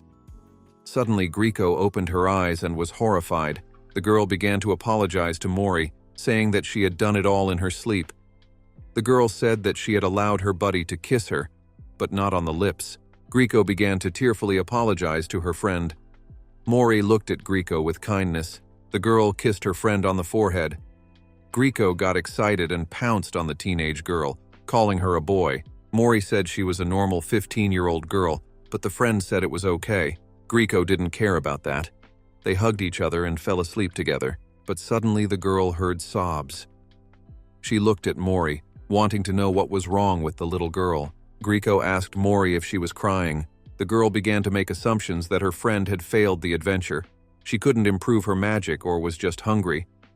But none of those things turned out to be the case. Mori said she just felt like crying a little. She realized that she had a wonderful time, but just couldn't accept the fact that it would all disappear with time. Mori cried on Grieco's lap as she comforted her. Soon the girl did fall asleep. A thought occurred to Grieco. She needed to change the girl's clothes because she had gone to bed. She took off Mori's pants and was greatly surprised. Grieco was at a loss for words. She couldn't believe her eyes and screamed loudly. The next day, Tiana talked to the girl. The girl said that Mori was already 15 years old, and she should stop wearing men's underwear. The girl shamefully covered herself with a sweater, and behind her back stood Grieco with a slap on her cheek. Mori remembered that when she was little, she was raised as a boy, so she still continued to wear men's underwear and could not get rid of the habit. Tiana suggested that the girl go to the store. She planned to help Mori choose decent underwear. The girl went to change and set up a meeting before going to the store in the lobby. Mori was dying of embarrassment. Mori was also very angry that Grieco undressed the girl without her permission. The friend said that wearing men's underwear was also a bad idea. The girl was furious. Mori thought Grieco had no delicacy whatsoever. The girl was coming down to the lobby. Walking down the stairs, Mori noticed Tiana sitting at a table reading a book and called out to her, but suddenly Cross approached the girl asking to speak. Tiana did not understand what the guy wanted from her. Cross said he wondered if she would agree to go out with him and got 2 tickets. They were moving picture theater tickets. Mori stood back and listened to the conversation. She remembered that her teacher used to explain to her what a movie was, but such technology was only available at Zahabelt. Tiana was confused. Cross explained that he remembered the girl saying some time ago that she would like to see a movie. Mori had returned and the quest had been successfully completed, so Cross thought it would be a good time to relax. The guys didn't need to go to the guild today. Tiana thought for a moment. She awkwardly said that she couldn't go to the movie with the guy. The young man was surprised. Tiana said Cross kept doing things his own way. She thought it was a good time to tell him something. Tiana stated that she could not go out with him. Cross was confused. Mori, standing behind the wall and listening to all this, was also upset. Cross didn't know what he should do. He asked if the girl liked someone else. Tiana, stammering, said she wasn't seeing anyone right now. The guy remembered that the girl had said earlier that she wanted to focus on quests. Tiana started to make excuses, but Cross interrupted her, saying he thought she was a responsible person and asked her to listen to him. The guy stated that the mate's confidence that she should be alone would eventually go away. The girl was confused. Cross loudly declared that people cannot live without love. The young man fell silent and awkwardly asked the girl if she thought the same. Mori was getting very worried. Tiana finally mustered up the courage to say everything to the guy, but for some reason hesitated. The girl realized that she had to help her friend. But suddenly, Grieco started coming down the stairs. The girl with a wide smile wanted to keep the guy's company. Mori looked at her buddy hopefully and came up with a new plan. Suddenly, the guy and girl figuring things out were interrupted by an argument. Mori ordered Grieco not to ruin their shopping trip. The girl desperately defended herself, saying she had never ruined anything in her life. Buddy declared that she just wanted to see the new winter bikini armor. Cross watched the argument and understood. It turns out that Tiana was going shopping with Mori, so she couldn't keep him company in going to the theater. The girl confirmed the young man's assumption, apologized, and got up from the table. The girls headed for the exit of the hotel. Cross only looked at them sadly, holding 2 tickets in his hands. Soon the girls were already arguing about which underwear to buy for Mori. The girl was very embarrassed. At this time, Aqua arrived at the hotel where Five Wonders was currently staying. She saw a sad young man sitting at a table with a cup of coffee. She realized that it was Cross Andrew, but she expected to see the guy in a more cheerful and carefree mood. Aqua held out a piece of paper to the young man and stated that she would like to interview him if that was okay with him. Cross recognized the girl as the reporter for the Adventure King magazine. The young man calmly agreed to the interview, saying that he was not busy at the moment. Cross pointed his hand to the table and asked the girl to sit down. 2 pieces of paper fell out of his hand. Aqua picked them up and saw that they were movie tickets. Cross said it was all right and motioned for the girl to take them. The guy explained that his team was about to leave for their next quest, and when they returned, they would be off on a world tour, so they wouldn't have time to go to the movie. Cross suggested that the reporter go to the movie with her boyfriend. Aqua said she didn't have a boyfriend. Cross did not expect that answer, so he suggested that the girl could go to the movies with a friend. But Aqua did not tell the young man that she had no friends, but merely thanked him for the tickets and offered to start the interview. Aqua started her work with great enthusiasm. Cross described his adventures vividly and with emotion. He recounted that his team always put out 100% and believed in their friends. The young man concluded that his adventures were just beginning. Aqua was confused. When the girl was interviewed, Cross's answers seemed too abstract, so she didn't understand anything. It was hard. Aqua guessed that the young man had prepared answers. She had a goal of somehow revealing the boy's real identity. She started asking uncomfortable questions. Aqua asked if there were any groups in Cross's opinion that could be future opponents for his team. Cross was confused for a second, but then pulled himself together and began listing his supposed opponents. Aqua was puzzled. She guessed that Cross had just named 3 ranked groups from the top. The girl knew she had to find out more information. She asked the young man what he thought about Lord Aig's territory. Cross was dumbfounded. He looked at the journalist in surprise. The girl realized that she had asked too personal a question. Cross stated that he wasn't going to answer the question because he and Aiga were separated because of the quarrel. The young man angrily began to say that their battle paths were too different and it was better for them to just go their separate ways. He stated that he was sure Aiga understood that. Cross said that he and the lad are still good friends. Oh, he respects him. After saying this with anger, Cross lowered his head. Aqua was confused, but she was glad that she finally saw the real essence of the famous guy, even though it was not what the girl wanted to ask. Aqua said that she had heard such words from Aig before. Cross asked in surprise if the girl had met the guy. The journalist explained that she had interviewed him for a magazine article. Cross now realized that it was Aqua who was the author of that sensational publication. The girl asked the question again. She wondered if Cross considered the former Five Wonders member's territory as his potential adversary. The boy was taken aback by such a question. The young man laughed and said that he did not. Cross explained that he had read an article about Aig's actions, which were just his style, but there was also one problem. Cross stated with cold-blooded indifference in his eyes that adventure was a world of select talent stars. It didn't matter how many people Aig had because it would be difficult to become stronger without any talent. Aqua quickly wrote down all the guy's thoughts while asking clarifying questions in parallel. Cross said that Aiga himself understood it all perfectly well. The young man explained that Aiga is always looking for adventures appropriate to his level. He thinks it is a hobby for him, because the former buddy is a realist and is always objective about himself. Aqua thought for a moment. She knew that if you look at Aig from a different perspective, you can see that he is not only an adult and realistic person, he is also filled with a childish competitive spirit. Such was Aiga Jane's. Several weeks have passed since the interview. Several weeks have passed since the interview. Iga and her group are in the Kamalt cultural circle, which is too far away. If the girl had the chance, she would send her clone to that place. Suddenly, the editor-in-chief burst into the office with words of good news. Aqua sleepily lifted her head from the desk. The man announced that the Five Wonders team had finally been assigned the Dragon King quest. They would have to fight the 6th Demon King of Göteborg Castle in Animus. The editor-in-chief laughed, for he couldn't believe that he had put the journalist in charge of the interview, and at the same moment, the group received the Demon King level quest. He figured he still had a great flair for sensationalism. The man opened his eyes, but there was no longer a girl in the chair. Aqua rushed with all her legs to the ship because she knew that Gothenburg Castle was near Hafenfelt, which was the cultural center of the Kamalt. Aqua guessed that this was the area that would be the meeting point for Lord Isekai'd's territory and the Five Wonders crew. It was the second day of the arrival of Isekai'd's crew at the port of Fetrovigafen. The young man stood on the ship and reflected on the past events. A selected group of 150 people, including himself, had set out on an overseas expedition. After defeating the numerous monsters in the dungeon, everyone enjoyed the success they had achieved. But there were also consequences after this party.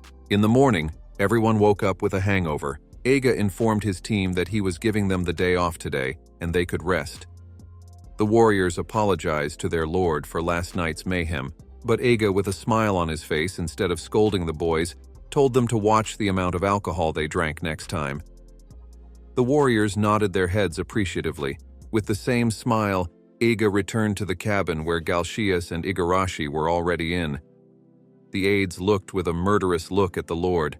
They started shouting that the financial situation they were in now was not normal. The guy awkwardly stated that he knew he had 0 coins left in his wallet. The subordinates had spent all the money on alcohol, and the lord felt guilty for not supervising the warriors. One had to think of a way out of such a situation. The merchant shared that he was very pleased to take this day off from the flood of payments. Isekai'd understood his buddy's condition, but they needed to replenish all the resources they had used up in yesterday's battle. Galcias hesitated and suggested that they sell the magic ore. Isekai'd said that they would only do that as a last resort, because he wanted to use it in a different way. Igarashi suggested selling the rice, for it was quite expensive in these lands.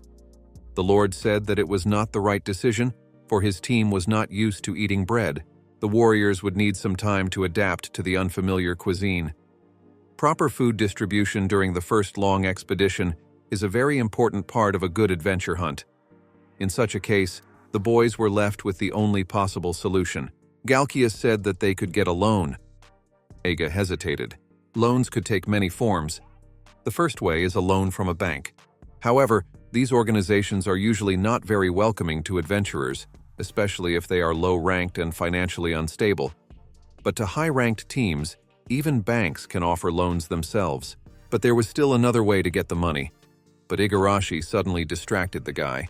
The girl held out a card to the lord, offering to look at it. Isekai'd was surprised.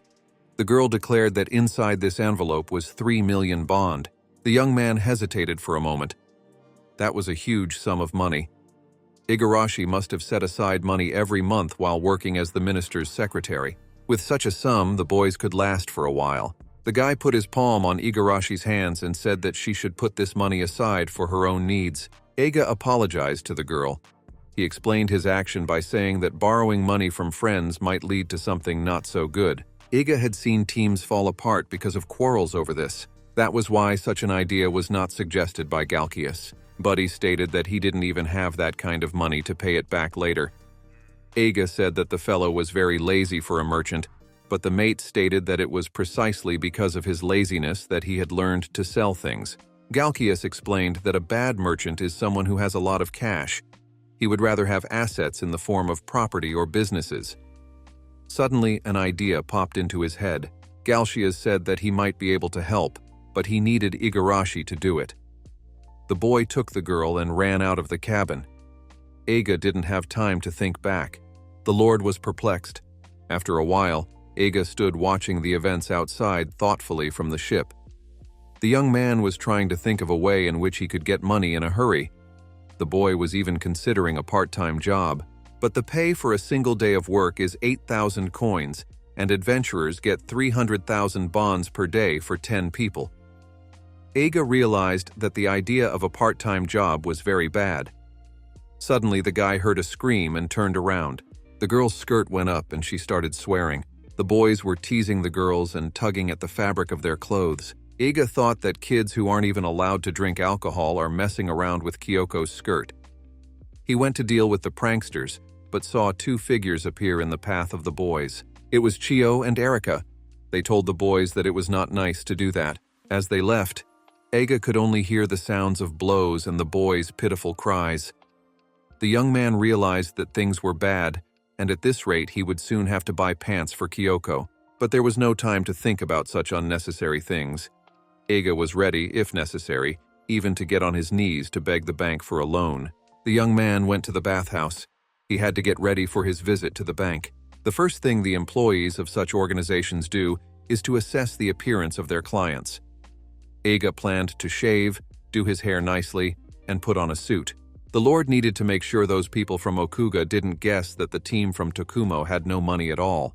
The boy remembered well the moment when Sayonji handed him a bill that demanded 550,000 coins. Guy wondered where Sayonji had gotten the liquor check from and where in the world his warriors managed to buy everything. While he was washing himself, someone entered the bathing room. Eiga had already soaped his head, so he couldn't see the one who approached him from behind. The young man asked if Igarashi had returned, but there was silence in response. He immediately realized that it was not her. Suddenly, the young man heard a woman's voice behind him and opened his eyes. It was Sayonji, who came up behind the boy and apologized for invading the bathhouse. Eiga was shocked. Eiga was very surprised that a naked girl dared to come into his bathhouse. Sayonji put her hand on the guy's shoulder and said that she planned to give the Lord a good back rub. Eiga closed his eyes and awkwardly asked the girl to leave this room. He added that she was a lady, so she should cover not only her face, but also her body. Tears appeared in Sayonji's eyes, for she just wanted to help the Lord. She explained that washing the Lord's back was considered a custom in the Far East. Eiga asked the girl not to cry. Now Eiga understood why Igarashi was so desperate to get into his bathroom. The boy decided that he should capitalize on the hospitality of Okuga's people, because N might accidentally make a bad impression if he acted too cold. Guy sighed and let the girl help him rub his back. Sayonji happily got down to business. The girl wet a towel in soapy water and began to wash the Lord's back, while complimenting his strong back. Eiga realized that something strange was happening. The girl called out to the lad. She asked the young man if he needed money. Eiga was confused, but pulled himself together, confidently stating that he was the Lord of the lands, so he did not need finances. Sayonji laughed and advised the young man not to be so cocky around her. This woman was very suspicious. Eiga was careful that his conversations with Galshias and Igarashi were not overheard, for the matter would be bad if Sayonji reported everything to his master. The girl leaned into the young man's ear and whispered that she would not report it to Band or Lord Okuga. Eiga was surprised. He asked his acquaintance again if she was not one of Yoshitado Bandu's servants. Sayonji explained that it was all just a technicality, as she actually had a secret mission, which, to the guy's surprise, was not from Lord Uga. She claimed to be a spy. Eiga thought that the situation was getting much more complicated. The young man wondered who the girl was working for in that case. Sayonji said with a smile that she would be killed if she said anything unnecessary. The girl said that a secret family was up to it, but she also added that Eiga could get a very favorable cooperation. The young man thought about this suggestion. Sayonji said that they were offering him Lord 50 million right now. Eiga was a little tired of being in the bathhouse, so he didn't realize very well what the girl was saying. But suddenly, the realization did come to him what a large sum of money they were offering him. The guy was dumbfounded. Sayonji added that they believed that Eiga's success would benefit them, so they agreed to pay such money. Sayonji asked the guy again if he would take that amount. Eiga was very excited. He couldn't believe his ears. Of course he was willing to accept. He wanted to give a positive answer, but he only asked the girl what kind of nonsense she was talking about. Eiga once again repeated with a smile that he had no problem with finances. The guy wasn't stupid enough to buy such a beautiful story. After all, maybe the story about spies was a lie and the girl was just deceiving him. Saionji said that she realized that the young man still did not trust her. Eiga said he could not rely on a man whose face he had never seen. The young man stood up and headed for the exit. He thanked Saionji for rubbing his back. The boy casually added that he would pretend that he hadn't heard everything she said and wouldn't tell Bandu anything. Suddenly, Saionji pressed herself closely against the Lord's back and said that she could take off the mask right now, but to do that, the boy would have to hug her. Eiga didn't understand at all what the girl meant. Saionji explained that ninjas don't want anyone but family to see their faces, but she said that if Eiga made a vow to her, he could look at her face as long as he wanted. The girl also said that she was not offering the young man to become her family, and he was just exaggerating. Eiga laughed. Saionji grinned and said that the boy was even shyer than she expected. Suddenly a bang was heard, and the bath accessories fell to the floor. Eiga pinned the naked girl against the wall, giving her no passage. Saionji looked frightened and embarrassed. Eiga asked the girl if they realized they were to blame. He pressed her harder into the wall. Saionji groaned. Suddenly Eiga realized everything. The girl's reaction helped him guess everything on his own. It was not at all a mature woman who spoke in such provocative phrases, but merely a ruse to interest him. The young man realized who the girl was. But suddenly the door to the bathhouse opened. Igarashi stood on the doorstep. Igarashi looked at the boy with a murderous stare.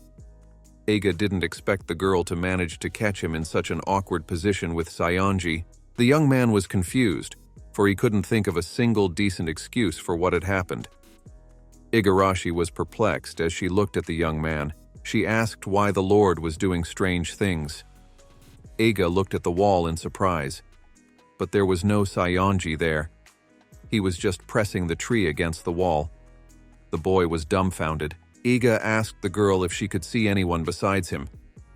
Igarashi gave a negative answer, but still one thing confused her. There was a feminine scent coming from the young man, so she started sniffing him. The Lord became embarrassed. He thought that this kind of vigilance might be an innate ability of the bride. Igarashi suspiciously asked her friend if anything strange had happened in this place. Eiga confusedly began to deny, saying that everything was fine. Eiga tried to change the awkward topic, so he inquired about his buddy's business. Igarashi said that the guy had already returned and was waiting for the Lord on the deck. Eiga quickly rushed to the exit of the bathhouse, asking the girl to warn the merchant that he would be coming soon. The boy stood up under the cold, refreshing shower. Kanako Saionji's story really interested him. Walking on the deck, he didn't know how he should prepare for tomorrow. Suddenly, Eiga saw a fellow merchant standing next to some huge crates. The fellow was shocked. Galkias noticed his friend and said that he had brought supplies for tomorrow's expedition. Eiga could not believe his eyes. The crates contained weapons, potions, and many other necessities. The Lord was afraid that Galkias had stolen these things somewhere, but the friend was only angered by such suspicions. Eiga awkwardly explained that he thought so because he knew the merchant had no money. Galkias smiled, for he thought that people did not have the highest opinion of him. The guy said that just because he didn't have large savings didn't mean he couldn't make trades. That was what being a merchant implied. Eiga and Igarashi were surprised how Galkias without money could make such deals. The merchant explained that he had made a post-payment agreement so they could pay later. Galkias asked the Lord and the girl to go with him to a place. Eiga was surprised. They walked along the coastal streets, jostling with people passing by. Soon, they were at a place. In front of them stood a large building that looked like a warehouse. The boys stepped inside the dark room and began to look around. Eiga didn't understand where their buddy had led them. Walking forward a bit, they came across huge crates of supplies. Eiga couldn't believe that his friend had bought an entire warehouse. No one believed that Galkias could have gotten his hands on all these things. His friend's reaction infuriated the merchant. He gleefully announced that he had bought up as many as 3 warehouses of supplies, including this one. Eiga was at a loss for words. He had not expected such success from his friend. Galkias explained that they were worth about 9 million. Eiga was taken aback by such an amount. The Lord grabbed his buddy by the collar. The young man lifted the merchant off the ground and said angrily that he could not pay for all these resources. Aga was furious that Galcias was so easily disposing of money they didn't have. The merchant hurriedly explained everything to the Lord. He said the crew could pay later because the supplies had been bought in bulk. That was the end of the merchant's explanation. He looked awkwardly at the boys. Galcias said that he planned to sell the 9 million worth of supplies at a higher price to make $1 million profit, because that was the merchant's main goal. Galcias was now speaking to the Lord, not as a friend, but as an experienced merchant. The lad asked the young man to listen to him. Aga was shocked, but still agreed to listen to his buddy's plan. Galcias once again pointed with his hand at all the supplies. He firmly stated that he could sell them for 10 million. He said that he had already prepared enough stuff for 150 men for a month's expedition. Galcias suggested that the Lord really needed to buy all these supplies. Aga was in agreement with his buddy's thoughts, but still didn't see where he could get 10 million to pay for it. Galcias explained that the Lord and his crew would be able to earn more than 10 million on the expedition itself. If in one day the loot would be worth 500,000, then in a month's time the boys would have 15 million. Aga now understood the merchant's entire plan. Such an offer from a friend really sounded good. Aga happily assumed payment at the end of the month, to which he received a favorable reply, but suddenly Galcias declared that as a merchant, he did not trust the lad completely, for no one would take such risks without a guaranteed profit. The young man became very upset, though he realized that he could not argue with this statement. Galcias apologized to the boys for telling the truth. The guy explained that if anything went wrong on the expedition, the payment would also be delayed, which would greatly affect the merchant's reputation. Moreover, if the guys procrastinated, things would get even worse. Therefore, Galcias declared that he needed a bond. Aga was confused. The guy didn't understand what he was talking about. The merchant explained that if the boys didn't meet the deadline, that he would need something besides payment. Galcias alluded to Igarashi's savings. The girl was upset because she didn't want to say goodbye to her hard-earned money. Igarashi pulled up a drawer of supplies, took out a quill and ink, and placed a document on the simulated table. Galcias sat the Lord down on a smaller crate. Igarashi explained that it was a contract, and if the sum of 10 million was not paid by the end of the month, the entire cargo on the ships would be taken over by Galcias, and in the event of a deferred payment, all the magic ore and rice on board would become collateral. Aga tensed. The lad thought for a moment. He needed time to rethink things. If the young man does not sign this treaty, the expedition will fail. Although it is still at an impasse, it is also hard for the Lord to refuse Sayonji's tempting offer. But in any case, the merchant's plan seemed safer than the possibility of taking 50 million from a spy from a mysterious family. But there was only one thing stopping Ag. He was very tense about the fact that he would be in such serious debt to a friend. Galcias and Igarashi watched in amazement as their friend diligently tried to analyze all the outcomes of events. Here the merchant realized that he had to act. He said that he could sell these things to anyone who caught his eye. Aga was surprised at the fellow's statement. Galcias stated that his main goal was to sell the inventory, which was worth 9 million, for 10 million. The guy said that only the team from Takumo had a large amount of magic ore to pledge. With this item, Galcias will be able to cover all the potential risks. So Aga is the first person he approached. Guy asked the Lord if he understood that the merchant's negotiations with the Lord were now taking place. Galcias smiled happily and Aga looked at him confused. Igarashi approached him and asked him to agree. She could not refuse, for Galcias had planned everything for her. Aga smiled and in his thoughts asked his buddies for forgiveness. He was greatly grateful for their help. Igarashi and Galcias were happy about such a deal. The next day, Takumo's team was already on their way to Rumand Forest. Aga rode his horse ahead of his army. He was satisfied that all the warriors had sobered up enough in 2 days, but at the same time Uga's squad insisted on following the squads and not staying on the ship. Aga looked at Sayonji with a sideways glance. The girl giggled and said that the boy shouldn't be careful with her. The young man remained silent and turned away. The girl noted that the Lord had extraordinary allies, so her respect for him increased.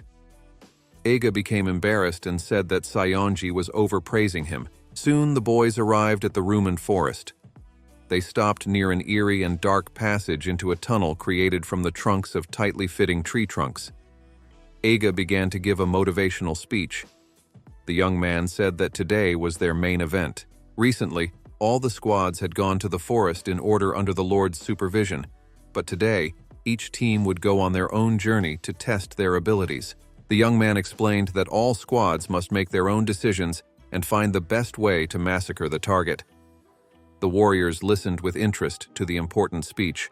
They began to share with each other their worries about being scared to go to such a creepy place with monsters without the Lord's guidance. Eiga listened to the army's talk with worry. Suddenly, Yamasaki began to brave. He didn't understand why people were shaking. After all, they had already killed these monsters more than once. The boy began to beg the Lord to send his E-squad first.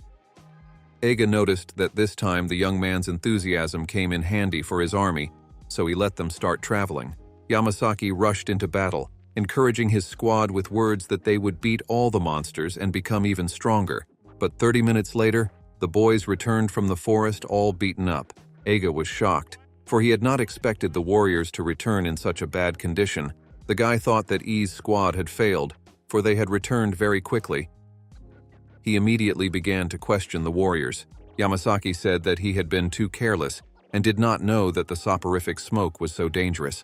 Eiga made the assumption that the group had only fought mushrooms.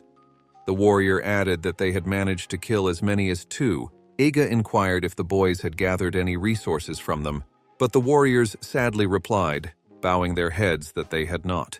The Lord became very nervous. C Squad led by Kyoko volunteered to go next. Guy wished them good luck. One squad goes out every 10 minutes, so now it was the turn of the 4th. Suddenly, Eiga heard someone calling him and turned around. On the ground in front of him was Squad A. This group was met by a surprisingly strong orc, and they retreated without defeating him. In other words, the team returned empty-handed. The rest of the squad also returned quickly from mostly unsuccessful journeys. It took the guys an hour to regain stamina and mana. Each squad left in turn, so the joint rest lasted longer than usual. It was already starting to get evening. In the entire day, they had only achieved 6 victories and killed 18 monsters, and had obtained 4 items. The army and their wagons were returning to their ship. Following, Eiga headed to Lantis's workshop to sell the conquered items.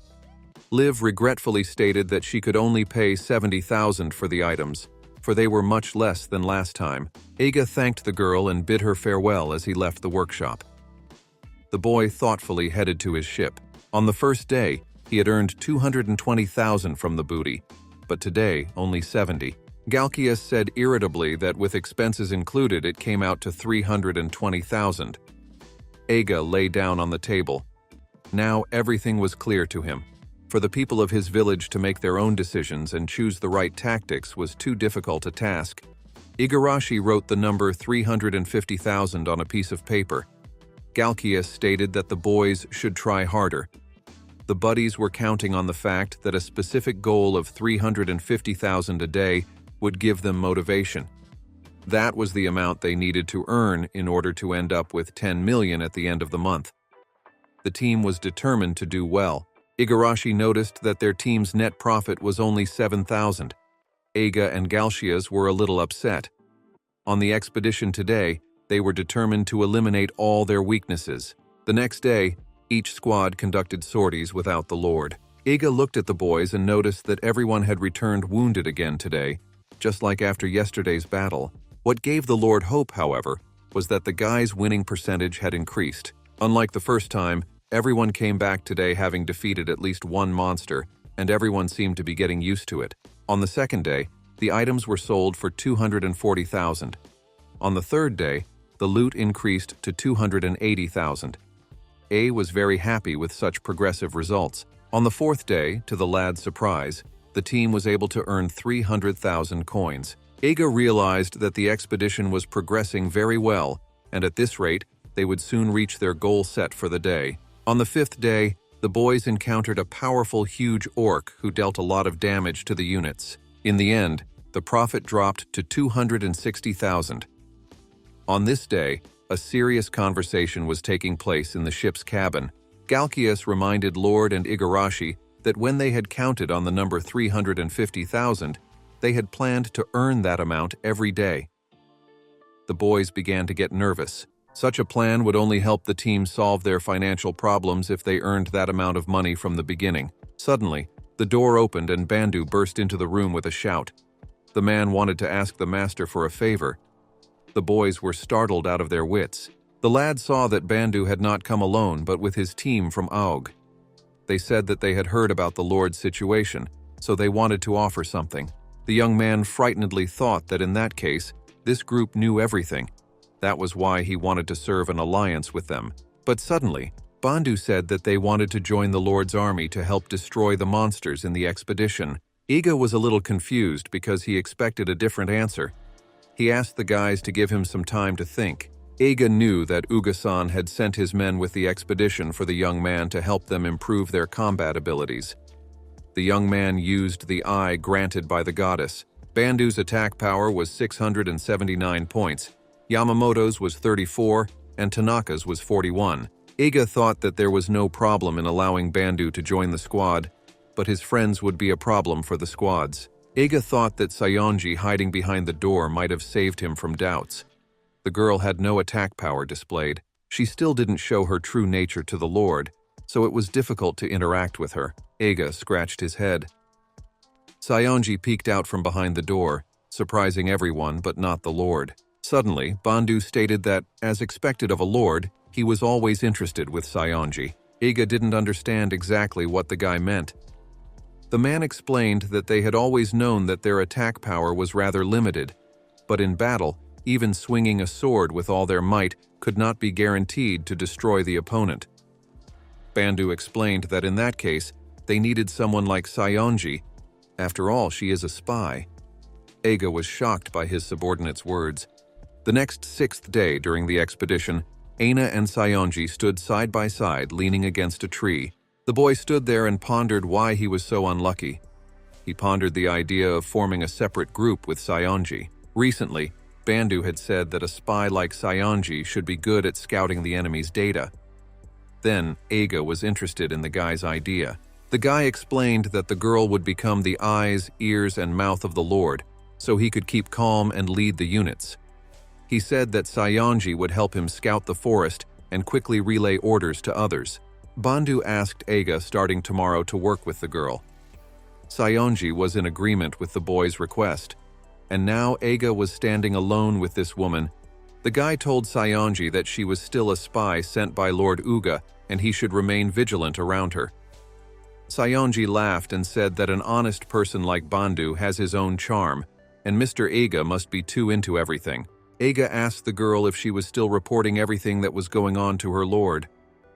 Suddenly, the girl hesitated. She ran off in a flash, apologizing and saying that she had to scout quickly and return. Iga didn't even have time to think back. The guy decided that in such a case there was no need to hurry, but just wait a bit.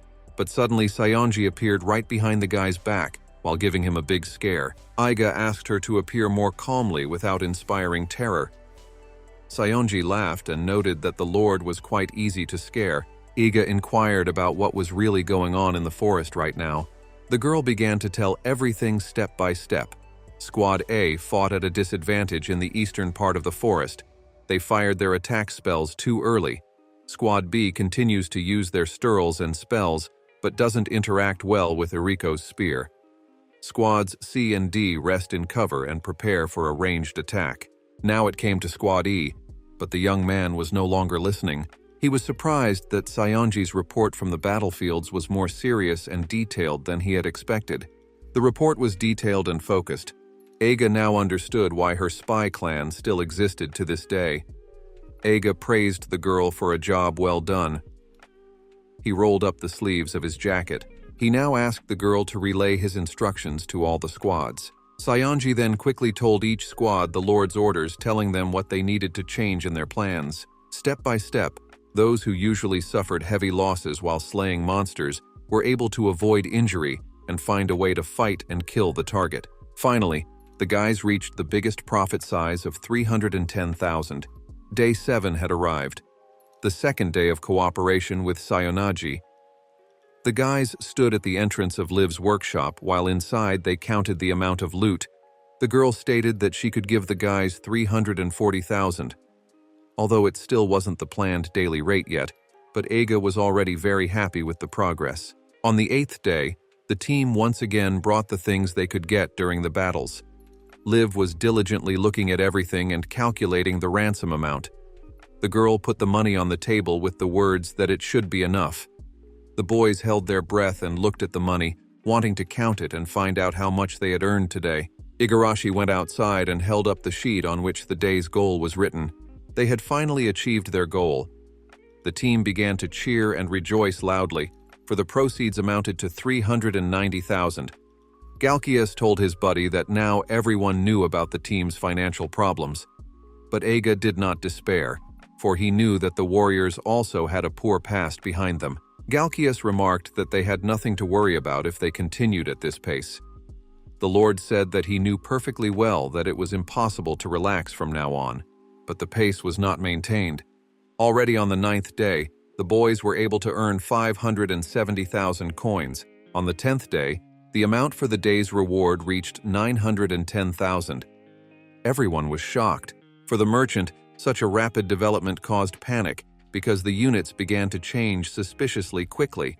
But eventually, the squad reached the adventurer's cycle. This means that one first destroys a monster, then collects rewards, destroys more monsters, obtains many items and becomes even stronger, and then exterminates even more enemies. This cycle is constantly repeating itself.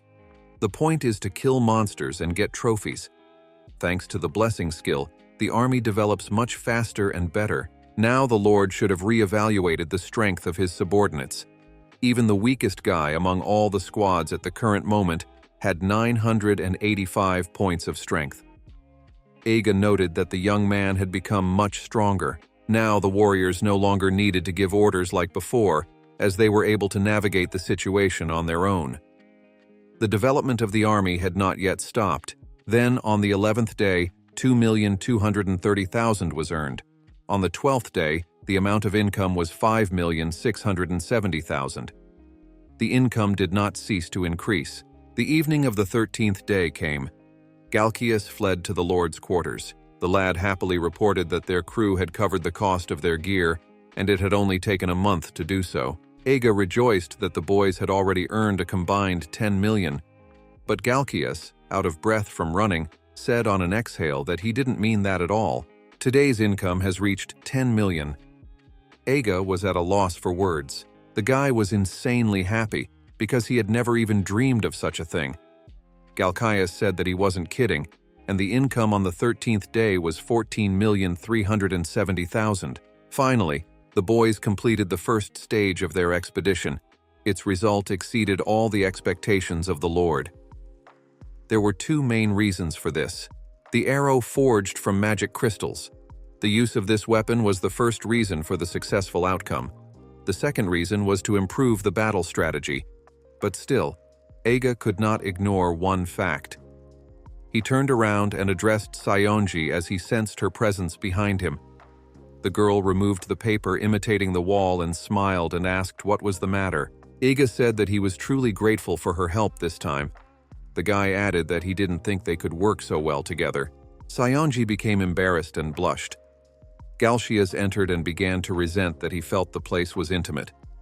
Iga and Sayonji giggled. The goal of 350,000 coins a day was met. Galkias said that he couldn't believe that their team had achieved such a result in just 2 weeks. The merchant was insanely happy, so he joyfully jumped beside the Lord. The guy also said that the weapon that Iga came up with was very useful and brought success to the team. Iga explained that it was a magic crystal arrow with a special tip from Liv. Let's go back 10 days during the expedition to Lumono Forest. Back then, the assembled troops began their adventure. Iga opened his bag and looked at the magic arrows with a smile. It turned out that magic ore could temporarily store energy, so if a warrior channeled his magic into the arrowhead and made an attack, the spell should work when it hit. The boy looked at the weapon with enthusiasm and eagerness to try it out. Suddenly, someone called out to him. C Squad, led by Kyoko, had returned from the forest. The boys were just in time. Eiga told the girl that he was embarrassed to ask her for a favor when she was so tired, but he would greatly appreciate it if she would take her bow for shooting and head into the forest with him. The leader of Squad C, Kyoko, headed after the Lord. The boys came to some lovely sunlit clearing. Eiga decided that this would be just the right place for them. The girl shared that she didn't expect to see something like this in a forest filled with monsters. This place had clean air and purity. Eiga informed her that they had found a shelter. Even in a forest that is covered with malicious miasmas, one can find a place like the heart of the storm. Eiga set about preparing everything they needed. The young man recited the Karadanil spell, and the tip lit up with a bright flame. The young man was glad that his idea was working, so he began testing all the spells he knew on the arrow. Kyoko squinted her eyes because the bright light from the magic was hitting her face. Eiga ran his hand across his forehead, wiping away the sweat, and said that 20 mid-level spells would ever exhaust anyone. Kyoko turned to the teacher. Eiga started to take off his jacket and ordered the girl to lie down on the ground. Kyoko was confused and asked again where she should lie down. Eiga laid the jacket under the girl and advised her to just relax since no one would see them. In a short period of time, the guy had already managed to get into the girl's body to start training. The girl got up from the ground and came to her senses. She thought that the teacher had only embarrassed her for nothing. The young man's words about the guy needing to master the girl's body to teach how to properly launch magic arrows appeared in Kyoko's mind. She began to do various physical exercises, but she couldn't understand what the young man needed it for. Eiga apologized and explained that he needed time to get used to his new body. Kyoko calmly allowed the Lord to continue practicing. The girl began to launch attacks against an imaginary opponent. Her body gradually improved in battle, and her eyesight became even sharper as she worked as a diver. Everything looked so clear and precise. The guy was pleased to be with a young body again. Kyoko took a leap, spread her legs in the air, and landed smoothly. The teacher was confused. The girl didn't realize what was wrong. Eiga was angry that she didn't wear underwear even though he had bought her some beforehand. Kyoko began frantically searching for the Lord's purchase. Kyoko explained with a smile that she thought since Eiga had given her the thing, it meant it needed careful care. There was no use for underwear and gear. It was just that both had to be worn on one's person.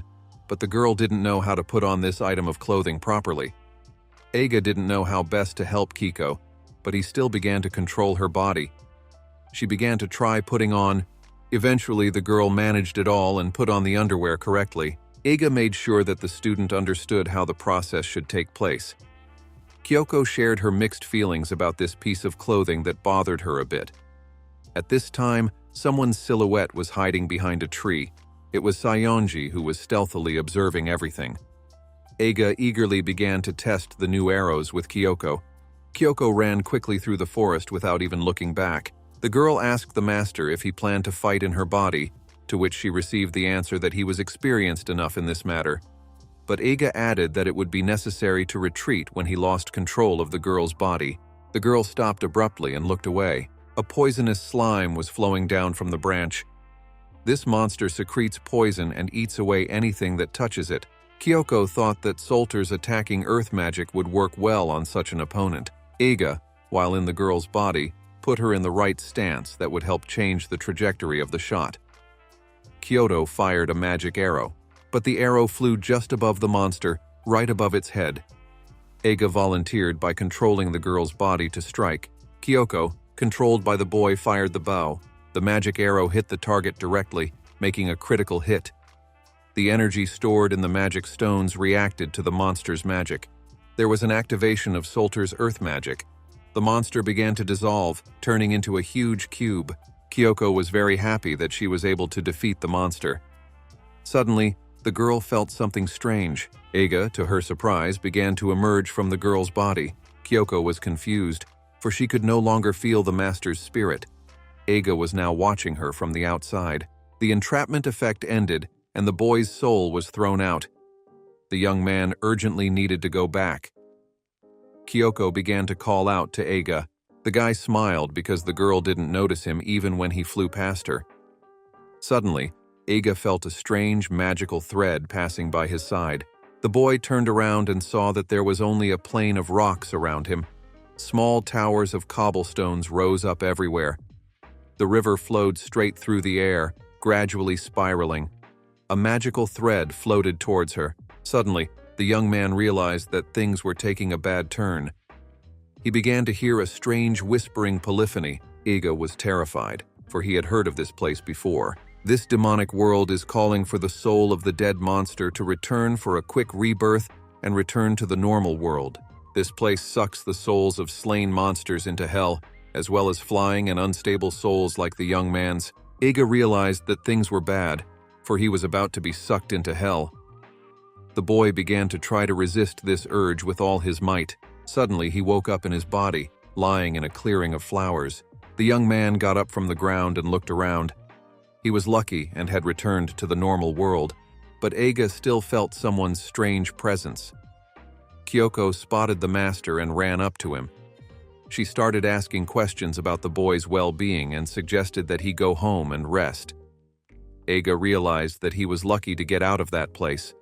Then things were already happening on the edge of the Lumono forest at the staging area.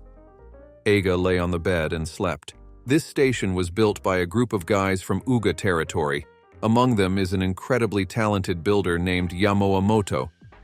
Lord was lucky enough to have the guys help him build a house near the place where the quests are taking place. The Tanaka guy was also a member of Uga's team, but unlike his comrade, he had a talent for blacksmithing, so Iga sent him to be trained by Liv. The young man woke up and sighed. He was counting on the fact that with magic arrows in his hands, his army would be able to increase the range of attack magic.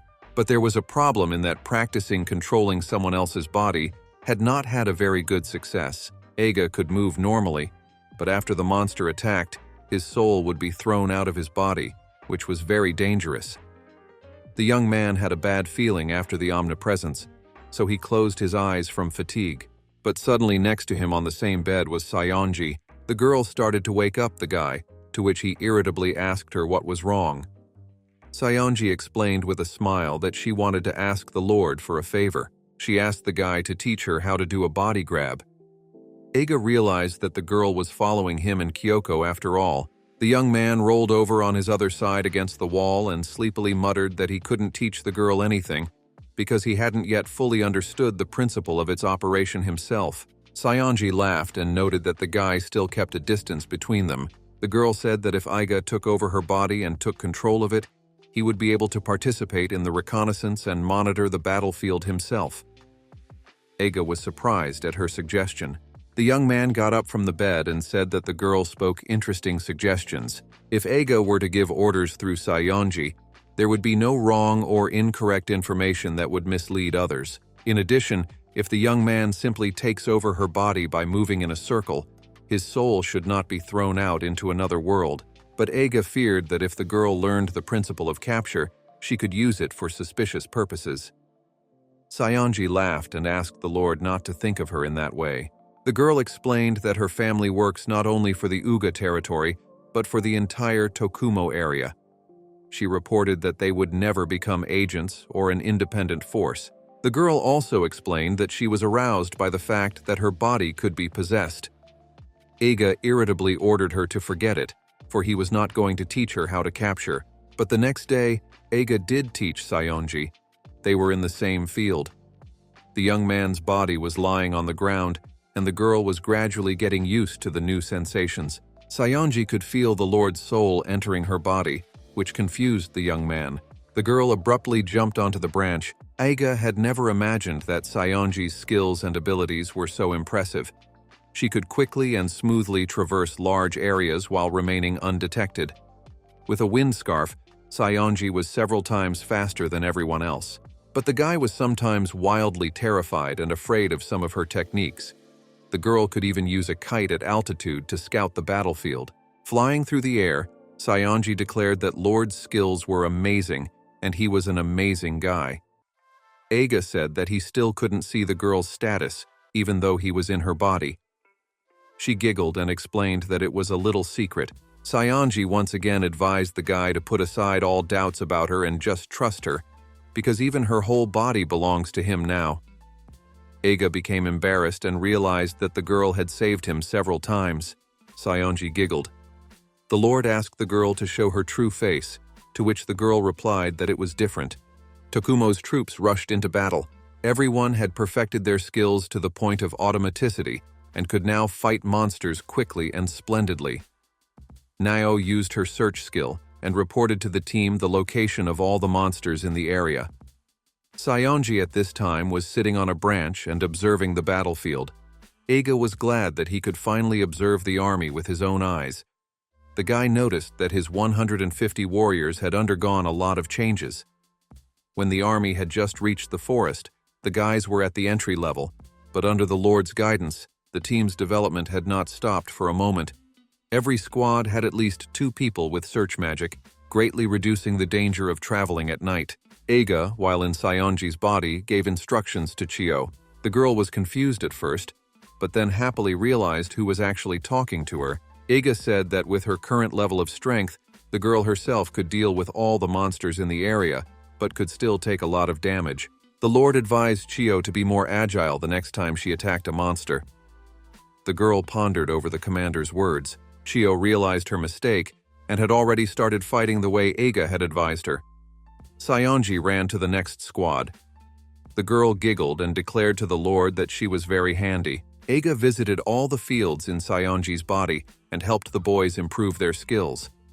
Not only their strength, but also their movements had reached a new level. During the battles, Takana and Liv labored in the workshop, and after 2 days, the magic arrows were already available to all the squads. The boys immediately began to use the weapons professionally. After 13 days, the team had already earned a total of 14,370,000. It was already night outside. Eiga was in an establishment and was playing billiards. The guy realized that even if he needed to give the guys more autonomy instead of leading them step by step, the advice was still very important to them. The young man, of course, told the team to watch their actions and make their own decisions, but still he could not turn a blind eye to their mistakes. Galkias told his buddy that everything had gone well, and at this rate, they would soon be rich. He was very happy to hold huge sums of money in his hands. Eiga began to explain to the lad with a clever look that they didn't go on the expedition to get rich. Galkias was quick to point out that it was still better to receive profits from this endeavor than nothing at all, for in this way the team could receive 100 million. Eiga said that there was no use for that money, because if they continued to spend so many magic stones in such large quantities, their supply would soon simply run out. Now the monsters from Lumono Forest had become too weak for Tokumo's army. On low-level enemies, the army's strength grows slower. Eiga said that there was no point in wasting those arrows on weak monsters, because if the scouts, mages, and archers could easily get rid of them, then everyone else would simply have no work to do, and then the unit wouldn't be able to develop evenly. Galkias asked if they had cleared a level C dungeon, should they move on to level B dungeons. But Eiga said that it wasn't as easy as it seemed, because their squad needed permission from the guild to enter that place. Now the guys needed to go to the guild and complete some special tasks to raise their own rank, including defeating a level C monster. At this time, Igarashi entered the establishment. Eiga asked if their army had been given new assignments, even though he knew that his team still hadn't fully gained the trust of the people. The girl looked around. The Lord didn't understand what they should do now, since they didn't have any information about the bosses on hand. Igarashi took the papers out of the envelope and told the Lord that she had just received them from the guild. The boys looked at the papers with interest. They looked at the document the girl was holding out to them and were at a loss for words. A new C-rank boss had appeared in the Lumono Forest. The boys began to cheer and shout enthusiastically. A few days after the boss was discovered, people were walking with burning torches in pitch darkness. Teams were making their way through the dense thickets of the Lumono Forest. Igarashi and Eiga stood watching the men. The girl noted that they had all come here to find the boss monster that was hiding in the forest. The teams of adventurers recognized Tokumo's army and began to talk.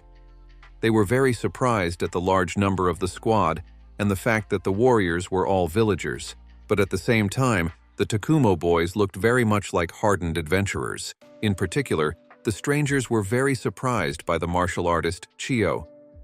The girl looked invincible because of her huge amount of powerful muscles, and her strength was 5,760 points. People admired her and said that they had never seen someone so strong. Eiga rode by on his horse and listened to all the conversations. He was curious to know how his army looked from the outside. Naturally, such a reaction from the adventurers made the guy feel proud. Eiga turned around and looked at his boys. In his eyes, they looked small and a little confused. Eiga thought that the team wasn't completely different from himself, which he was even glad. The entrance to the Lumono forest was crowded with people after all. Whoever defeats the monster first would get all the credit, so no adventurer was left out. But there was a huge problem. The Lumono forest was insanely huge, so finding one single boss hiding in it was becoming a very serious adventure. But Aig had a huge advantage over the other people.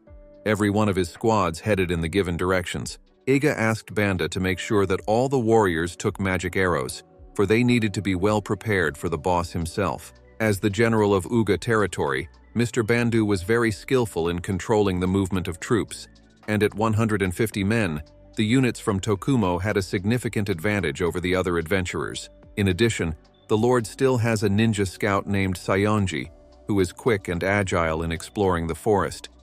She is responsible for communicating with the squads when they are on a mission. Also significant is the fact that Aig has another strong aide. His horse Kokomaru had a combat strength of 4,690 points. The guy knew that such strong horses were very rare. The horse could overpower monsters and advance long distances without any problems. Kokomaru's speed would determine how fast the team would find the dungeon. Eiga told Igarashi that he was confident that they would be able to find and kill the boss today. The guy hoped that the girl would support any squad that returned to the camp. Igarashi said that the Lord could rely on her. Eiga rushed on his horse deep into the forest. The girl looked after him hopefully, mentally wishing the young man good luck. Eiga raced through the forest on horseback while the other adventurers made their way through the dark thickets with torches. Lord hesitated for a moment, but suddenly Sayonji mounted his horse. The lad had not expected the girl to appear so unexpectedly. She annoyingly reported that the team had been running around every corner of the forest for 4 days in a row. Eiga asked which parts of the forest had not yet been inspected. The girl stated that the north and west remained. Eiga ordered Sayonji to head west while he explored the north. Soon, the boy reached a place where there was water all around. The young man was surprised and made the assumption that this was the place where the swamp began. Suddenly, the horse heard some sound and snorted irritably. The Lord asked Kokomaru what it smelled. Suddenly, Eiga heard someone's voice behind the trees and froze. A huge monster hovering over the water was looking for the bad boys and girls. Eiga realized that this monster was exactly the boss that everyone was looking for so diligently. It was a dark Krampus with a combat power of 17,000 points. He is of medium level and is always looking for naughty little children, but he actually kills all humans.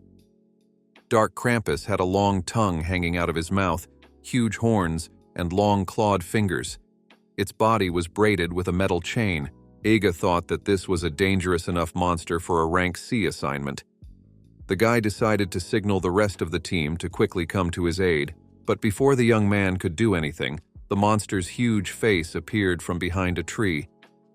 Eiga realized that things were bad, because Dark Krampus had discovered him. The Lord drew his sword and used his rider skill called Dirt Path, which gives him acceleration.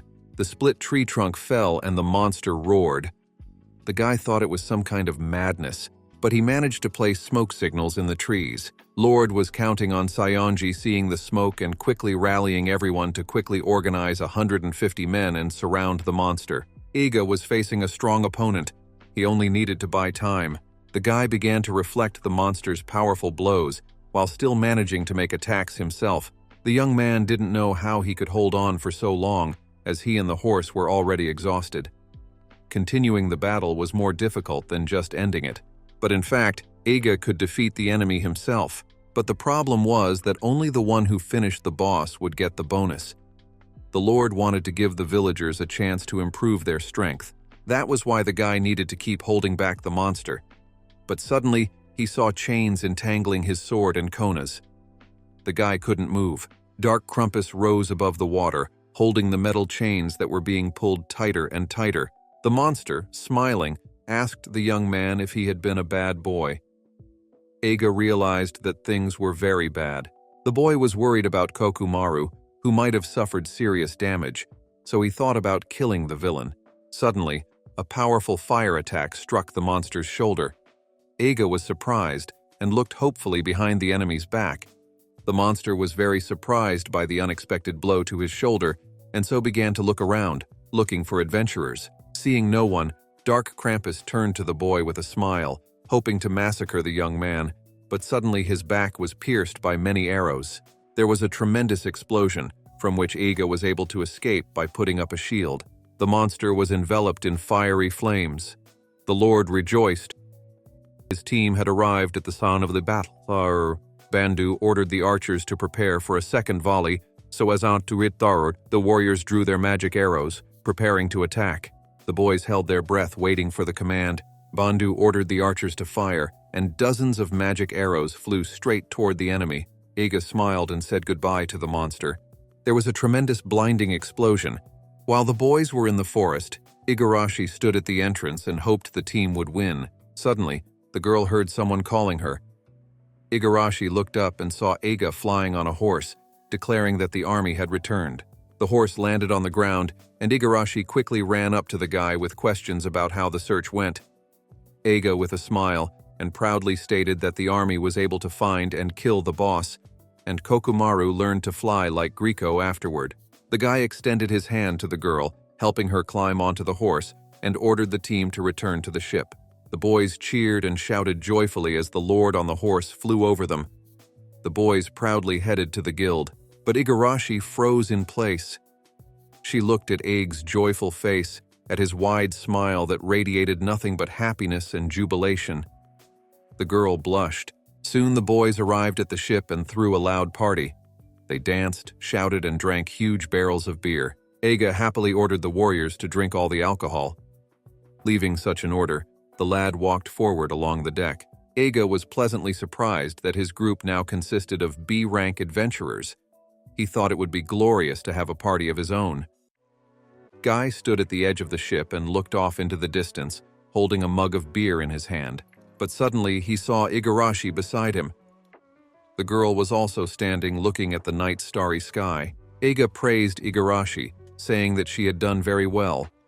The guy started asking the girl questions about whether she liked it here, whether he was in the way, but he only heard one-word answers from her. The guys stopped talking. There was an awkward silence. Igarashi was as usual taciturn, and Eiga was already used to it. He looked at his glass of beer and offered the girl a drink with him. He remembered that it had been a long time since he had offered alcohol. Last time, Griko had burst into their room and ruined everything. The young man wondered if a beer would relax the girl to make her more talkative. He handed her a glass. Igarashi thanked the Lord and drank the huge mug of alcohol in one gulp. The girl took the glass away from her lips and wiped them with her hand. Eiga was very surprised that the girl was able to down it all in a volley. He assumed that Igarashi liked to drink, but she said that it was the first time. Eiga was more than a little frightened for the girl. The huge mug was empty. Eiga didn't know if Igarashi would be all right, but he really hoped she wouldn't get sick. The girl stared emotionlessly into the distance at the night sky. An awkward silence hung. Eiga looked at Igarashi, but then turned back confused. The boy noticed that she looked normal, but still remained silent. Suddenly, Igarashi grabbed the guy's face with her hands and pulled him to her. The girl kissed him on the lips. She even rose slightly on her toes. Igarashi pulled away from Eiga a little and whispered that she loved him. Her eyes were full of happiness and sincerity. She looked lovingly at the boy. A sad Griko sat on the bones of a huge, defeated monster. The half-S-rank task had been completed. Tears appeared in the girl's eyes because she missed Mori a lot and really wanted to see that girl again. It had been exactly a month since she had parted ways with her and resumed her tasks. Griko was on edge because she wasn't getting enough attention from Mori. Already in the city, the girl bought a magazine and started reading it. Suddenly she saw an interesting news. Team 5 Wonders was planning to head to Tumult to complete the Archidemon campaign.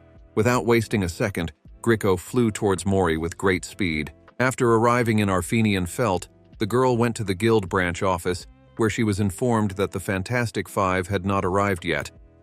Grieco was shocked by such a statement. The girl regretfully remarked that she had inadvertently overdone it and flew to this place even faster than the guys. Suddenly, she heard an interesting conversation. Grieco heard that a man was reporting to his boss that the boss from Lumono Forest had been struck down. The man inquired what kind of group was able to defeat this monster. The subordinate replied that the Aga region had handled the task.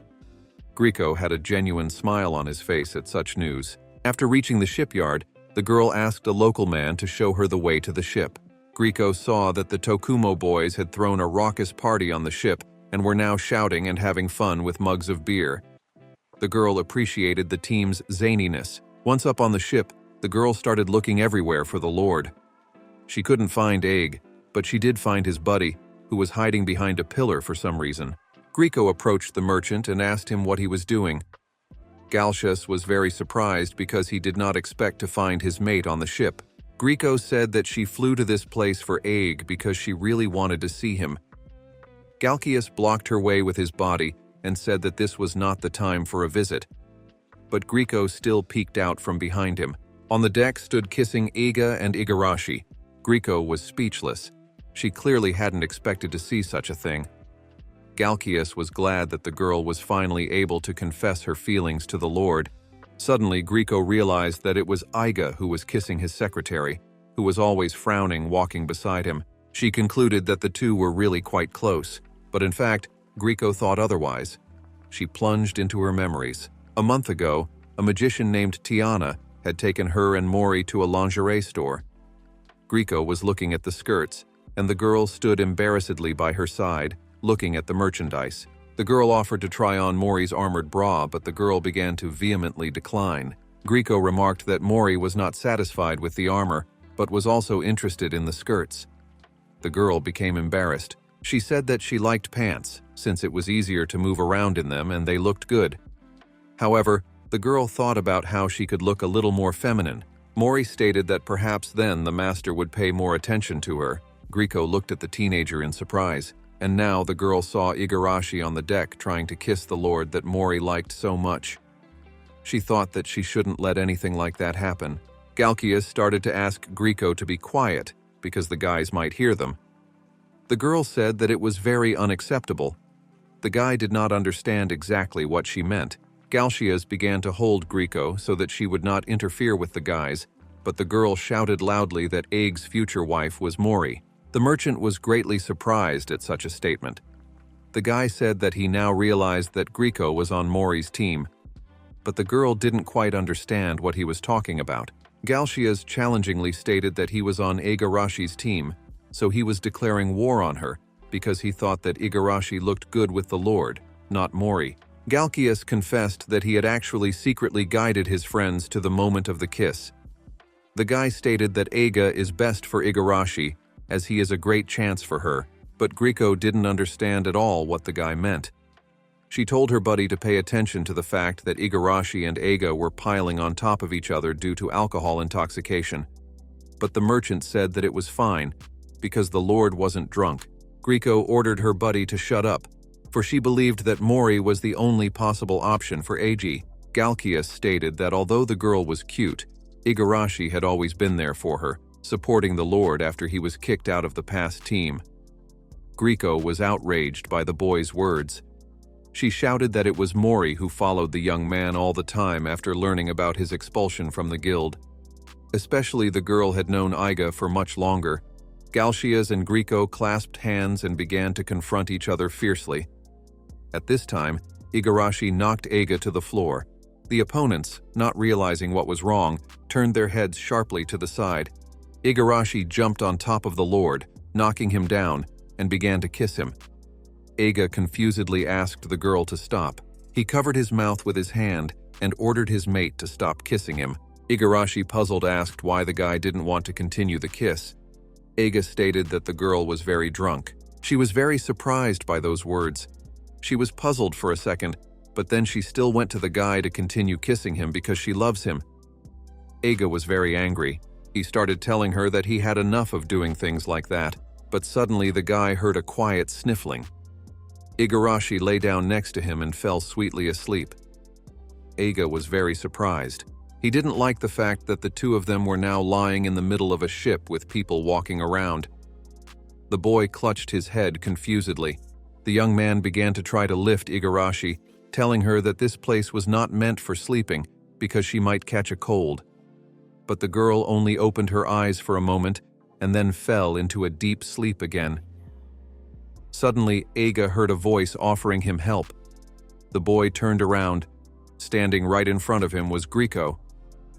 The girl joked with a smile that it had been a long time since they had seen each other. Eiga hadn't expected to meet his mate on his ship. The boy looked at Grieco in surprise.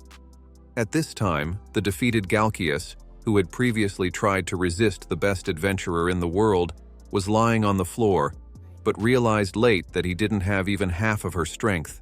Eiga asked what the mate was doing in this place, in parallel leading Igarashi to the cabin. The girl said that the first thing to do was to put the secretary to sleep on the bed. Eiga successfully accomplished the task. He covered Igarashi with a blanket and sighed heavily. The guy turned to Grieco and thanked her for helping him carry the secretary. The girl said it was a simple matter. Eiga took another look at the blushing Igarashi, who was sleeping sweetly. The guy had never thought that alcohol would affect the girl so much. He thought he shouldn't have offered her a mug of beer. Eiga removed a strand of hair from Igarashi's face and apologized to her. Grieco watched the whole thing. She called out to the boy. Grieco asked what this love affair between the Lord and the secretary meant. Eiga was very surprised by her words, but it only made the girl more angry. She told her friend not to play dumb, for he himself had willingly kissed this girl. Now the guy realized that Grieco had seen everything. He thought that the girl should have realized that Igarashi was doing all this because he was in a drunken state. Eiga said that the situation was not very... Grieco was infuriated by the guy's every word. She asked if the young man was aroused by the secretary. Eiga was confused and awkwardly said that it was his personal business that had nothing to do with the buddy, but Grieco stated that she too was involved in the situation. Eiga didn't understand why the girl was so furious.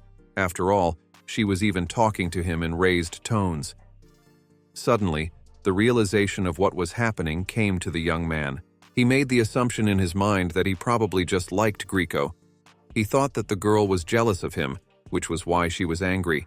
Grieco said that she couldn't deny that Igarashi was a bad girl, but the Lord also shouldn't forget what others thought of him. Eiga confusedly asked who all these people were. The mate tiredly held her head and asked if she had to say it, but she still decided to reveal the secret to the guy. The girl said that this person who was constantly thinking about the Lord was Mori. The lad didn't expect such an answer. Eiga was confused. He didn't fully understand how Mori was involved in this situation. Grieco ordered the boy to think seriously. She stated that even if Mori was still an immature girl to him now, she would turn into a beautiful woman very soon. Eiga awkwardly started to ask his mate to stop saying such things. The young man didn't understand what Mori had to do with this at all. Grieco loudly ordered the guy to stop playing dumb. The girl didn't understand how one could not guess this.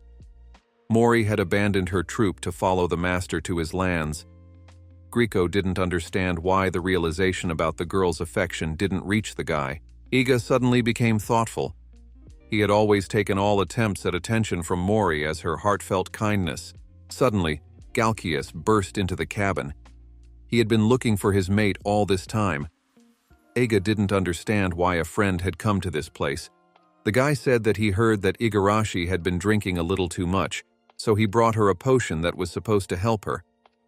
Eiga thanked the merchant, but noticed how strangely the fellow looked at Grieco. Galkias began to talk strangely about there being too many outsiders in the room for him and the Lord.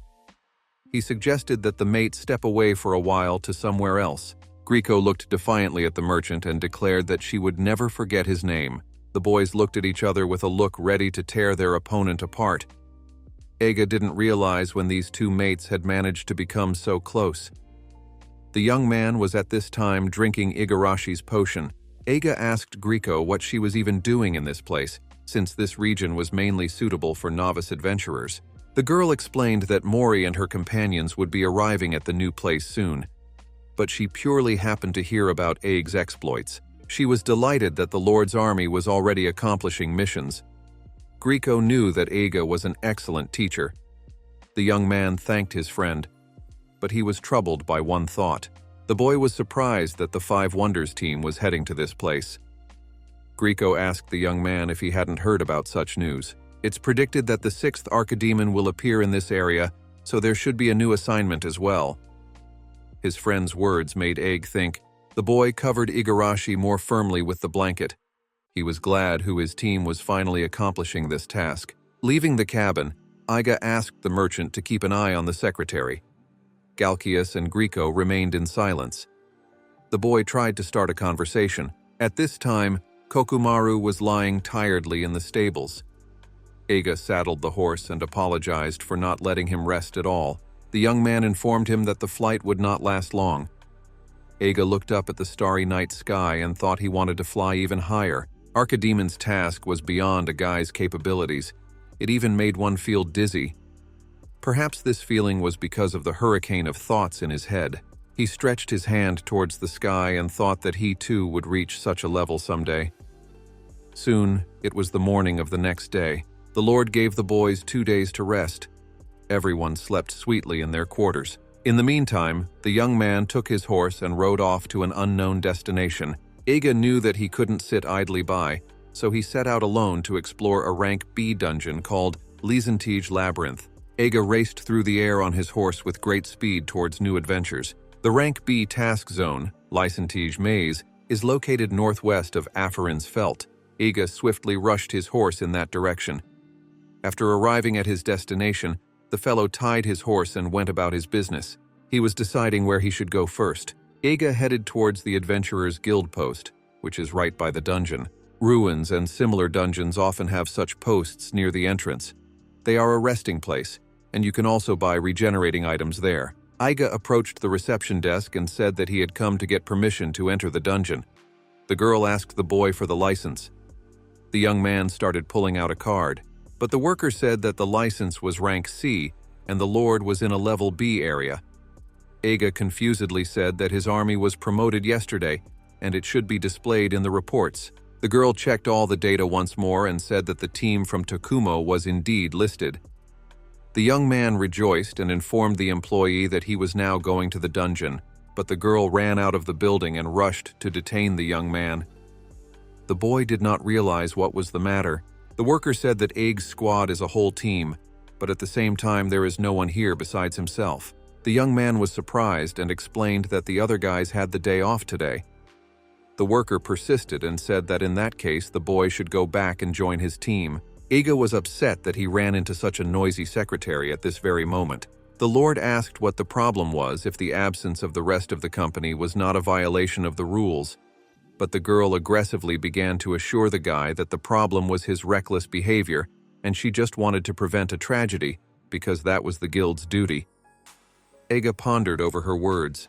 The girl stated that going alone to this place, she could only call it reckless. The young man put his hand to his head tiredly, preparing to explain things to her, but he was suddenly interrupted. Someone turned to the secretary and said that hiking alone was not a problem. The muscular man added that in front of the girl was Aiga Janes, who had once been part of the Five Wonders group. His buddy added that the secretary definitely shouldn't worry about the young man, but the girl started yelling and said that she had heard that Aiga was the weak link in the hero team, so it was too dangerous for him to go into the dungeon alone. Aiga was furious. The men laughed a lot at her words and said that they almost even felt sorry for the guy. The adventurers headed to the dungeon while Aiga and the secretary remained standing near the guild. Aiga apologized to her and asked her to let him pass. The girl was confused. She was very afraid that the laughter of the men had hurt the young man because everyone has only one life and Aiga might have wasted it. The guy turned around and smiled at the secretary. He said that he didn't really care about what men said, but still thanked the employee for her work. The girl realized that in this case, she was powerless against the young man. Aiga entered the Isekai'd Labyrinth and went up to floor B1. There, he was already met by monsters, but the young man quickly and bravely dealt with the enemies. By killing another monster, the Lord earned some coins. He picked up some money from the floor and noticed that the enemies were quite weak on the upper floors. A's plan today was not to complete the rank B task. The guy thought that the real difficulty would only start on the 7th or 8th floors. Iga confidently set out to determine his ability level at this stage. The deeper one goes into the labyrinth, the more powerful monsters get in the way. This dungeon had 10 floors, each with a staircase leading to the next, and so to the bottom where the boss is. So far, everything was fine. But here Iga was already standing in front of the stairs that lead to floor B7. The young man thought that it was time for him to gather himself and focus a bit. Suddenly, the Lord heard cries for help and strange sounds. The young man saw 3 guys up ahead with terror in their eyes running away from a mid-level monster called the Rock Rolling. This enemy had curled up into a ball and was rolling straight at the guys with great speed. Iga recognized that the 3 men were just laughing at him near the entrance. He loudly ordered the adventurers to lie down on the floor. Iga used a strong spell and aimed it directly at the monster. The huge ball shattered to pieces. The boys were hit by the shockwave and flew aside. The men sat on the floor, unable to move from shock. The foremost of them said that Iga had saved them. The Lord clutched his head. He crouched down on one knee and said that the guys should know that this floor was too difficult for them. The ringleader agreed with his words. The men said that they realized that, but they didn't have enough energy to use the escape spell. Iga was amazed at the thoughtlessness of the boys. The young man knew that you should always think about your supplies. Iga said that he could still help the adventurers and cast an escape spell for them. The boys couldn't believe their ears. Iga ordered the lads in that case to take his loot and watch over it until he returned. The men were in agreement. The big problem with a solo sweep was that trying to lug all the spoils could be a serious problem. One would think that the guys would just run away with the Lord's loot. But fortunately, one could always count on adventurers because they needed a license to access such dungeons, so it was unlikely that they would try to pull something like that. Iga told the men that this kind of reckless behavior was exactly what the secretary was talking about. The boys apologized to the young man. Iga cast an escape spell, and the guys disappeared from the place. Now the young man realized that he should speed up. Thus he passed the floors B7, B8, and B9. The guy fought all the monsters mercilessly, leaving them no chance to win. Iga also saved a couple more broken units along the way. Iga walked down the stairs that went deep down to the top floor of B10. The young man walked down a damp, dark passageway in which even the air seemed different. If the guild's words were to be believed, the mid-rank boss should have been in this place. It was the Green Dragon. Iga made the decision that he should heal himself before traveling further.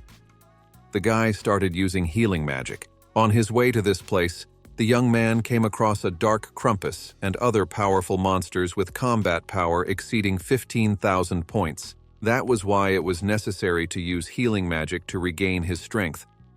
Also, the magic ore helped the guy replenish his magical energy. That was why it was necessary to use healing magic to regain his strength. Also, the magic ore helped the guy replenish his magical energy. Here, Iga was already standing in front of a huge gate that was several times larger than himself. The young man began to open the hatch to squeeze through to the other room. According to his calculations, the monster should have been behind this door. But unexpectedly, the Lord found no one in that room. The sound of a powerful blow was heard, but Iga managed to jump aside. The boy realized that things were taking a bad turn. The boss jumped to the ground, breaking the thick stone floor beneath him. The Green Dragon smiled predatorily. He was one of the 7 dragon descendants whose combat power was 47,000 points. The monster had already prepared to grab the Lord when it suddenly noticed that the guy was no longer there. The dragon began to look around. At this time, Iga had already landed on his back. The young man raised his sharp sword and swung it with all his might to attack his enemy. A powerful stream of blood gushed from the huge, deep wound. Iga was glad that he had succeeded in defeating the enemy with a single blow, but suddenly he received a strong blow from the whiptail. The boy was thrown aside. The young man fell into the ruins, marveling that he was miraculously unharmed. But the fact that the Lord had hit the monster's back well gave him confidence. Iga decided that he had one more powerful attack left to make on the dragon. As the young man rose to his feet, the monster had already used its fire breath. Eiga quickly made a decision to use the barrier, but changed his mind in the same second. The young man shouted an ice magic spell called Fjord and launched a punch towards the monster. Their powers collided, opposing each other. A huge column of dust rose up. The monster began to look around, trying to find the Lord in the mist. At this time, Eiga had already raised his sword, shouting that the monster would never be able to find such a small and skinny guy in this world. The young man only needed to cut the monster one more time to finish it off. But suddenly the boy saw something that shocked him. The dragon's back was without a single scratch. Eiga thrust his sword into the monster's body and inflicted a deep wound. The enemy roared loudly, trying to strike back at the guy, but he managed to dodge. Eiga ran off into the distance and looked at the monster.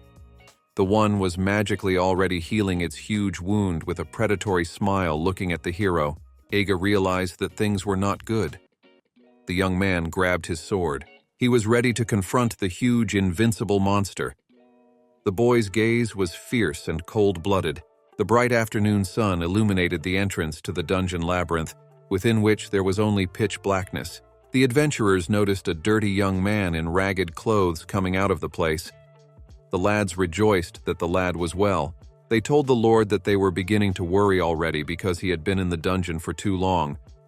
The boys asked Eig how far he had managed to go. The guy told them to forget it and asked for his stuff back. The man awkwardly ran after the guy's trophies. Eiga looked very glum and sad.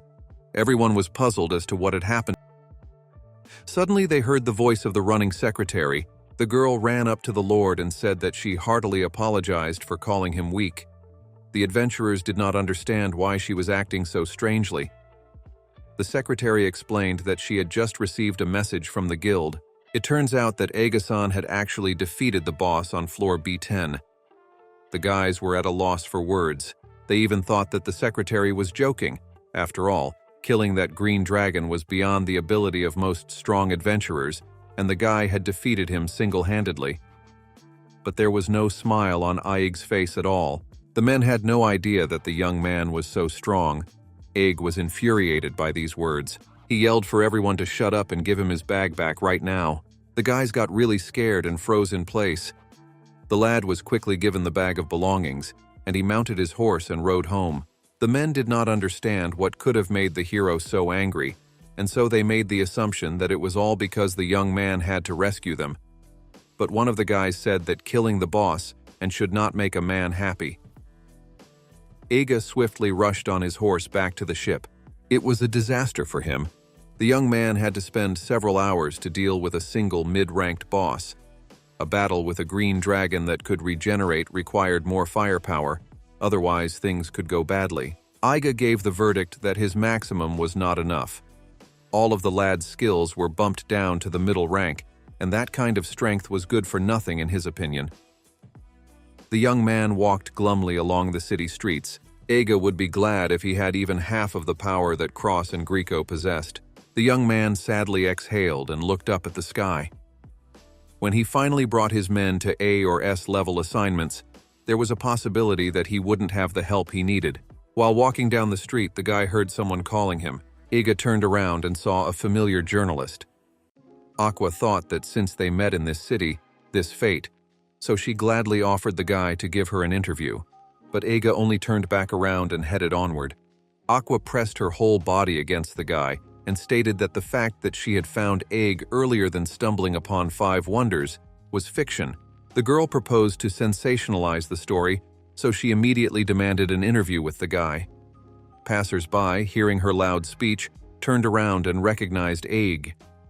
The young man was confused and suggested that the girl move to another place. Eiga was surprised that the girl had been appointed as the chief reporter of the 5 Wonders team. She confirmed the information but said she wanted to interview the Lord from Tokumo first. Eiga asked the girl if the team was really heading to Harfin's Vader to kill Archidemon. Aqua happily stated that it was, and added that that was what gave her a good reason to interview the guy. Eiga smiled back at her. Aqua looked at the young man. She could see that he was completely exhausted, while being able to do a lot. Aqua asked the young man if he had just completed a rank B dungeon. The young man was embarrassed and said that the girl was a first-rate reporter since she was able to figure out everything from his appearance. Aqua proudly declared that she was a fan of his. Eiga said with a smile that he was sorry that in such a case, the girl sees him in a not-so-good way.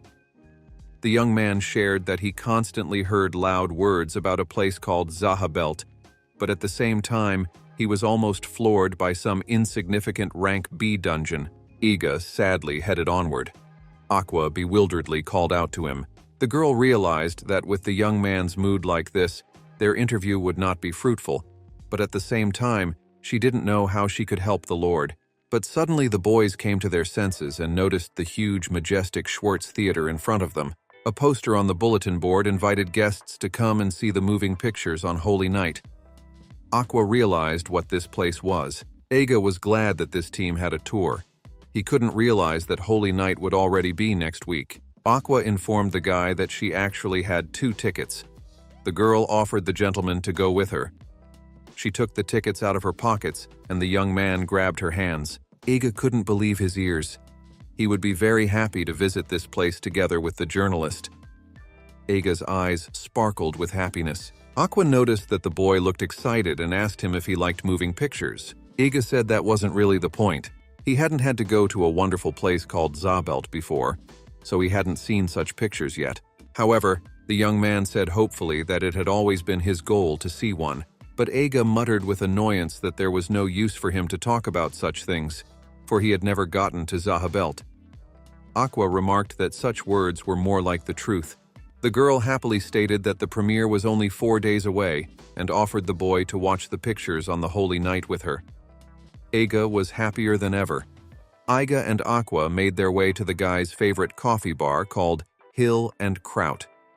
The building of the place looked very much like a small magical house in the middle of the forest. The interior also consisted of various magical items, which added even more entourage. The guy said hello to the salesman and went up to the second floor. Eiga ordered a single coffee and tea with lemon. Aqua assumed that the guy was a regular customer at this place. When their orders arrived, Aqua proceeded with the interview. The guy said that the girl had made him feel good today, so he allowed her to ask any questions she wanted. But suddenly, Eiga saw the strange, pensive face of the mate. The young man didn't understand what was wrong and assumed that the girl just didn't like the tea. Aqua turned to the boy. The girl asked if he knew the heroine squad. Eiga nonchalantly replied that this team was constantly at the top of the ranks and sometimes even made it to the cover of a magazine. Heroine Sophie has been touted as a born leader since her early childhood. The incredible power she wields and the 2 thieves behind her elevate such a small guild into the crowds. Eiga knew that this team was in 3rd place right after Greco and the Sage Squad. The young man wondered why the reporter had asked him such a question. Aqua explained that one of the members of this team, a thief, was currently in this place. Eiga turned and pretended to ask for the waiter, but in fact he wanted to look at the man the girl was talking about. At a neighboring table sat the thief Toldo. The man looked very solid, in a business suit sipping coffee. Aqua added that sitting next to the man was a blonde-haired boy she didn't know. She asked if the boy thought it was strange. The girl explained that the heroine squad is ranked 3rd in the entire world, and yet there is one Toldo in that facility. Eiga said that this is an adventurer's town, so he doesn't see anything strange about it. Aqua agreed that quests appear all over Helmalt, but there is nothing in this place that an S-rank adventurer would need. The sudden appearance of a living archidemon is something else entirely. However, Mr. Andrew and his squad are already dealing with it. Eiga assumed that the man here was just traveling. Greco, for example, often visits places below her rank. Aqua noticed that this girl was an exception in all categories. Eiga agreed with her. Suddenly, he saw that Toldo and the boy were already leaving. On their way out, the man walked past Eiga. The boy felt as if he had been electrocuted. He didn't even need to use the eye granted by the goddess to smell this feeling of this sense of world superiority that was coming from Toldo. The guy who had just been talking to the thief stopped by the guy's table. The boy recognized Aig. The stranger knew that the Lord was famous for his training skills. Eiga was a little confused, and the young man, smiling, approached him. The boy named Yuri called out to Toldo, but he only told the man to approach the table himself. Toldo approached the table, not understanding why he had been called. Yuri cheerfully announced that the guy sitting at the table was the very man who coached the Five Wonders team. Toldo now realized who he was talking about. Yuri asked Isekai'd to shake his hand since he is a big fan of the Lord. Aqua looked at the boy strangely. Isekai'd awkwardly shook Toldo's hand, surprised that he had so many admirers. Suddenly, Toldo smiled and extended his hand to the Lord as well, offering to exchange handshakes. Isekai'd was greatly confused and embarrassed, for he realized that in front of him stood a man from the top 3 squad in the world. But the thief, smiling, hastened to assure the Lord that rumors of the young man's remarkable skills in training had reached even them. Toldo declared, speaking as adventurer to adventurer, that he looked forward to the accomplishments of the lad's new command. Isekai'd was very grateful to him for such words. In parting, the men said that they would cheer for the young man. Isekai'd continued to stare in their wake while telling the reporter that the boys were very good people. But Aqua sensed something wrong. The girl's suspicions were becoming more and more. Aqua declared that she did not believe that Isekai'd was an idol for Yuri. The boy grabbed his head and reluctantly listened to the reporter. Aqua said she didn't believe their words because she was a true fan herself and had never met one that shared her interest in Isekai'd's accomplishments.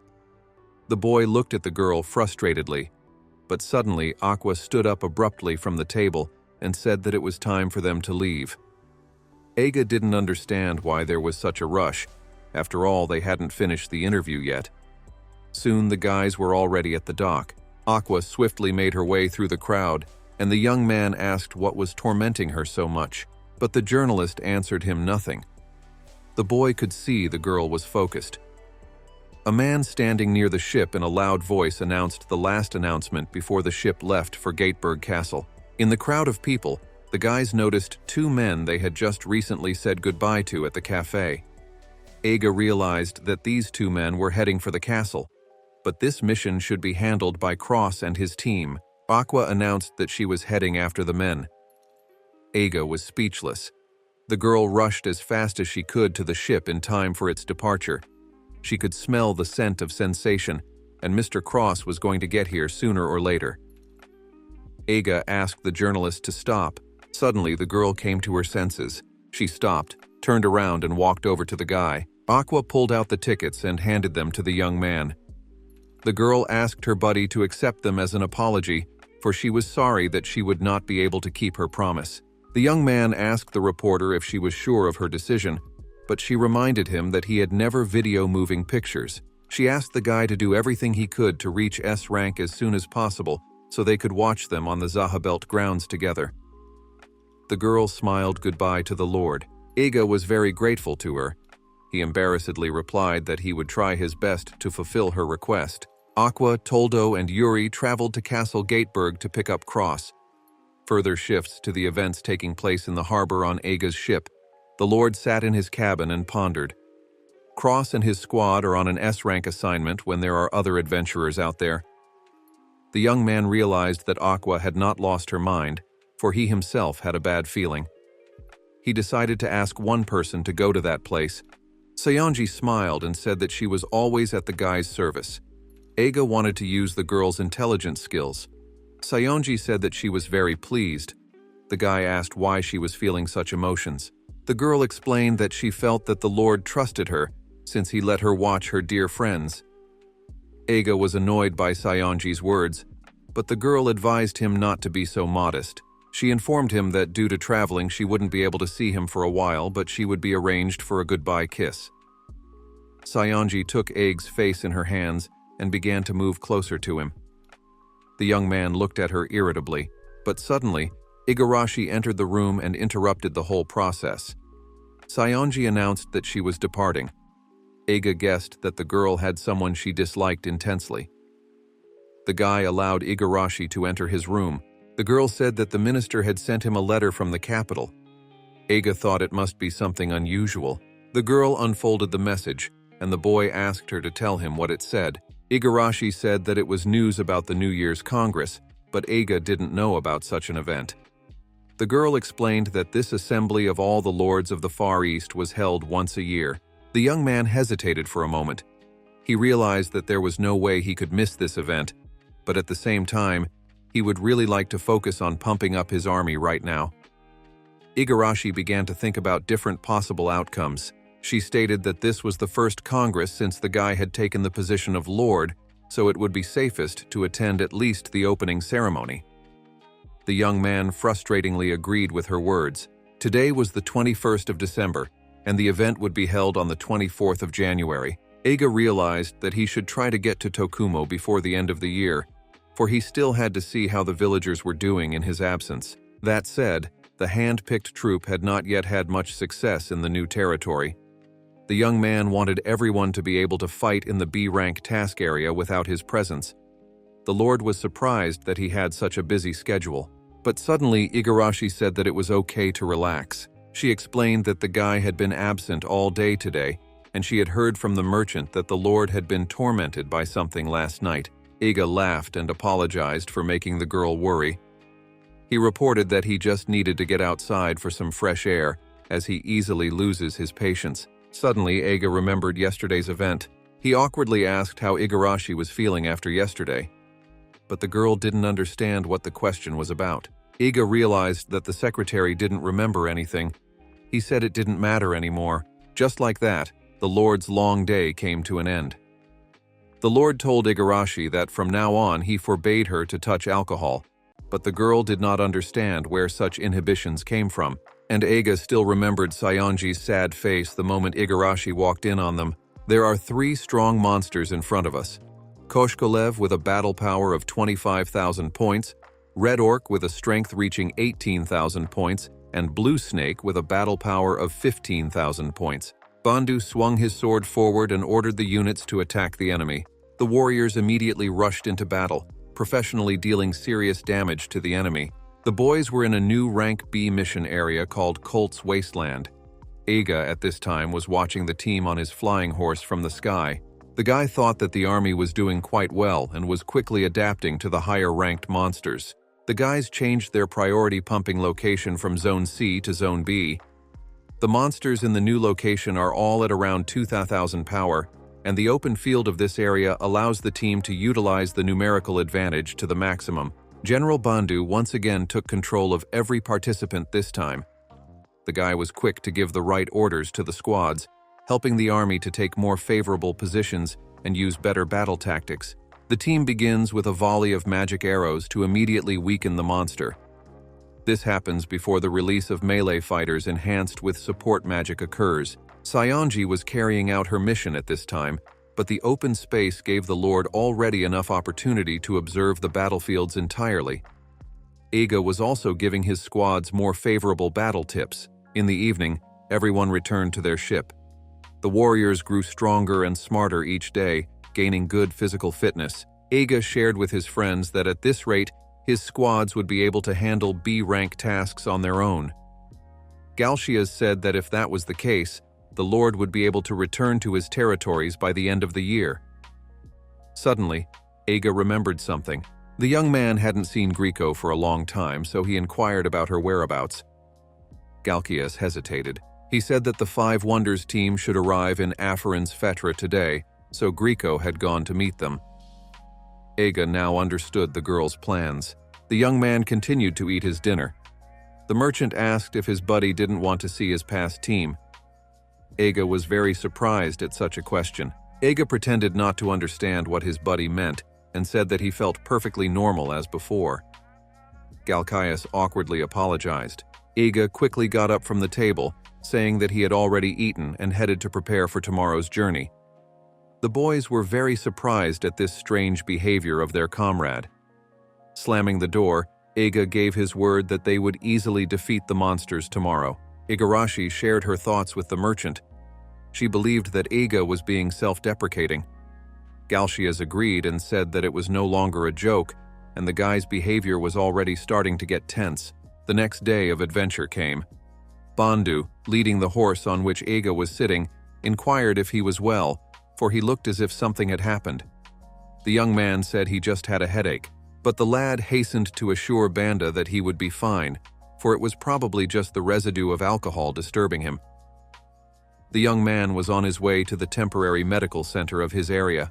The doctor told the boy that he was severely exhausted due to stress. Eiga was very surprised at such a diagnosis. Healer mage Minai said that the headache relief spell should help him. She explained that the Lord was simply overworked and just needed a change of pace. Bandu informed the lad that his men were already used to fighting in a new place. The man said that the Lord should spread his wings and enjoy himself at least for today. Eiga flew on his horse from the infirmary. He thought that he had really only been working tirelessly lately, but the young man didn't understand how he could change the rhythm of his life. If one thought back to the time when there were only Eiga and Cross, the boys spent a lot of time on the usual pampering and fun.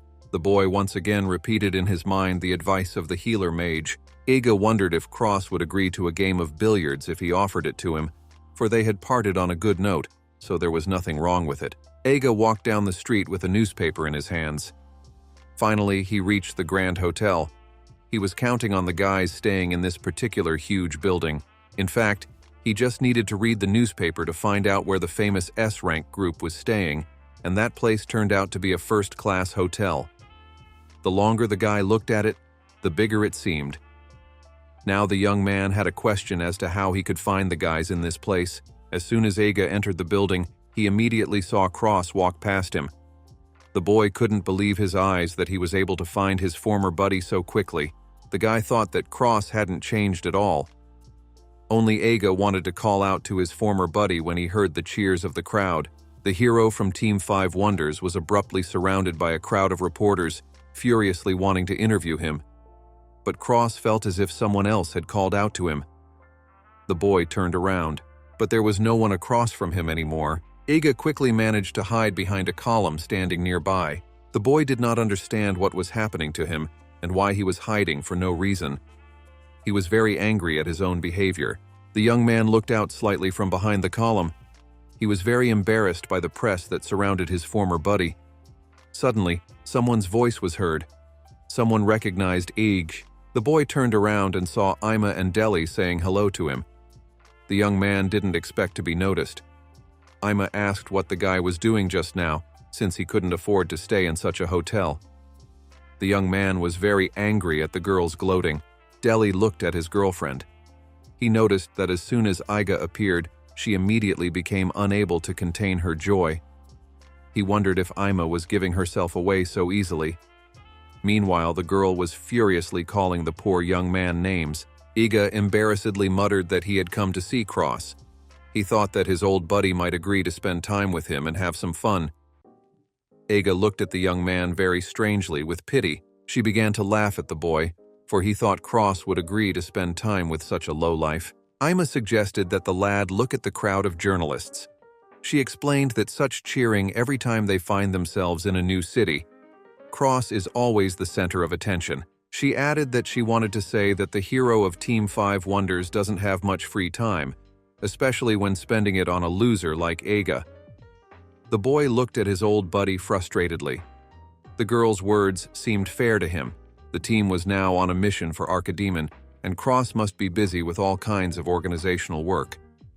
Eiga was very upset. He only stood behind the pillar, afraid to come out and show himself to the one person he really needed all the time.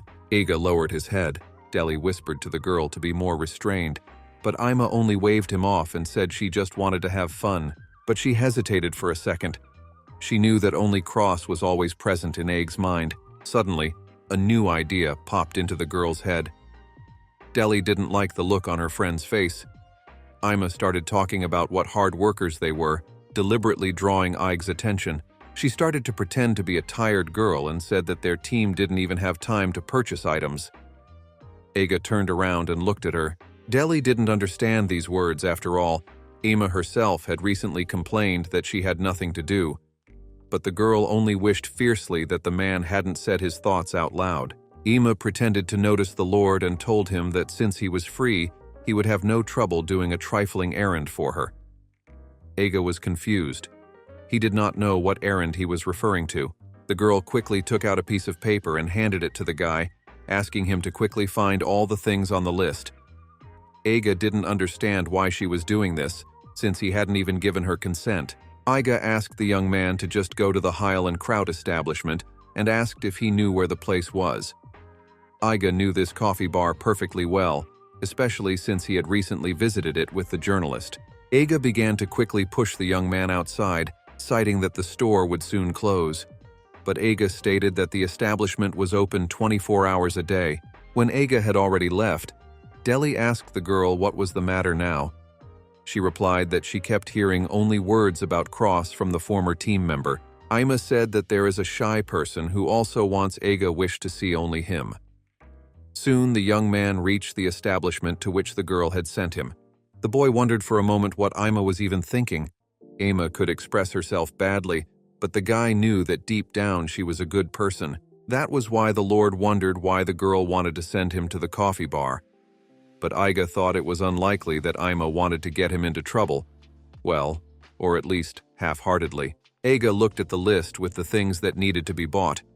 The paper said that 99 potions, 80 antidotes, and Earl Grey tea were required. The young man was saddened. He knew that in the entire squad, only Tiana drank tea, and yes, she didn't even like this variety. Iga reached on the shelf for the goods. He knew perfectly well what kind of tea the girl liked. The variety was called Assam, but suddenly his hand met someone else's. The girl was reaching for the same packet of tea. She embarrassedly apologized. Suddenly their gazes met. Tiana and Iga looked away from each other, confused and embarrassed. The boy was very angry with Aimee. Tiana had already managed to take something from the list. Suddenly, the young man heard the doorbell and saw Tiana leaving the store. Iga exhaled frustratedly. He headed towards the store's exit and caught up with the girl. He called out to her. Iga motioned for the girl to come with him. Tiana clearly did not expect such words from her ex-boyfriend. She silently turned away and walked on. Iga ran up to her and started trying to take the tea bag from her to carry to the hotel. But Tiana didn't expect this from a guy. The girl was a little confused and lost her balance and fell on the man's chest. Iga asked her in surprise if she was all right. Tiana snuggled against the young man's chest and embarrassedly apologized and explained that she just hadn't been sleeping well lately. But to her surprise, the boy said the same thing. Iga embarrassedly explained that the squad and other worries always come first, and keeping track of them wasn't easy, so his team insisted that he take today off. The young man assumed that the girl was doing well. Tiana lowered her head and said that things weren't particularly good, but Iga didn't understand her words, so he asked the girl to repeat. Tiana told him that everything was fine, and he should forget that she said anything. Iga didn't insist. Suddenly he saw a snowflake flying past him. It was snowing outside. Iga was very happy about such an event. He wasn't surprised by this weather phenomenon since it was quite cold outside. Tiana used her spell. The girl created an umbrella of snow and invited the guy to stand under it. Iga was a little confused. The girl's cheeks turned red. Tiana lied that she just didn't want the herbs to get wet, so she called the young man to her. The boy happily stood under the umbrella. He noticed that the girl hadn't changed either and was still just as worried about the objects. The boys walked together under the same umbrella on a winter snowy evening back home. As Iga and Tiana were walking home, they passed by the Stwiek Theater. The girl was surprised that moving pictures were coming to this town. The guy assumed that in all their time in Zahabelt, the guys had already been to such an event, but the girl replied that it wasn't like that at all. Iga was shocked. The young man made an assumption that the team was just very busy, but he didn't get any response to his words. They continued walking in silence, and Iga remembered something. The young man remembered that he had 2 tickets and took them out of his pocket. The boy suggested that the girl go to the moving pictures theater with him. Tiana agreed. Iga laughed and said that he knew the girl would say no, so he was just kidding. But suddenly the realization came to the guy that Tiana had replied. Iga was shocked.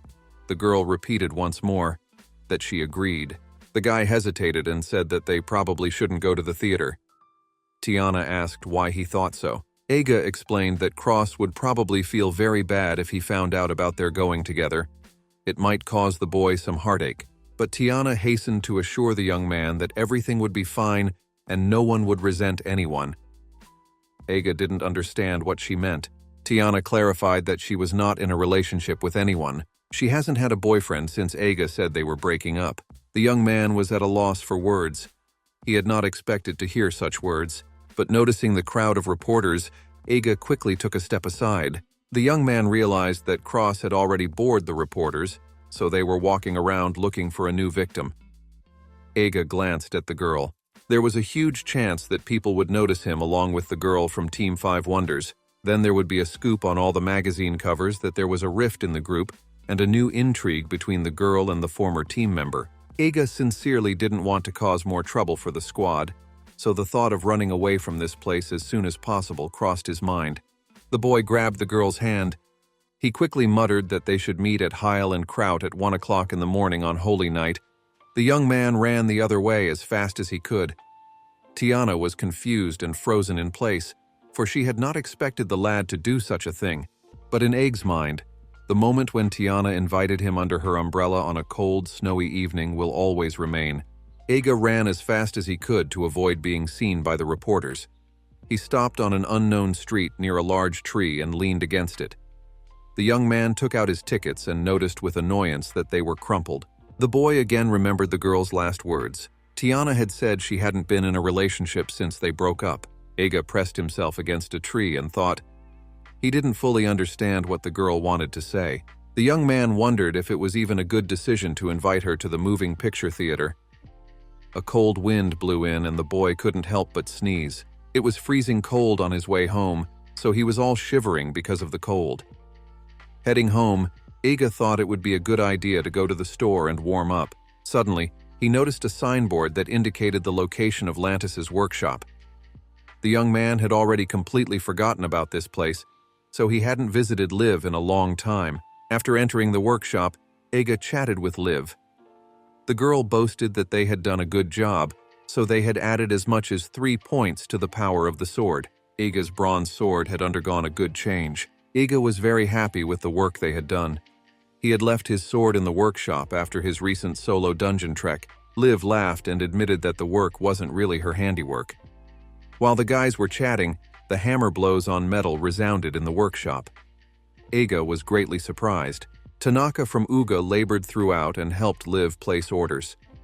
The girl said with a smile that this guy had a head on his shoulders, so he was clearly worthy of being trained. Eiga noticed Liv's eyes sparkling with happiness because she had wanted to find an apprentice for a long time. The girl also noted that there was a good spirit in the sword, and it could be said that there was a very rare item in the Lord's hands. Eiga didn't even realize that his sword could be very rare. Liv reminded the young man that this weapon was originally created for ceremony. Eiga thought about it and confirmed the girl's words, saying that the Emperor had given the sword to him when he officially became a lord. The young man thought that in that respect, the weapon was quite a valuable item. Eiga made the assumption that it was not an ordinary bronze sword in his hands, but Liv hastened to assure him that the name had nothing to do with it. She stated that she could add 25 points of power to the weapon. Eiga was at a loss for words. He considered adding 25 points to a sword's power as something impossible, for even the legendary Blade of Justice possessed by Cross could only add 5 points to its power. Liv explained that the bronze sword was actually a beginner's tool, but the legendary ancient creeds and beliefs are housed in the metal itself. Even after the sword was forged, it was carefully kept, causing the holy power residing within it to sustain it, for they were now talking about things that happened as much as 2,000 years ago. With a strong enough anima within the metal, even a beginner's weapon could be improved far beyond the initial strength level. The improvement could reach even more than the average level, and the sword would match a professional weapon. Eiga was very surprised by the girl's words. The boy didn't understand how such a coincidence could even happen. After all, this sword was exactly what the young man needed so badly. He needed to correct his own inferiority. Liv irritably reminded that Eiga should be extremely careful with his sword, because when he came to her after the dungeon, the weapon had -2 power points. It was about to completely collapse. The boy didn't realize that he had almost destroyed such a beautiful sword with his own hand. Eiga decided to ask Liv to add 25 points of power to his sword.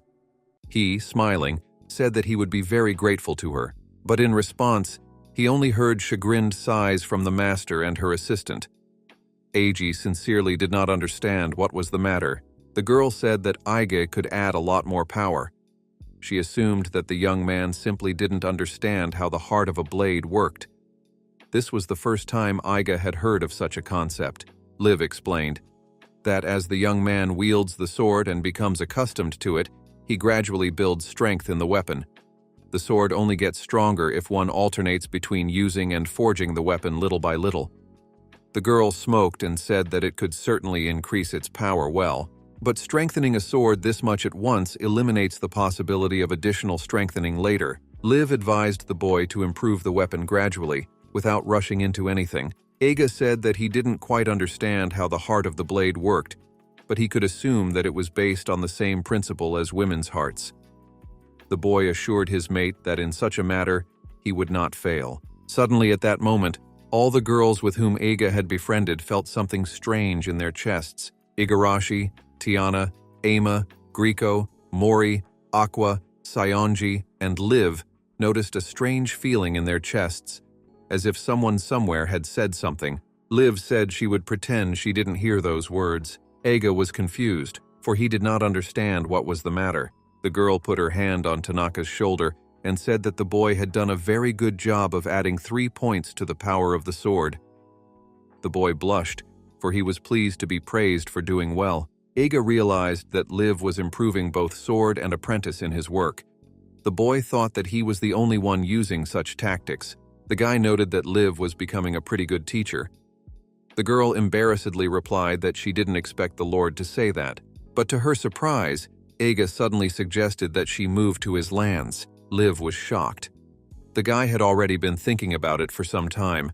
There is no metalworking industry in Tokumo, but there are those among the citizens who work as blacksmiths. If the young man got Liv to train them, he would have access to a real team of engineers. The girl asked embarrassedly if the boy was lying to her. Such a suggestion aroused many unusual feelings in the girl. Eiga said that she didn't have to give an answer right now, and she could take her time and think it over well. Eiga bowed and thanked Master for the sword, but Liv stopped the guy and asked if he had work today, because if not, they could rest together. The guy wondered what his friend wanted to offer him, but suddenly the door lock squeaked and the door opened. On the threshold stood Cross, who was glad that he had finally found Egg. No one expected Cross to come to Lantis's workshop. Eiga couldn't believe his eyes. The boy looked very important, his gaze always forward. Cross, who had recently been kept out of the way by a crowd of reporters, was now right here. Before Eiga had a chance to regain his senses, Liv cheerfully greeted the guy. A genuine heartfelt smile appeared on the hero's face, and he sweetly greeted the old acquaintance. Liv immediately began to try to warm the guy, because it was very cold outside. Cross happily thanked the girl, because the winters in this place were really chilling. All this time, Eiga stood to the side, unable to move. Cross looked at the young man and good-naturedly offered to join him and warm himself by the stove. Eiga noticed that his old friend had not changed in any way. After warming up, Cross sat down at the table and said that the workshop really brought back memories. He recalled how the boys used to gather in this place and said that it felt like a long time ago. Eiga smiled sweetly. Cross remembered how they used to sit in the workshop at night and loiter, and old man Lantis used to get very angry. Liv asked what they owed the young man such a visit, or if he just wanted to visit them. Cross explained that he was on his way to Geitberg, so he decided to visit the neighborhood on the way, and he had heard that Eiga was in town, so he wanted to find his friend. Suddenly, Eiga felt a hand on his shoulder. Cross smiled and said that it had already been so long. Liv said she enjoyed seeing the guys together as much as before. She suggested that the guys have a beer. Cross said that snacks wouldn't hurt either, since he had been doing interviews all day, so he was pretty hungry. The girl got up from the table and headed for the food and drinks. Eiga noticed Cross staring frantically somewhere at the same time. The young man advised his friend to stare at Liv's breasts blankly. He noticed that the boy hadn't changed at all. Cross blushed profusely and began to resent. Liv could hear the guys jokingly goofing around and fighting like in the old days. It brought a smile to her face. The guys laughed until they were in tears and smiled sincerely at each other. Eiga was glad that the friendly atmosphere was returning. He looked at his buddy and wanted to ask what he had wanted to know for so long. Eiga asked his buddy how Tiana was doing. A year ago, when the guy was still in the hero group, something had been bothering him. Tiana said she wanted a break from adventures. This happened right before the team finally received the S rank. Tiana was Eiga's key comrade, so when the girl decided to leave, the young man had no doubt that the team would break up. In her departure, Eiga felt guilty. For Eiga, his uselessness was obvious, so he could not keep up with the group on the same level, making him feel like a complete failure. It was because of him that the girl decided to leave the group. It really tormented Eiga that the longer he stayed in the team, the more he delayed the development of the rest of the members. Later, the young man and Tiana talked. It was snowing outside that day too. It was then that Eiga said it was better for them to part ways. The girl felt at a complete loss. The guy turned away to the window and said he couldn't be with her anymore. Tiana tried to reassure him that he should not worry. After all, if the guy was going to leave the group, she was willing to do it with him, because the girl had no idea how she could enjoy the adventure without him. Eiga exhaled heavily. He said that Tiana was deeply mistaken. The girl was deeply hurt by those words. The young man lied that his decision had nothing to do with the group, and he simply could no longer be in a relationship with her. Eiga said that he was tired of the girl. Tiana was confused. Eiga shouted that he didn't want to spend even a minute of his time with the girl because she was one continuous problem. The guy pretended that he didn't understand why Tiana wanted to leave the group for him, so he urged the girl to come to her senses. Suddenly, tears flowed down his cheeks. Eiga loudly declared that Tiana was an annoying burden. The girl was at a loss for words. The guy felt that it was the only thing he could think of at that moment, and the only thing he could do for the girl. Tiana began to cry bitterly. Eiga saw her tears, but he couldn't do anything about it. The guy realized how horrible he was. It was soon a month after Eiga had been estranged from the girl he loved. Cross told his mate that he had confessed his love to Tiana. Eiga was hurt by these words, but he pretended that nothing had happened. The boy asked his friend what Tiana had said to that. Cross embarrassedly stated that the girl had not yet given him a clear answer. She told him that they should focus on the quest right now. Eiga smiled sadly. The guy was glad that Tiana wasn't planning to leave the group yet. The young man was sure that Cross would make sure that the girl was happy, because he could always count on his buddy. Shortly afterward, Eiga left the group, and now the guys were talking about the girl again, only already in Liv's workshop. Cross said that the buddy must know that Tiana is always so serious. The guy added that the girl is always 100% focused on the band, because the last time he brought it up, the girl told him she wasn't interested in a relationship. Eiga remembered the words from his ex-girlfriend about her not dating anyone. Now he realized it all. Cross sadly said that the girl really wasn't interested in anything but their assignments. Now Eiga understood what Tiana had been hinting to him. At that time, Liv had just arrived with mugs of beer and snacks. Tanaka helped her carry the dishes. The guys then spent the time chatting about pleasant old times. Everyone was very happy. After a while, Tanaka was already trying to lift the sleeping Liv from the floor. Eiga and Cross noticed that the girl always started talking about drinking, and then the former got very drunk. They joked that alcohol is not Liv's best side, and then came the moment when the guys had to leave already. They volunteered to carry Liv to bed. With all the chores done, the guys headed in silence through the snowy streets back to their place. Eiga and Cross decided to strike up a conversation after all. Eiga said that he was confident that the buddy would do well against his nemesis, for he would be rooting for him. But the young man saw only sadness on his friend's face instead of joy. Cross said he really wished Eiga was on his team. The young man put his hand on the leader's shoulder and hurried to reassure him. Cross awkwardly apologized. Eiga said that once the boy destroyed his enemy, then they could spend time together again. At this point, their paths parted. The footprints in the white snow pointed in different directions. Eiga continued on his way to reach his ship. He took a cigarette out of his pack and smoked. He felt much better now. He raised his hand to the sky and wished his buddy good luck. Eiga said this without envy at all. He sincerely wished the boys success. The following events take place on the eve of the Holy Night in the Coles Desert. Isekai'd's team was preparing for battle. They had an emergency mission to defeat the boss, Saber-Toothed Tiger. Isekai'd drew his sword, ready to help the boys destroy the enemy. Bandu asked the Lord how he was doing. Isekai'd said he was doing well, at the same time thanking his comrade for his work yesterday. The Lord asked if the monster had definitely appeared immediately after he left, to which he received a positive answer. Bandu added that they had just received the information about the boss, so they had yet to encounter the saber-toothed tiger, which could be quite dangerous. This was their first high-ranked monster that had at least 52,000 combat power. This beast was much stronger than the green dragon, so Isekai'd doubted that he could overpower it alone. The young man implied the saber-toothed tiger's terrifying ability. It could devour other monsters, absorbing their souls and increasing its combat power. The Lord felt that this task was too difficult for his team. He knew this because when the worst outcomes happened, the squads had handled the bosses they had encountered before anyway, but there was no need for that this time. Isekai'd climbed the dais and began loudly giving orders to his squad. He said that the army would act as a single mechanism of 150 men, but the warriors did not understand what the Lord wanted them to do, so they began to talk over each other. Isekai'd said that there were no obstacles in the Coles Desert, so the army would be able to quietly move in full formation and attack the boss as a single unit. Mage now shouted out from the crowd, saying that she had heard that the saber-toothed tiger was terribly strong, to which she received a positive response from the Lord.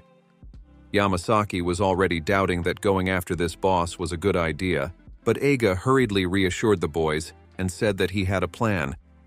Kyoko suggested that the Lord wanted to use the festival towers that had been brought to this area on wheels. These movable viewing towers were designed by Yamamoto. Isekai'd explained that when he heard about the saber-toothed tiger last night, he immediately asked Yamamoto to make these structures. The territory of Coles is completely flat, so arrows and spells from the back rows would have to be directed in an arc, which could cause errors and impair the accuracy of the strikes. The observation towers would remedy this situation, and the army would have a height advantage.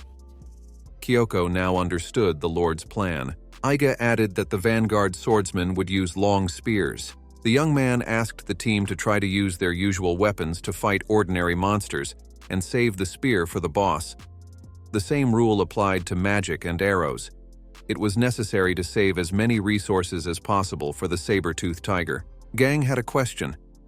He wasn't sure if the vanguard could handle the monsters they would meet, since the combat power of all the opponents had more than 20,000 points of strength. Isekai'd said that everything should be fine, and the group of fighters would be able to overcome every monster.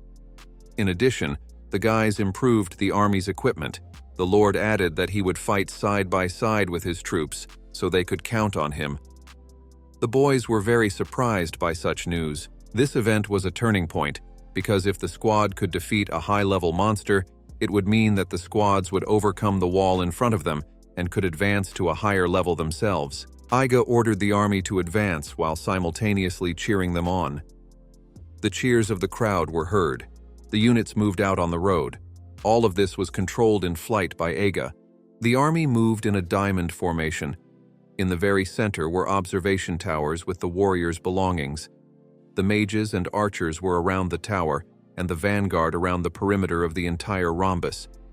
Some also made sure the wagons were in good working order. Chio was quick to respond to any breakdowns. Isekai'd knew that the girl was the strongest fighter in their group, but this was the first time the guys had used the turrets, so it wasn't without problems. Isekai'd planned to enter the battle where Chio couldn't. The guy drew his sword. He planned to see what his powerful weapon could do. Suddenly, the warriors noticed the monsters. A battle had begun. Huge lions, roaring ravenously, marched towards the army. Isekai'd spotted these lions' limbs from above and realized that each was taking 2 hits. The young man landed on the ground and informed the warriors that he could handle the 2 monsters himself, so the boys could fight the rest of the enemy. The enemy rushed into battle. The lion pushed off the ground powerfully and opened its huge, toothy maw. Isekai'd prepared himself and raised his sword. The boy swiftly and clearly delivered an attack to the monster, slashing its shoulder. But the young man noticed that the blow was very weak, so he didn't even notice the resistance. The second lion pushed off the ground and leaped at Isekai'd. The boy thrust his sword with all his might into the belly of the animal and cut it open, but he again thought the attack was weak. Iga guessed that the monsters were counterattacking, but at that time the lions fell to the ground. Eventually, the lions were defeated. The warriors were impressed that their lord had defeated each monster with a single blow. Iga himself was surprised. It turns out that it wasn't his blows that were weak, but his sword was incredibly sharp, and the weapon had only improved so much because it only added 3 points to the power. But in reality, the young man was just fighting on a sword with negative power, so the effect seemed much stronger to him. Now, knowing what his weapon was capable of, Iga could confidently engage in battle against strong opponents. The boy summoned his horse. He left the rest of the monsters to his warriors and rushed to Chio's aid. At this time, the Red Orc entered the battlefield with a fighting force of 18,000 points. The warriors were alarmed and greatly frightened. The monster began to launch attacks on Chio, whose strength was 9,050 points. The girl deftly dodged its blows. Chio moved at the same pace as her opponent, which doubled her strength. Iga thought that his advice really came in handy for the girl, but as expected, the Red Orc has a frighteningly strong defense, and even Chio's blows don't do much damage to him. In addition, the girl's sword wasn't the best either. Iga thought about the fact that he could make some adjustments to the practice. Suddenly, Chio heard the Lord's order to retreat. The girl was greatly surprised. Iga was on a horse directly above her head at this time. The young man ordered the horse to rush down, while he put out his sword to make a powerful attack on the monster from above. It was a special strike combining the power of Kokumaru and Iga. It was similar to the technique used by Cross and Grieco, but together with his horse, Iga could also perform such a trick. The guy thrust his sword straight into the Red Orc with incredible strength. A violent explosion was heard. Chio covered her face with her hand, hiding from the shards flying in different directions. Iga also received a small blow, so he took a note to think about landing next time.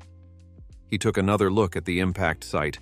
Iga was very happy that he was finally able to defeat such a challenging orc before receiving a higher rank. But there was also a monster standing next to the impact pit, looking at the size of the crater with astonishment. But suddenly, Iga noticed the Red Orc and was greatly surprised. Chio guessed that the monster had managed to dodge. The boy decided in that case to kill the monster the way he had done before. In a one-on-one battle, a strike like bombardment from a height is too readable and easy to dodge. Next time, Iga planned to think about it beforehand. It gradually began to get dark. Bandu had told the Lord that the sun set much earlier in wintertime. It was already 3 o'clock, but the guys still saw no sign of the boss. The warriors had a good view of such a wide space in front of them, so they would have noticed the monster approaching. Suddenly, Kyoko called out to the Lord to look at one oddity. The boys came to this place. In front of them lay the corpses of huge lions that showed no signs of life. Iga looked at the monsters and realized that their souls had already been absorbed since their bodies did not emit any glow. The guy guessed that his army was already close to the target because they were in saber-toothed tiger territory. Suddenly, a shout was heard from the tower that the enemy had been detected. Now stated that the Koshkolev was running straight towards them. Suddenly, the girl was at a loss for words. A huge maw opened from behind the lion and swallowed the monster. The enemy's head fell to the ground and bounced towards the guys. Iga realized that the saber-toothed tiger was now standing in front of them. The warriors were scared because they didn't expect the boss to be so gigantic and ferocious. Iga ordered everyone to prepare according to the plan. The warriors came to their senses and rejoiced that they already had a good plan for such an eventuality, which meant they were prepared. The vanguard warriors armed themselves with spears at the Lord's command. Other men deployed lookout towers. Now the army lined up in formation against the tiger trapping the monster. The vanguard must keep its distance. The point of the spears was to limit the tiger's movements. The main damage was planned to be inflicted on the archers and mages.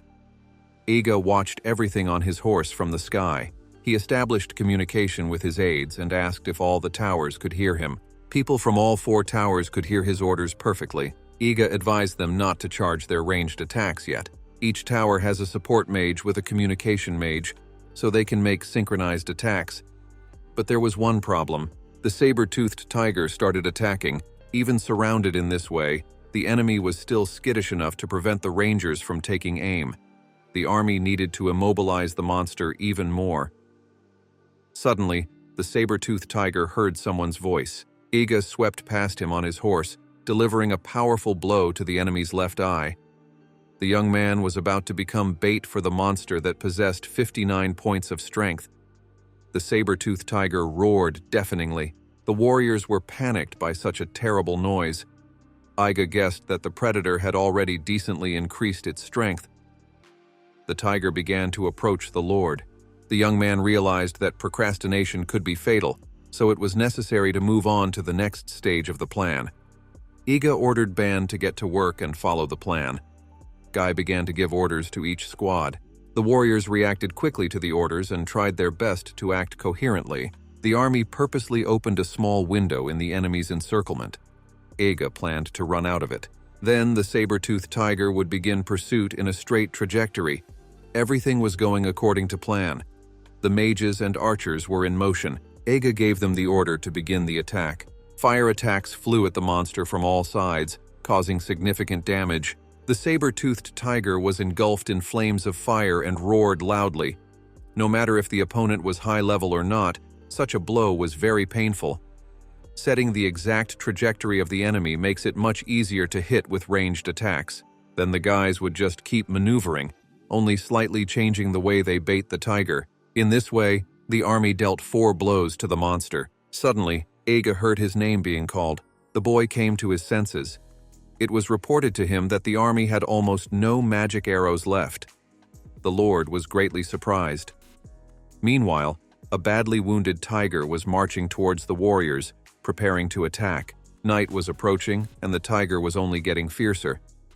General Bandu insisted on retreating, for the boys just might come back tomorrow and continue the offensive. Iga was surprised. He immediately thought of the fact that he and Tiana were going to meet exactly tomorrow. But the guy quickly came to his senses.